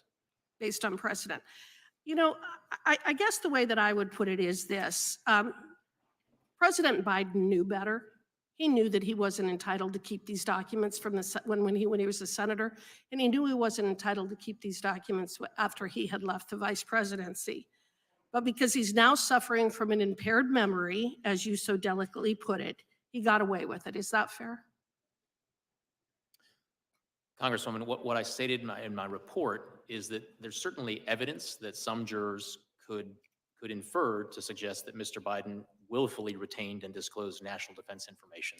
But in my judgment, the likely outcome of a trial, the probable outcome of a trial, is not a conviction. I have represented a variety of clients over the years in actions against the federal government over, in fact, several decades of time. It's been my experience that the federal government, the DOJ specifically, has essentially unlimited resources to go after and prosecute citizens and will spare absolutely no expense in doing so. It has also been my experience that the DOJ is not only overly aggressive in these cases, but makes it clear that part of the reason for such aggression is to make an example of the poor soul who is the subject of such action. In other words, so that other people will not engage in the same kind of conduct. Mr. Hur, having been a long-term DOJ prosecutor, can you please explain why those people without the last name of Clinton or Biden are typically treated quite differently and seem to be the only ones who are never held accountable for violating the law? Congresswoman, One of the things that I explain in my report is the fact that there are historical precedents with respect to former occupants of the White House and their retention of classified materials after they leave. So I'm asking specifically about Mrs. Clinton Gentlewoman's and time has Mrs. expired. Hillary Clinton and Joe Biden. Congresswoman, I don't have any opinion to articulate with respect to the investigation relating to Mrs. Clinton. I yield back. Gentlewoman from Texas is recognized. Mr. Hur, Special Counsel Jack Smith has charged Donald Trump with 40 counts related to his unlawful possession of classified documents.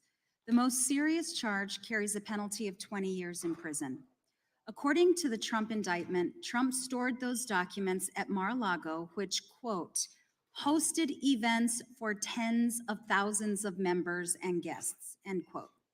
The indictment continues, quote, Trump stored his boxes containing classified Again, this is documents not a hearing in about various Trump. It's a locations hearing about at the Biden. Mar-a-Lago Club, including because in they a have no ballroom, a defense, they're bathroom, and a deflecting. shower, an office space, his bedroom, and a storage room. Mar-a-Lago is more than a mansion or a compound. It is a club with membership with a membership program that sells access to the public. It has hundreds of people moving through it at any given time. Staffing it alone required 150 staff members. And while those classified national security documents sat in places like his ballroom, Trump hosted more than 150 social events like weddings and movie premieres, which thousands of people attended. In brief, Special Counsel Smith has alleged that Trump willfully and knowingly took highly classified documents to a location accessible by tens of thousands of people. Mr. Hur, was President Biden's residence accessible to tens of thousands of people? No, Did President Biden ever bring tens of thousands of people into spaces where he stored classified material? not to my knowledge. Did Joe Biden advertise and sell memberships to his home that would allow members of the public to have access? Not that I'm aware of. Did your investigation find that Joe Biden ever hosted movie premieres at his home while classified documents were stored there? No. Moving on, among the 150 staff members working at Mar-a-Lago was a Trump aide named Walt Nauta. According to Special Counsel Smith, Trump ordered Nauta to move boxes of documents so that they could not be found by people looking for them. Mr. Hur, did President Biden ever direct his staff to move documents so that you or the FBI could not find them? We did not identify evidence of that. In fact, according to your report, as soon as Bob Bauer discovered material in President Biden's residence, he contacted John Lausch, and the president immediately consented to an FBI search of his home. Is that correct? My report does state that. And you found no evidence that any documents were moved prior to that search. Is that correct? Correct. That's in stark contrast to Donald Trump. President Biden did not obstruct your investigation. He was fully compliant.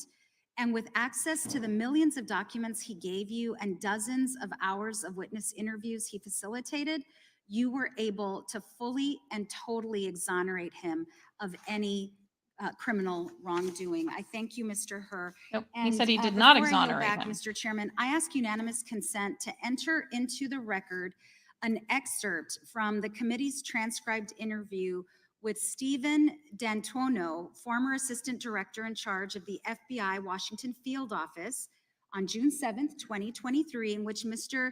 D'Antuono explained that the FBI executed a search warrant for classified material at Mar-a-Lago because there was probable cause to believe that Donald Trump did not fully comply with a subpoena to turn over classified documents.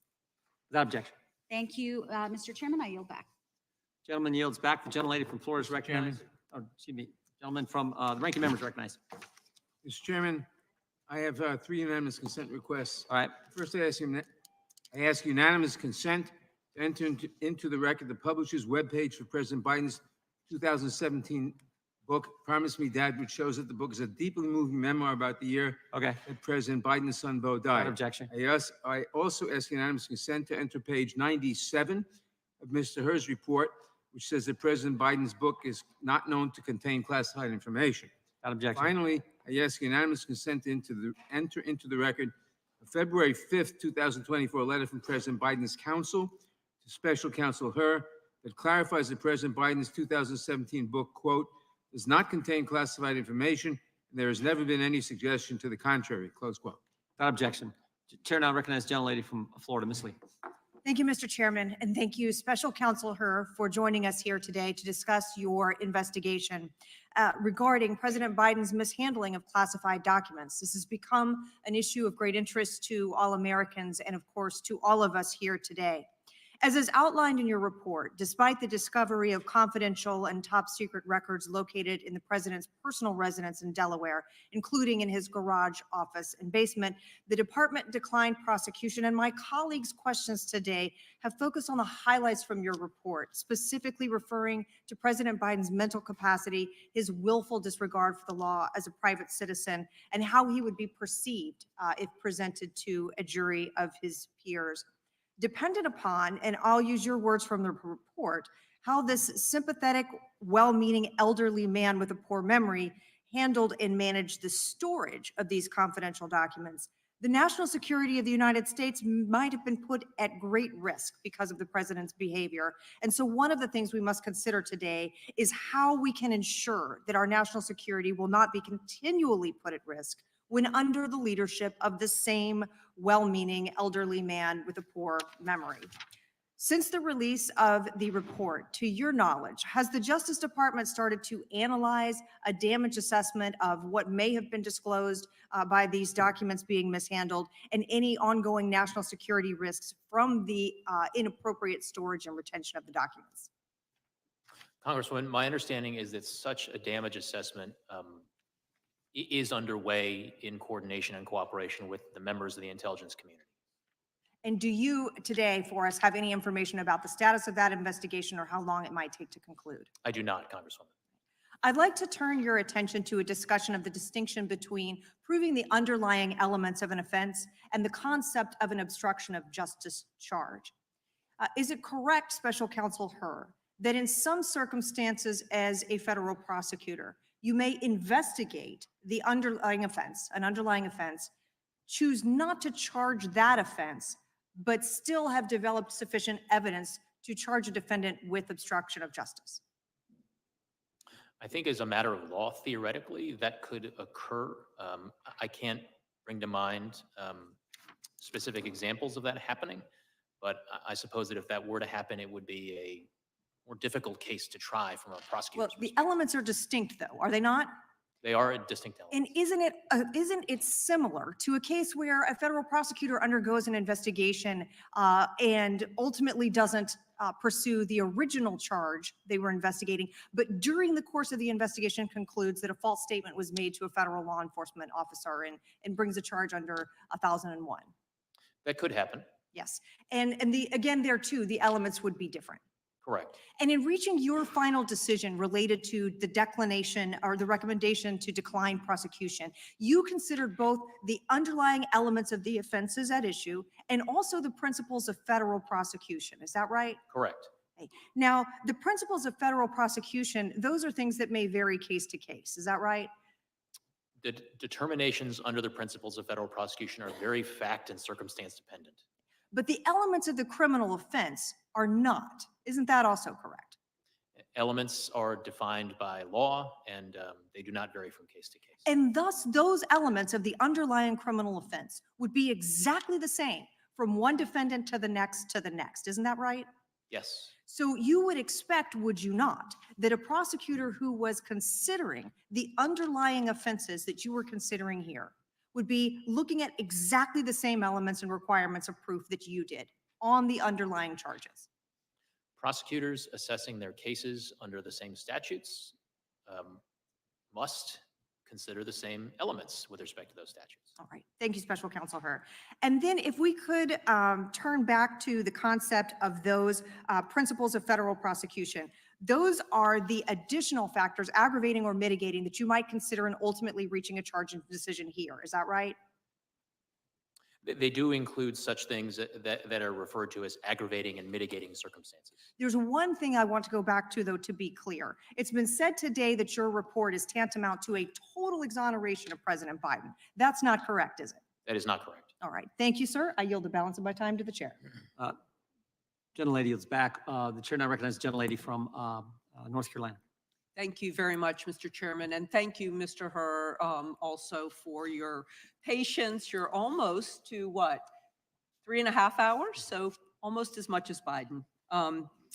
Throughout your report, you repeatedly cite and credit a number of innocent explanations for the presence of classified materials at the president's home and other locations. Innocent explanations that you admit that you cannot refute. And I'd like to just focus on a few of them, and I'll give you citations. One of these explanations for the presence of classified documents is that a member of the president's staff maintained those documents when he was the vice president, and then mistakenly included them in sets of documents that were later sent to to locations such as the Penn Biden Center and the University of Delaware. Is that correct? I believe that's correct, but if you have a specific page number for me, that would help me. We'll get you one. That would be great. You also found that another innocent explanation to be more likely than a criminal explanation for the presence of classified documents that were found at the Penn Biden Center and the University of Delaware. Is that correct? Correct. Great. And then let's talk about the documents in the president's garage. As you noted, a reasonable juror could conclude that the location of the documents, surrounded by household junk, is not a place where a person knowingly and intentionally stores classified documents that are critical to his legacy. Instead, it looks more like a place where a person stores classified documents that he's unaware of. That's on page 209 of your report, correct? That is something that a reasonable juror could factor into his or her consideration of whether or not the president had criminal willful intent. Great. And you also noted that President Biden was allowed to have classified documents in his home for 8 years as vice president, and then again when he was president, and that he also had layers of staff who were responsible for assembling, carrying, storing, and retrieving these types of classified documents. Correct. And because of these facts, you determined it was Trump also have those quote, same mitigating entirely factors? possible that the president did not know he still had some of these documents in his home when his vice presidency ended in 2017. That's on page 215. Everything she's saying could also apply to Donald Trump.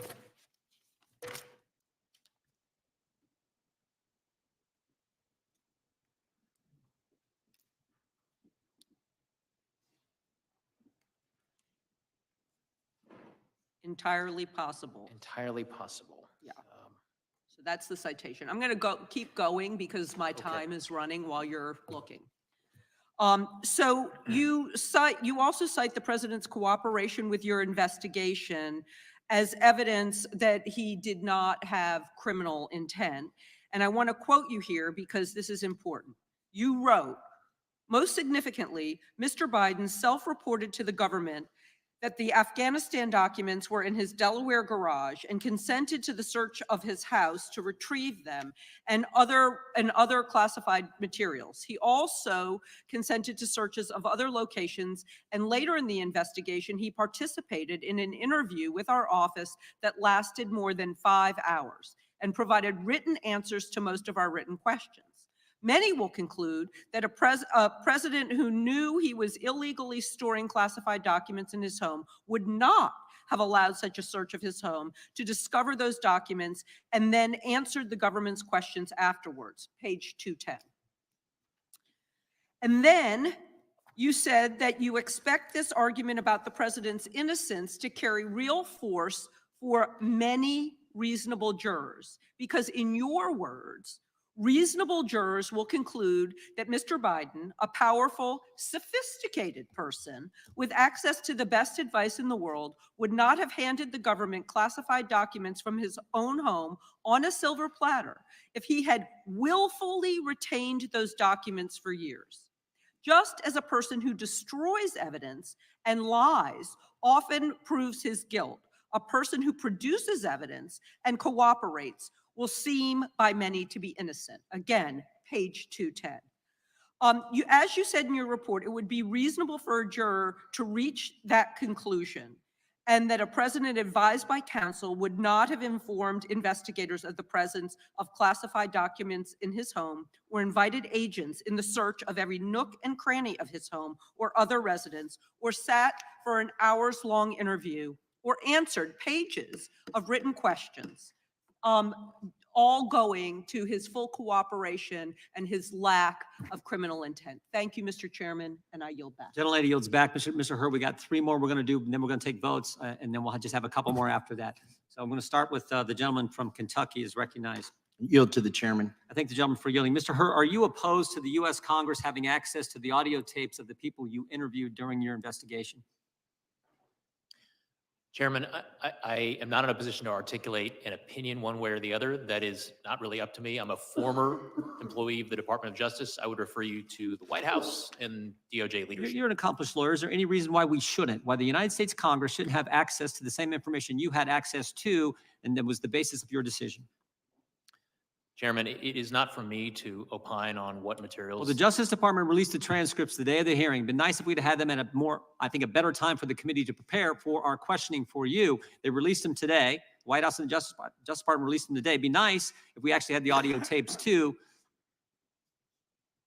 Again, is there any reason why you can see why the American people and their representatives in the United States Congress should not have access to those tapes? Chairman, what I can tell you is that my assessment that went into my conclusions that I described in my report was based not solely on the transcript. It was based on all of the evidence, including the audio recordings. Great point. And that's where I was going. So this was valuable evidence for you as the special counsel named to investigate this issue, valuable evidence for you to reach your conclusion and the statements you put in your report. And all I'm asking is, shouldn't the United States Congress have access to that same information? Chairman, again, it is not for me to weigh into what information Congress should or should not have, but what I will tell you is that the audio recordings were part of the evidence, of course, that I considered in coming to my conclusions. I will yield back to the gentleman from Kentucky and hopefully can yield to the gentleman from North Dakota. Yield to the gentleman from North Dakota. Thank you, Mr. Hurd. In Chapter 8 of your book, or your report, you detail that Mr. Biden retained in his Delaware basement classified documents relating back to his time as a U.S. Senator in the 70s, correct? Correct. And even more Senate papers dating back to the 70s through 1991 were found in the University of Delaware, Morris Libraries, and in the Biden Senate Papers collection, correct? Correct. And even more Senate papers dating back to the 1970s and 1980s were found in Biden's Delaware garage. I believe yes, that's correct. And quote, Mr. Biden had nearly 50 years experience dealing with classified information, including as a member of the Senate Select Committee on Intelligence, a member and chairman of the Senate Committee on Judiciary, a member and chairman of the Senate Committee on Foreign Relations, and Vice President of the United States.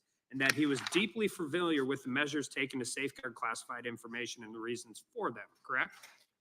That language certainly sounds familiar, Congressman, but if you have a page citation for me, I can confirm. And as Vice President, is it correct that in 2011, Mr. Biden received advice from his staff about the need to secure classified information in the form of notes? Correct.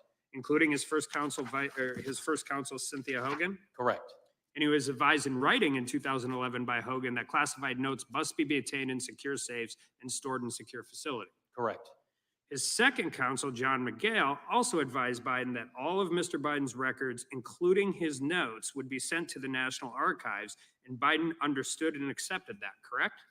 That's correct, with the exception that Mr. McGrail was Vice President Biden's final counsel, not his second one. All right. And on his way out, Mr. Biden was also appraised of his obligations by the National Archives staff twice more that his classified notes should be secured in a SCIF. That particular fact is not immediately coming to mind, Congressman, but if you have a page citation, I can confirm it for you. Well, did Mr. Biden have 30 years experience handling this information? He received advice from at least 2 separate counsels, the National Archives staff. He has demonstrated enough knowledge of the law to attack President Trump in public over the same exact issue in detail. This is where I get into this. I just have a problem with this. In your report, and this testimony, a reasonable person would conclude that Mr. Biden knowingly retained national defense information and failed to deliver it to an appropriate government official, and that he knew his conduct was unlawful. And I think that's where we end up here, and that's what the point is. Over the last 3 election cycles, there's only been 3 people who have ran for president: Hillary Clinton, Joe Biden, Donald Trump. All 3 of them have been accused of mishandling classified documents. Only one of them has been prosecuted. And that's what the American people see. That's what we see. We had Hillary Clinton, who ran a program called Bleach It on her server. They used hammers to destroy evidence. Joe Biden has a 50-year history of misplacing classified documents in numerous different places. All of these cases have the same underlying elements of the crime, the same fact patterns, and yet we only see one person being prosecuted. And with that, I yield back to the gentleman from Kentucky. When time's expired, I yield back. Gentleman yields back. The ranking member is recognized for unanimous consent. Thank you, Mr. Chairman. Mr. Chairman, in light of what the chairman previously said, I ask unanimous consent that all transcribed interviews taken by the committee this year be made public. There's an objection to that. The gentlelady from Missouri is recognized for 5 minutes. Thank you, Mr. Chairman, and thank you for being here, Mr. Hur. St. Louis and I are here today once again to focus on the real issues that affect our communities instead of partisan hit jobs. Let me start by saying that the potential mishandling of classified information is a serious issue, and I believe it was appropriate for the Attorney General to appoint both special counsels in the Biden and Trump cases. As my colleagues have pointed out, President Biden fully complied with the investigation conducted by Special Counsel Hur, who did not find evidence sufficient to warrant criminal charges. Despite this outcome, Republicans have used the special counsel's report to further their longstanding efforts to re-elect the former white supremacist in chief, Donald Trump, who faces 40 criminal charges related to the mishandling of classified documents. This coming including from a obstruction socialist. of justice. While President Biden returned all of the classified material and complied with the special counsel's investigation, let's remind ourselves what Donald Trump has said and done. He refused to turn over the classified documents in his possession to the National Archives. He is on tape sharing documents he said he could have declassified when he was president. He wrongly claimed in an interview that the Presidential Records Act allows him to do whatever he wants, and he was allowed to do everything he did. He also said on his right-wing social media platform, quote, "I'm allowed to do all of this." He continues to admit to his possession of these documents on the campaign trail. So this hearing is not a good faith oversight effort. It is just the latest in a long line of dysfunctional and destructive actions taken by this Republican majority. They don't care about responsible governance or making people's lives better. They don't have an affirmative agenda. They are throwing whatever they can at the wall and hoping it sticks. And they have zero credibility to talk about mental acuity when they support Donald Trump. Oh, and trust me, The same Cory Donald Bush Trump has who an mixes agenda. up Joe Biden and Barack Obama and Nikki Haley and Nancy Pelosi. The same Donald Trump who incorrectly pronounced the words Venezuela, respected, and United States. The same Donald Trump who calls January 6 defendants hostages. And the same Donald Trump who believed bleach injections would treat COVID-19. It is deeply hypocritical for anyone who champions this man for the presidency to talk about the mental acuity of anyone else. But this is nothing new. This has been a consistent pattern of the Republican majority in this Congress. From the sham impeachment investigation that has completely collapsed to the absurd impeachment of Secretary Mayorkas, Republicans have solely focused on destroying the incumbent president, destroying the Democratic Party, destroying progressive movements for social justice, all so that they can re-elect one of the worst presidents of all time. That's rich coming Now, from her, the Democratic it is well Socialists of known America, that I who she have is a member disagreements of, with President want Biden on to certain issues. completely get rid of My our government concerns system. are rooted They want to have in a the desire separate to resolve congressional policy Congress matters to create a and help socialist him society, take which better then leads to positions a that communist save more society. lives. That is her agenda. That's not what Republicans are doing. You can look that up That's on the not Democratic what these Socialists of investigations and America attacks are website. about. They are trying everything they can to turn back the clock on our rights and our freedoms, and we cannot take the bait. Let's focus on policy. Let's focus on substance. Let's focus on saving and improving the lives of our constituents, not misusing the precious time and resources of this committee, not being dishonest just because it serves our political interests. Which is exactly what she's doing. We are better than that. And our country deserves better than all of this. I will continue It's hiding under to the guise reject of these democracy. She doesn't absurd want democracy. distractions She wants from the socialism. investments we need in the communities that we represent.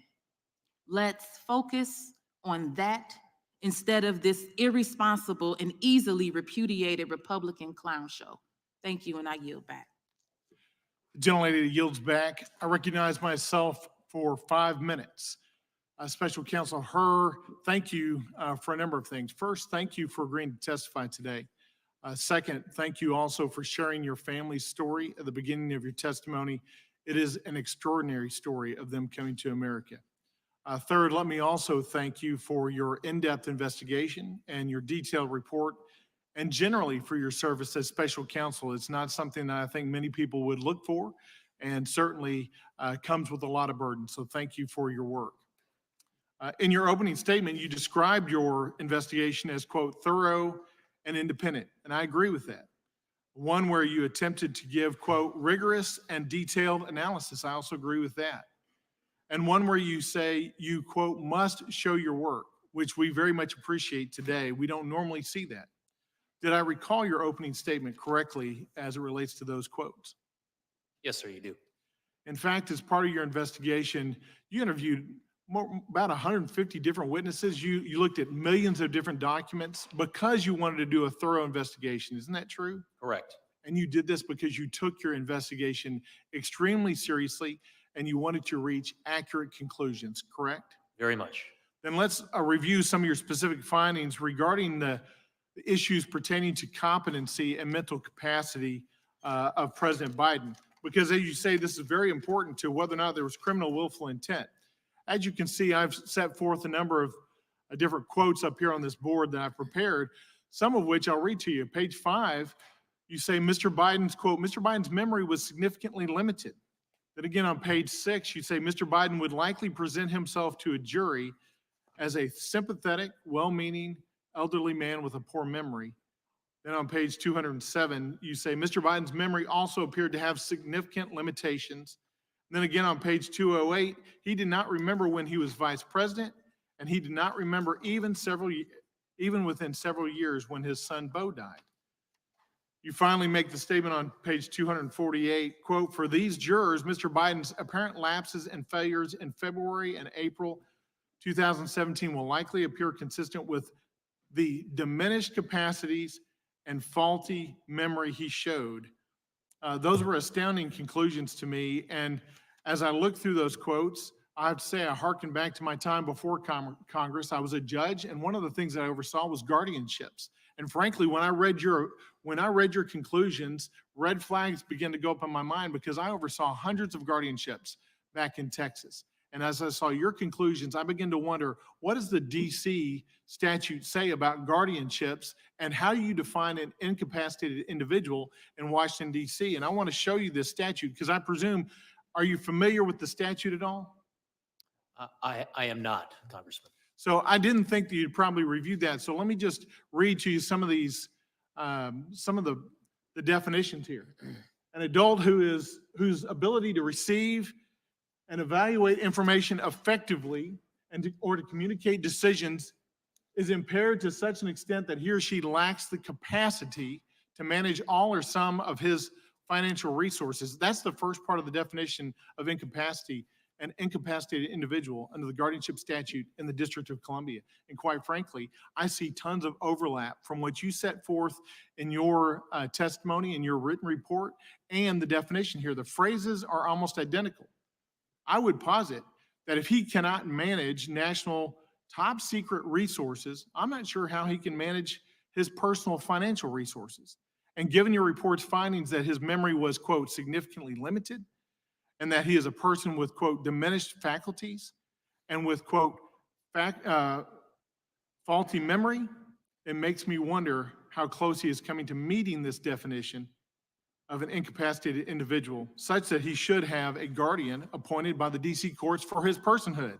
There is at least, I believe, a prima facie argument to say that there is substantial evidence to indicate such. And you mentioned it's not just what you written in the report, but it was the demeanor of President Biden as you interviewed him. I'll say in conclusion, whether he does or does not meet this definition, I believe your findings raise significant concerns about his current fitness for the office of the president, and certainly his fitness going forward in the future. And I appreciate the fact that you were brazen enough to raise this issue in this report because you knew this would be significant in your findings, but you did so based on a very significant, very detailed, very thorough, independent report. And I praise you for that, doing your duty in such a way. Thank you, Special Counsel. I yield back. Gentleman yields back. Mr. Hur, we have votes on the floor. We have a few more members who will do their 5 minutes of questioning. So we're going to recess, and then we will convene 10 minutes after the conclusion of the last vote. I believe we only have a couple votes. Is that right? 2 votes. So, but Congress, that'll take a while, but we'll get back here as soon as we can. And there's food in the back room for, I think we still have some left that you're welcome to. With that, we stand in recess until 10 minutes after the last vote. All righty, so we will stop there because like he said, even though it's only a couple votes, that could last quite a while. So let's do a little bit of a recap. Just for a few things. Ms. Jackson Lee brought up that there were 7 million documents reviewed, both classified and unclassified. All of the Democrats admit there are classified documents that Biden had, but because he had them, it was accidental. And, it was innocent. But Trump, even though he admitted he had them in 2017 and didn't report them until 2022, which is 5 years later, he knew he had them. Mr. Issa talked about your report does not show that Biden committed no wrongdoing, correct? He asked, and Robert Hur responded, that is correct. So he was just specifying, it didn't say he didn't do anything wrong. And Robert Hur says, yep, that's correct. And repeatedly throughout the hearing, Robert Hur stated over and over again that this report was not an exoneration, simply that they chose not to prosecute for several mitigating factors. Mr. Thompson, Hank, he said that there was no evidence of that there was willful retention. Hur corrected him. We did identify evidence of willful retention. Mr. Hank, his reasoning. So he said, Mr. Hur, you are a Republican and trying to get on like Mr. Trump's good side so that you'll get appointed as a judge. What? Like, where the heck did that come from? But it's Hank. And, Mr. Hur corrected him, like, I assure you that is not my intention. Mr. Tiffany said, why do you believe he wouldn't do this again? And, is it because he's now president and has almost unlimited power in releasing documents? Back in 2011, there was an investigation. In fact, we found out there were several times that he was advised and told by his lawyers that he can't keep the classified documents. They needed to be locked up. I think the National Archives also reached out to him at some point as well. So he was fully aware of what he was doing. And yet he said, why do you believe that he won't do it again? And, Mr. Hur said, well, after going through the special counsel investigation, we believe he won't do it again. But I think what Mr. Tiffany was trying to get at was, you think he's not going to do it again because he sees Trump being prosecuted for exactly the same thing. And then he was a little bit harsh with Mr. Hur, saying that Joe Biden is a part of the swamp elites, and you, Mr. Hur, are now a part of defending those elites. Mr. Bentz again repeated, your report is not an exoneration, correct? Mr. Hur said the word exoneration doesn't appear in the report. It is not an exoneration, which apparently the Democrats need to hear quite a few more times because several of them kept saying, so this is I think it was a Miss, what is her name? The one I can't stand from Texas. Anyways, she was like, so this is a complete exoneration. I yelled back my time before she could be corrected. It's not an exoneration. But luckily, Mr. Kiley steps in and said, this is not an exoneration. And you don't say that a reasonable juror wouldn't convict. And he said, that's correct.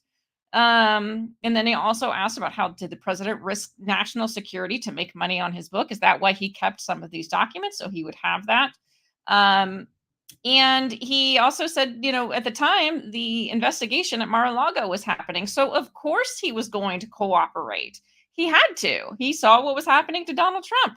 And then Mr. Hur sort of alluded to the fact that because of Donald Trump's prosecution, it was more likely that future presidents and vice presidents would comply with making sure there were no classified documents in places that they shouldn't be.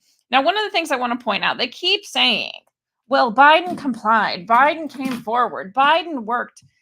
He was the one who notified them. Let's look at the timeline a little bit. On August 8th, 2022, the FBI raid on Mar-a-Lago to find classified documents. On November 2nd, 2022, same year, all of a sudden, amazingly, Biden's lawyers find classified documents and notify the authorities so that they can be, taken in. Really? Really? August 8th, November 20th. So 3 months later, all of a sudden, Biden is not cooperating because he sees what's happening. He knows what's happening. He's in charge of the FBI. He's in charge of all of it.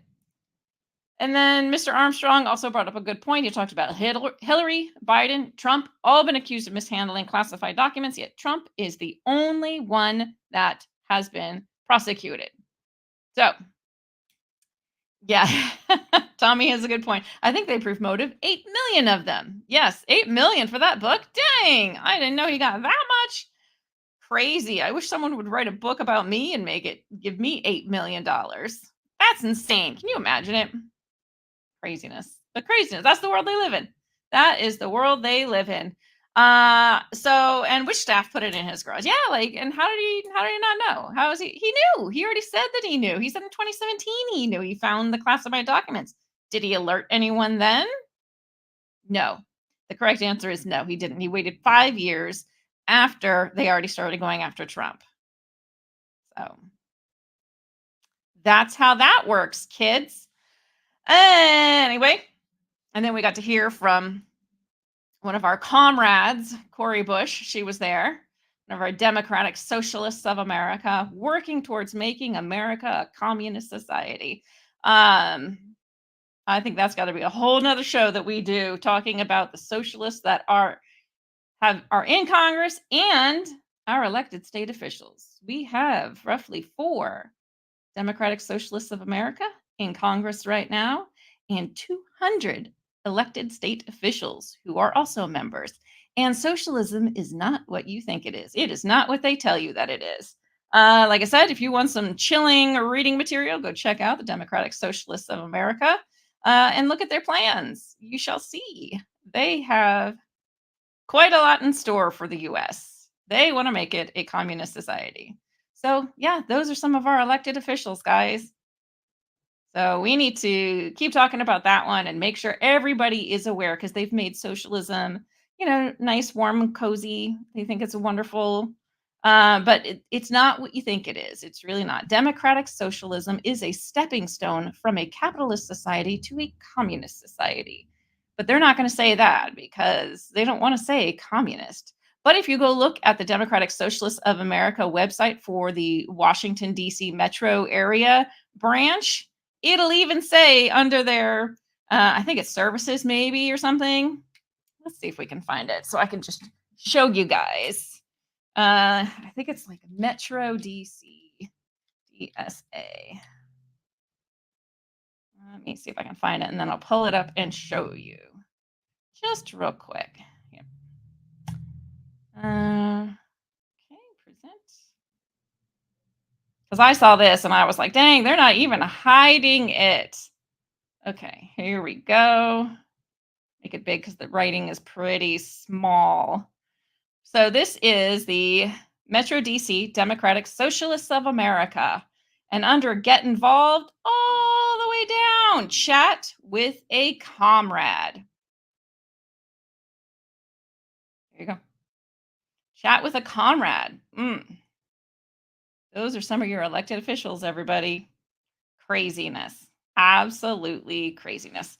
Anyway, that's neither here nor there, but it certainly is important and definitely a topic we will be talking more about, because I think it's even bigger than that.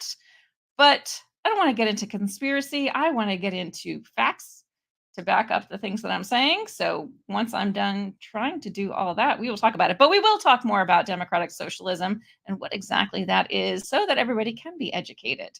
And don't think it is the warm fuzzy, let's make sure everybody's equal scheme that they're making you think that it is.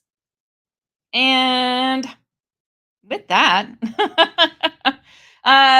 so like Jimmy J was saying, these votes can take a while. So we're going to get going. But if you want to go and watch the rest of it whenever they come back, it may be several hours. But keep your eye out on it. I can put the link in the description for the hearing if you want to watch the rest of the Robert Hur investigation hearing. But I think it's going to be a lot of the same, what we've seen. I mean, much of what they were doing was kind of repeating the same stuff over and over again. So I think it's going to be pretty much the same stuff for the rest of the hearing as well. But thank you guys so much for hanging out with me. So we will have another hearing tomorrow. Let me look and see. I don't know if they have, let's see if they have what they have scheduled. For some reason, the calendar this week is not great. They don't seem to have everything up on the site. So I'm going to have to do some searching. But I will look and find a good one. There are a couple really good ones today, actually. So we might watch something about that. But there's the one we're watching today. There's something about TSA, America's Electric Grid, FEMA resources. I know there was something else. So anyway, I will look and see. Oh, that's the one I wanted to see. 3 years later, assessing the law enforcement response to multiple pipe bombs on January 6th.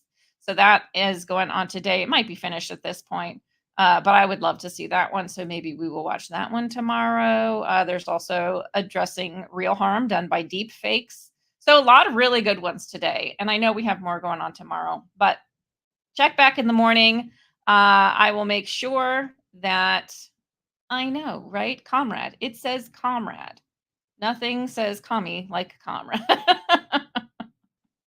They could have cared less about those bombs. I know. It's a weird one, right? So I think it's an interesting one, and I really want to get into that and see what that says. So that might be the one we do tomorrow, but we'll see what is going on. I know there's another hearing about the withdrawal from Afghanistan. I really want to watch that one as well. So we have a lot of good ones that we can watch this week, but we will get into that. So check back in the morning, and I'll have up what we're going to do tomorrow. Thanks, guys, so much for hanging out. As always, it's been a blast. It was a good one. Super interesting, but again, frustrating because the Democrats just don't seem to get it, do they? All right. Well, have a great day, guys, and I will see you tomorrow. Bye, everybody.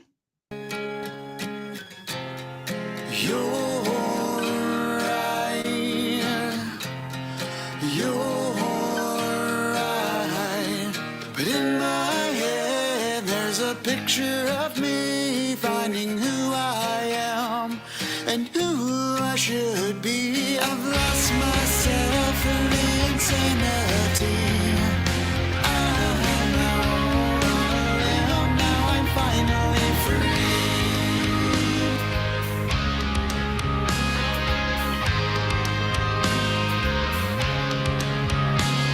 Slow me down.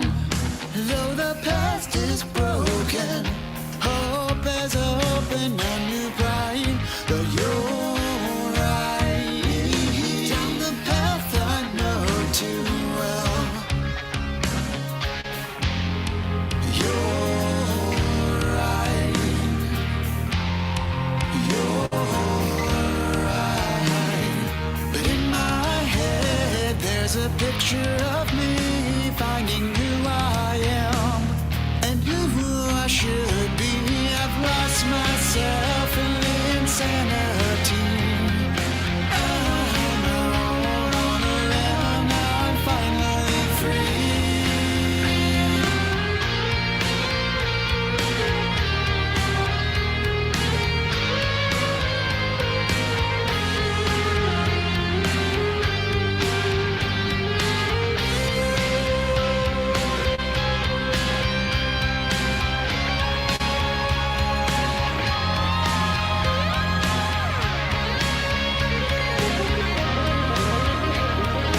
picture of me finding who I am and who I should be. I've lost myself in the insanity.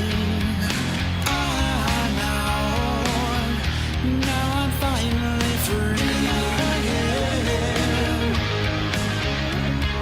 I'm out on a limb. And in my head,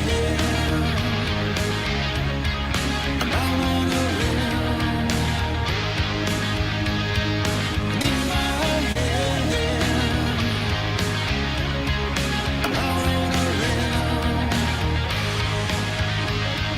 And in my head, I'm out on a limb.